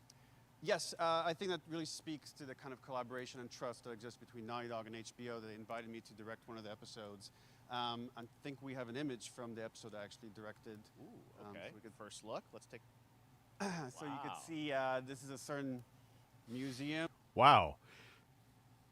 It's a picture.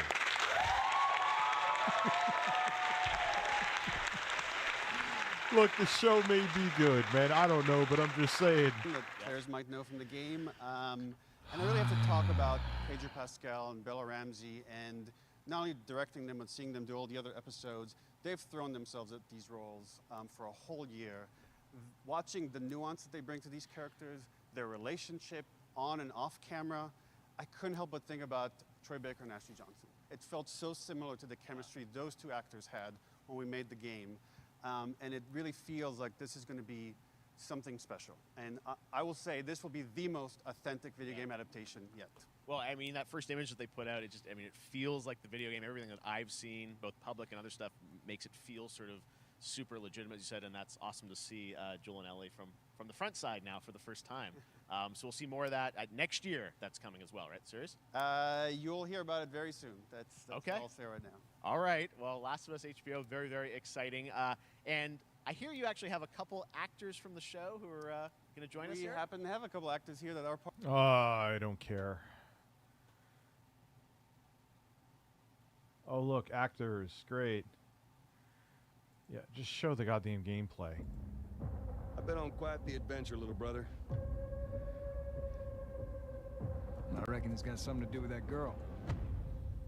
It's got everything to do with that little girl.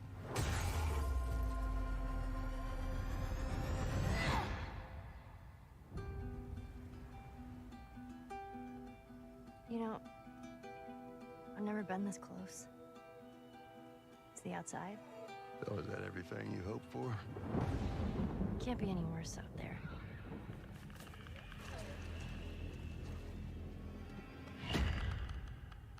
Kane, thank you very much. Once upon a time, I had somebody that I cared about. I heard the original And in Prey this was world, really that's good. for one thing: get you killed.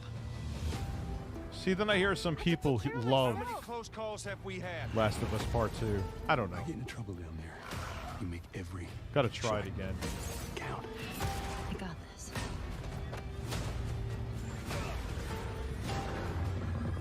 Adam, yeah. A lot of these, Some dude. practice. A lot of those games just seem so detached. Also in development for PC. There you go. Truly one of my favorite games of the past decade. Guys, what's your reaction to that?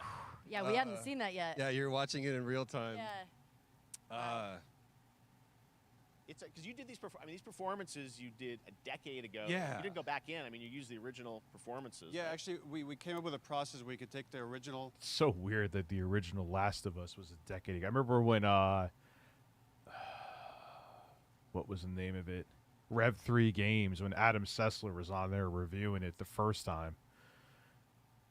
It came out in 2013, didn't it? It was the tail end of the 7th generation. Yeah, I should. I probably would start with the first Last of Us, though. Animation that we did for the faces. JV. And kind of like retargeted on these new rigs that have a lot more fidelity. And then the animators went back and We're studied. seeing side by sides here. Just Yeah, but you're showing PS4 from a remaster of PS3. how much it has changed that you went and you redid the models and rebuilt everything? Everything was rebuilt from the ground up. Same art director. Troy Bay, yeah, those pants. Re-art directed the whole thing from the ground up. But the great thing about these faces is that they're closer to the original performance. All the animators went and studied those videos and got it closer to what you did on set than we could have achieved before. And that's just like one of the... Well, that game chugged on the PS3. They were sucking every ounce they could have out of the PS3. things we could talk about, like this brand new AI, like all the combat is redone. Just the fidelity of everything, 60 frames per second, all this stuff you're getting on the PS5. Again, we wanted to give, knowing because of the show, because they're all new players for PS5 and PC, we wanted them to have the definitive version of The Last of Us.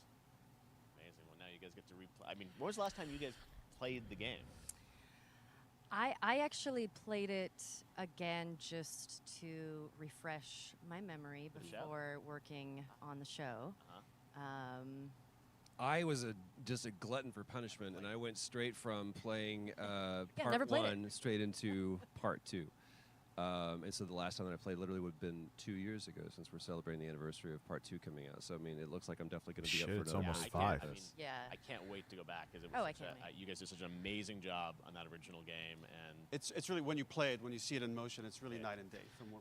I mean, yeah, it feels to me. It's I don't know why it's off-putting with me. They're remaking the original Last of Us because but I have to remember too. Think about it. If you were 10 when the original Last of Us came out, you're 20 now. You're an adult. To you, 10 is half. If you're only 20, 10 years ago was half of your life. So that feels like a different lifetime to you. So I could get, to me, it's like, what the fuck? But I have to remember, I'm 40. So 10 years ago doesn't feel that long. But to someone who's like in their early 20s, who maybe mommy and daddy wouldn't have even let them play this game when it first came out, this is a lifetime ago. You know what I'm saying? I have to remember that. What it used to be. I imagine that think of the Last of Us 2 combat, but kind of that back in the Last of Us 1. Well, it's the whole, like, all the new animation system, the new AI Probably system, not. everything we've learned They're on, actors. like, They don't. Uncharted 4, Last of Us Their 2, job we is to applied read a to script this, and do a again, to quality give that read. definitive version. Just to give a quick shout out, this project is headed up by. She's kind of Matthew cute, I Gallant think. I've and always Shauna have thought she was Skye. cute. She used to be You'll hear a on lot more about it and see a lot more about the it over show with coming weeks Leonardo leading up to DiCaprio back in the day. release September Not 2nd Full on House. PS5. I can't remember it. All right. And shortly thereafter on PC. We will look forward to it. Neil, you've talked a lot about games directed by other people. What are you directing? You still making games? Still making Yes. games. Okay. I haven't given up my day job. Not full. Growing pains. Growing Talk pains. about it? Maybe if someone Growing in PlayStation wants to leak it, then we can talk about it now. Otherwise, we'll save it. But you do have a new project. Do have a new project, but we'll save it for another Summer Game Fest. Okay. Okay, well, we'll see. We'll try and save it. All right. Troy, Ashley, Neil, thank you so much for dropping by Summer Game Fest, and I am so excited that The Last of Us is returning, as you said, in September. So thanks, guys. Appreciate it. Thanks, Jeff. Awesome. All right, well, that is going to do it. Thanks to Naughty Dog and PlayStation for that very special look at The Last of Us and the entire franchise and where things are going. crap? Very, very excited about that. All right, Summer Game Fest continues over the next few days. Coming up right now on this very stream is Day of the Des with I Am 8-Bit and Double. Yeah, no, thank you. I am A-OK. Okay. What time is it? Oh, it's almost 5. Okay. Let me make sure I didn't miss any super chats here. All right, I'll be back this evening after dinner. Because if it was like a half an hour earlier, I would have played something. But I'll probably do that tonight. So I will see you guys real soon. Kiss a bird, find a bird, eat a bird. And I'll see you guys in a couple hours. A few hours. Have a good one.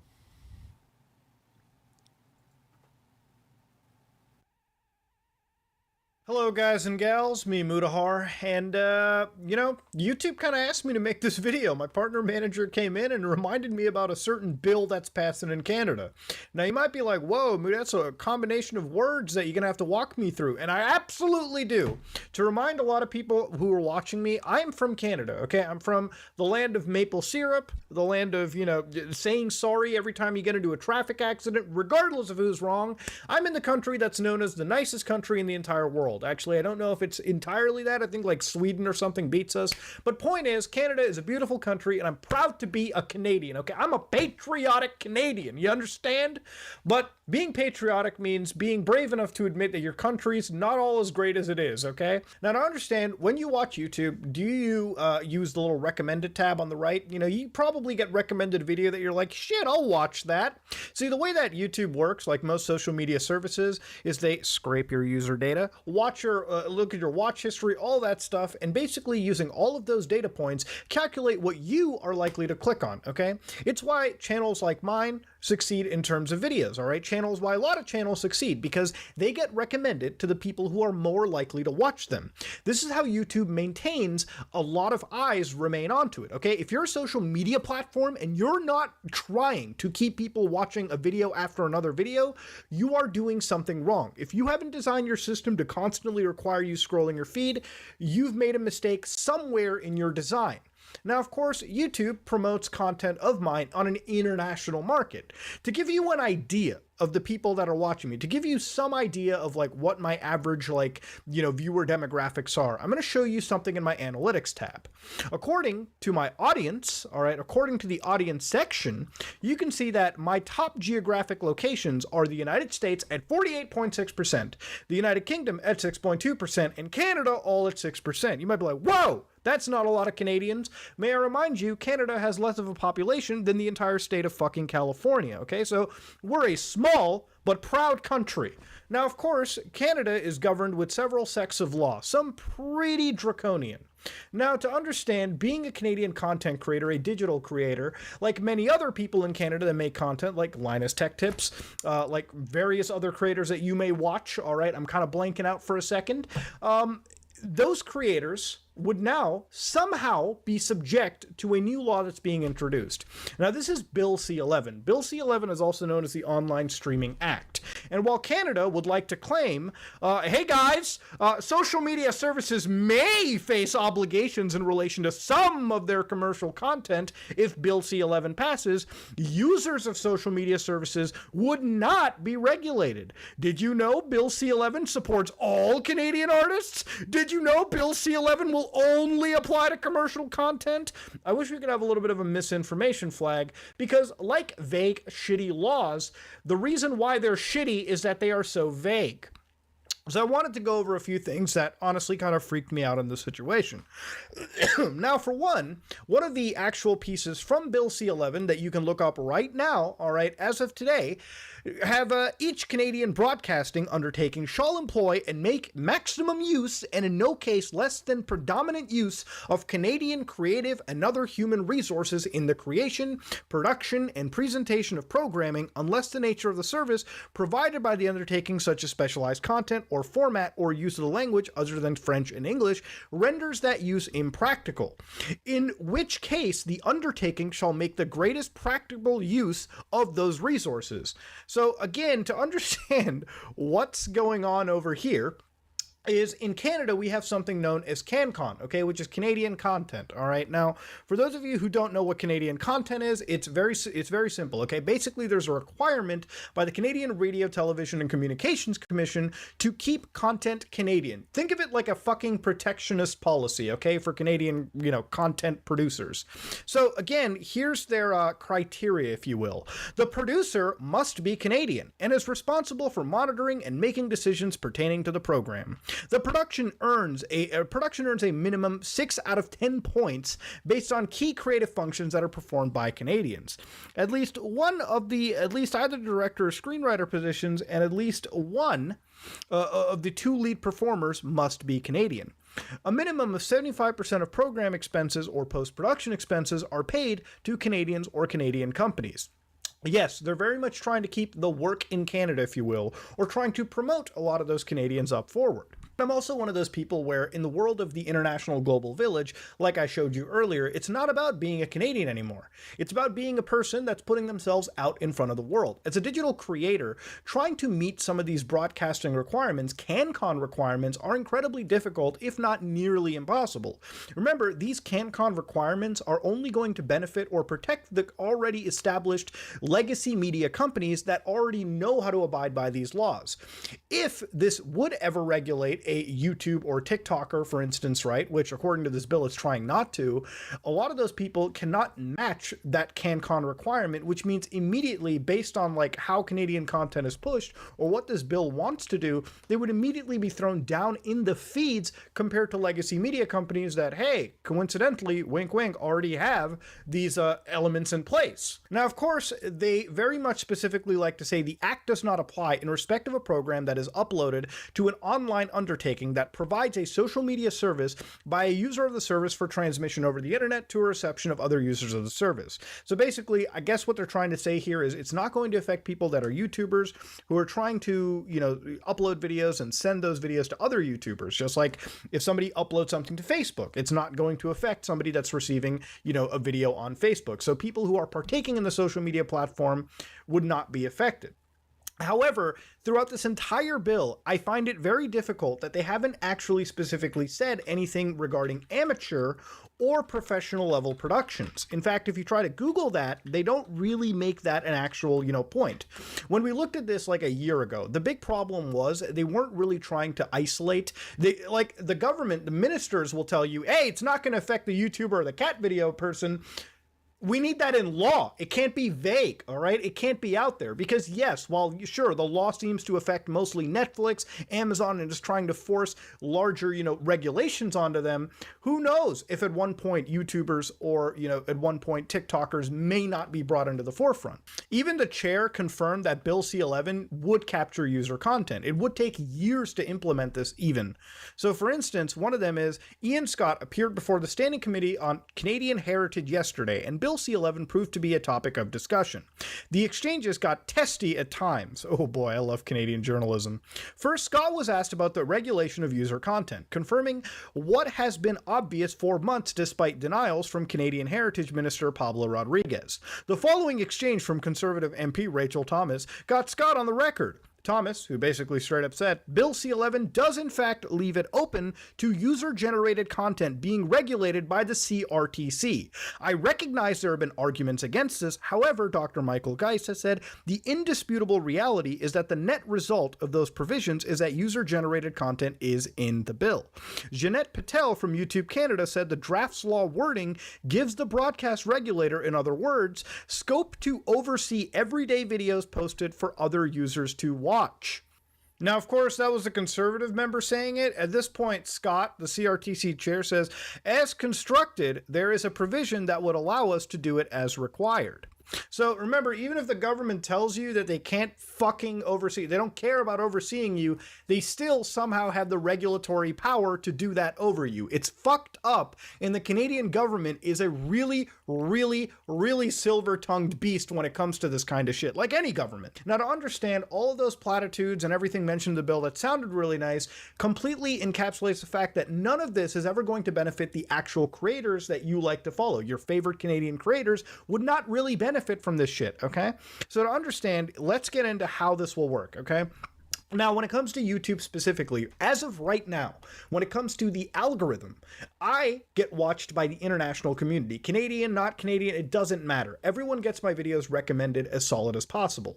Now, of course, if this is properly implemented, YouTube obviously is coinciding that when it comes to things like, you know, professional music videos that are uploaded on their platform or any professional piece, obviously they actually cave in to the Canadian government on that. You can read it right from YouTube right here. As we've said before, we aren't opposed to regulation, and we will continue to do our part to support the Canadian creator economy, and we agree that an official music video should be regulated the same way whether it's shown on YouTube or TV. But of course, that is not something that's specifically mentioned in this bill as far as I've read it.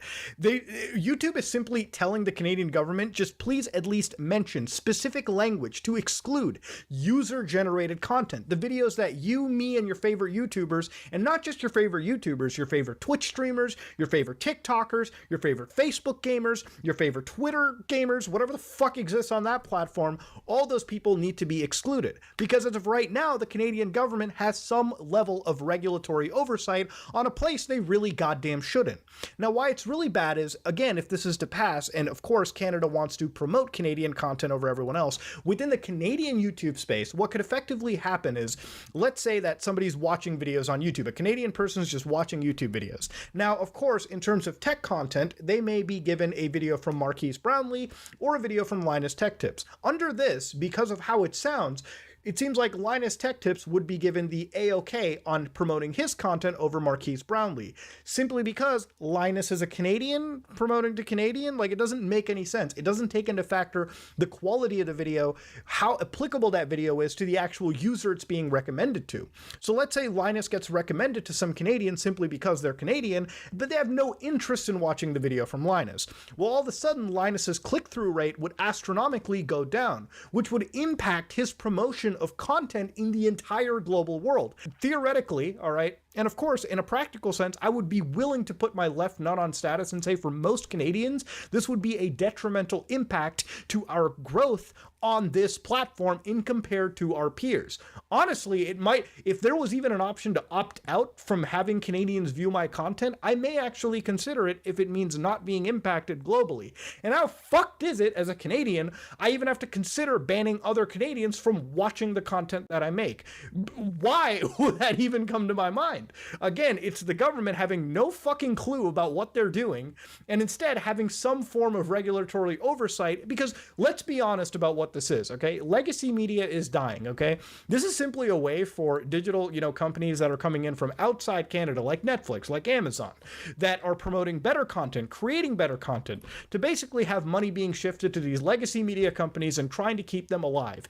This is simply protectionism to protect legacy media again in Canada, even if the content is bad, without factoring that we live in a global village. For people who are making content digitally, the fact that our audiences have always been from an international, spectrum, the United States, the UK, Canada, Australia, Germany, basically any country, India out there, the fact that Canada wants to, implement some of its crappy policies in the entire internet as a whole leaves me a bit shocked, bewildered, and honestly, I don't like the state of Canadian internet freedom anymore, given the rate of how these bills are being adopted. So yeah, ladies and gentlemen, Canadian Bill C-11 sucks a lot of ass. And if you ask anybody that actually produces content in Canada, you'll realize that this doesn't ever benefit a lot of the racialized communities that Canada wants to promote. In fact, if anything, this will be a bill that outright promotes and preserves a lot of those old legacy media outlets out there and tries to keep them at the forefront, basically keeping a dying breed active. This is like an IV drip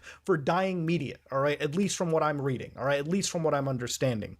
And when it comes to services like Netflix and services like Amazon, it might make them reconsider being in the Canadian market, okay? If they have to comply by some really insane arbitrary rules. And of course, having the provision to have literal content creators like you, me out there affected, especially in Canada, is very, very questionable. Very, very against the idea of this. Ladies and gentlemen, I wanted to make this video because as a Canadian, these laws oftentimes confuse me. These laws oftentimes bewilder me on how they're ever even passed and accepted. And then I realized the game is actually rigged from the beginning. But it doesn't have to be. All right, if you're a Canadian out there and you don't like Bill C-11, let your MP know, okay? Ladies and gentlemen, we live in a fucking democracy. These fucking heathens work for us, okay? You let them know that you're not voting for them anymore, and all of a sudden, they'll fucking get down on their knees and suck you off if they have to. That's how government works. That's how mafia works. That's how democracy works. Stand up, fight for your freedoms, okay? And make sure your internet is as deregulated as possible, because let me tell you, it's the last bastion for freedom. All right, ladies and gentlemen, this is me, Mutahar, and I'm going to take those pills my doctor told me to. I am out.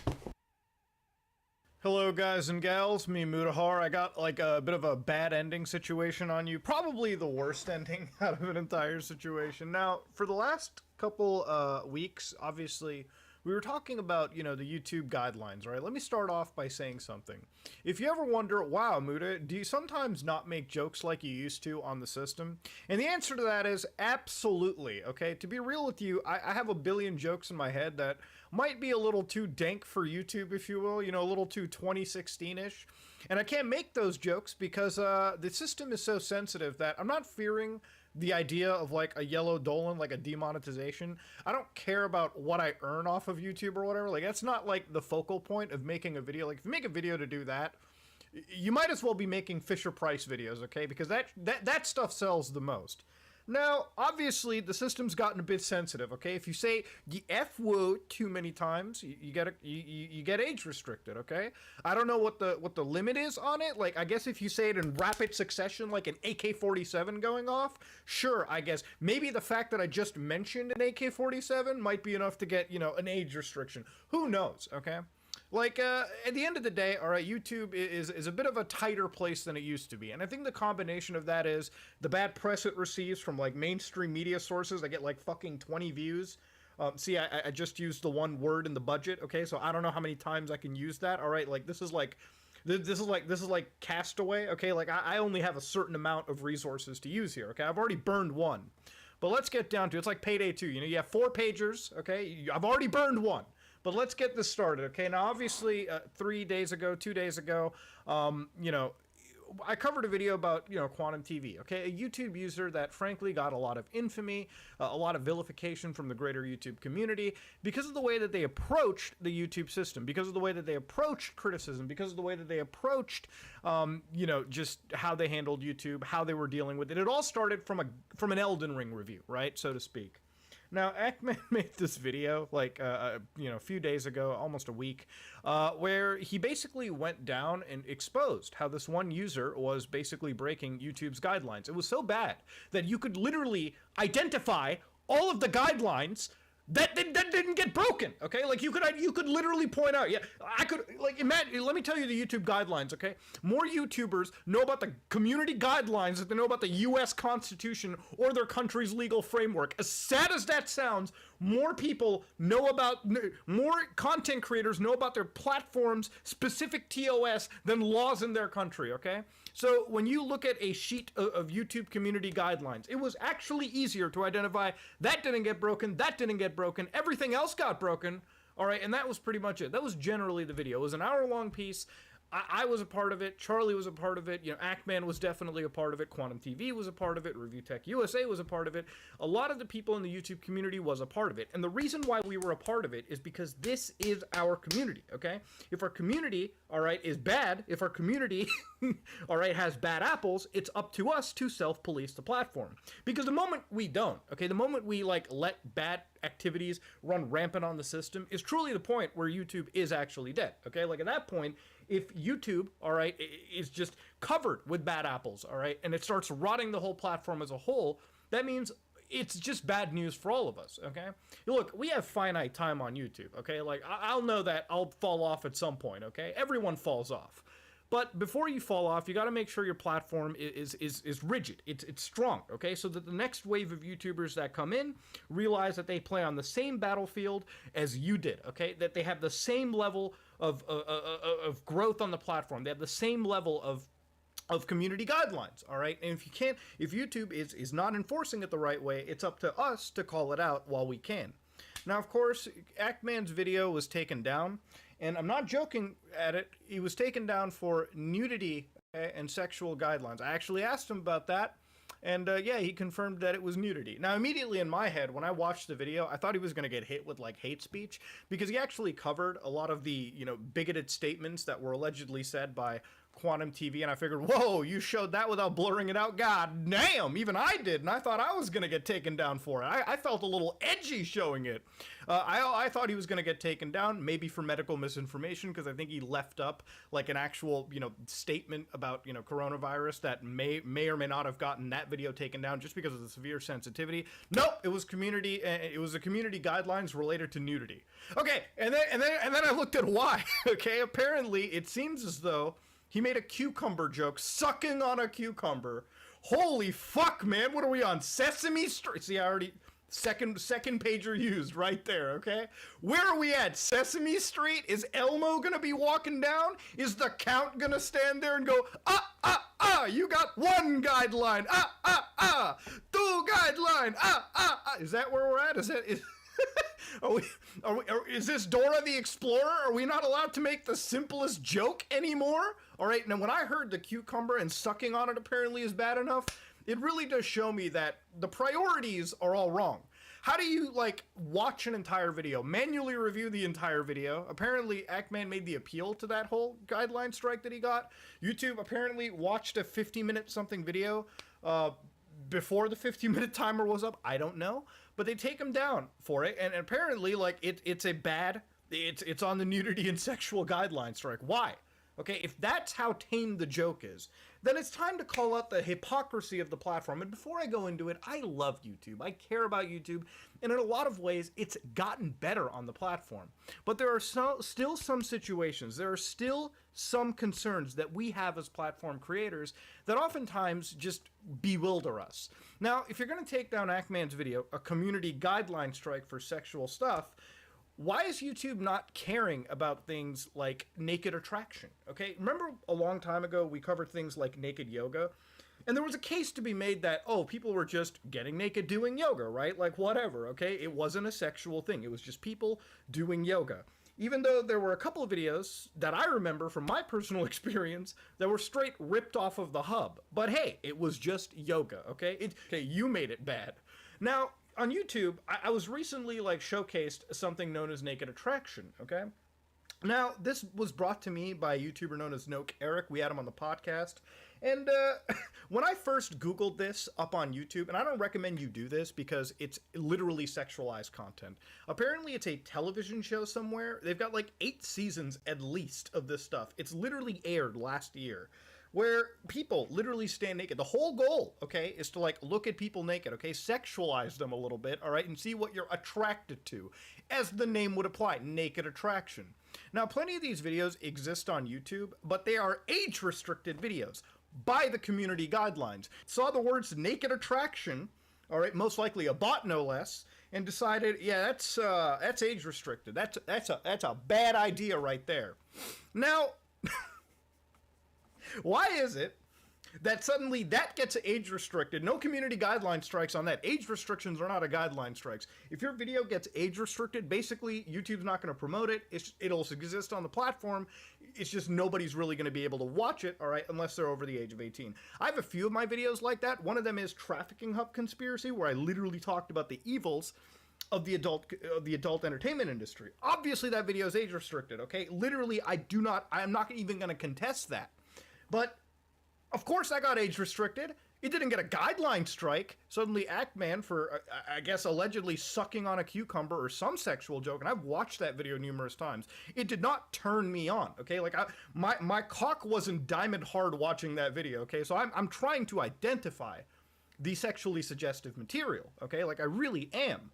So, if naked attraction and stuff like that can exist on the platform, be age restricted, why is it that something infinitely tamer in comparison gets a community guideline strike? It really just feels like the platform itself has a weird way of policing. It's like you've got such a majority reliance on machine learning algorithms and maybe a human being that watches 30 seconds of a video without any further context and just decides the fate of a channel and its progress.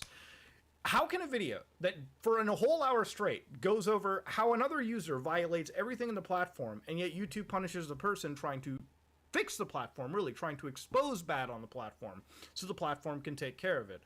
Honestly, it is one of the worst endings I've ever seen, and I'm a little disappointed in YouTube, to be honest. I'm a little disappointed in anything, but honestly, as a community, there's not much more that we can do other than, you know, preach our word and call it a day. Because YouTube has like two choices to make. Either they can side with somebody that is detrimental to the platform, or listen to the grand majority of the platform and realize, no, we're not just doing this to harass or bully somebody despite them being a smaller channel. Channel size doesn't matter. We're literally calling out the hypocrisy on a platform. Look, there are creators larger than all of us, creators smaller than all of us that break the guidelines every single day. If you're going to have a community guideline system, just enforce it fairly, okay? Like, enforce it properly. You can't have, like, a billion different examples and gotchas that exist on the platform that allow us to constantly be bewildered on what is allowed and what isn't. Honestly, getting the community guideline strike half the time makes me realize that, why, okay? Why did anybody get this when clearly worse exists on the platform? YouTube needs an answer for this, and I'm sure even the people that are running YouTube are probably bewildered on how this even happened. Ladies and gentlemen, this is one of the worst endings ever. That being said, if you like what you saw, please like, comment, and subscribe. Dislike it if you dislike it. I am out. Hey everybody, another exciting episode on a corporation not knowing how to preserve game history and absolutely sucking at implementing DRM. Got some handsome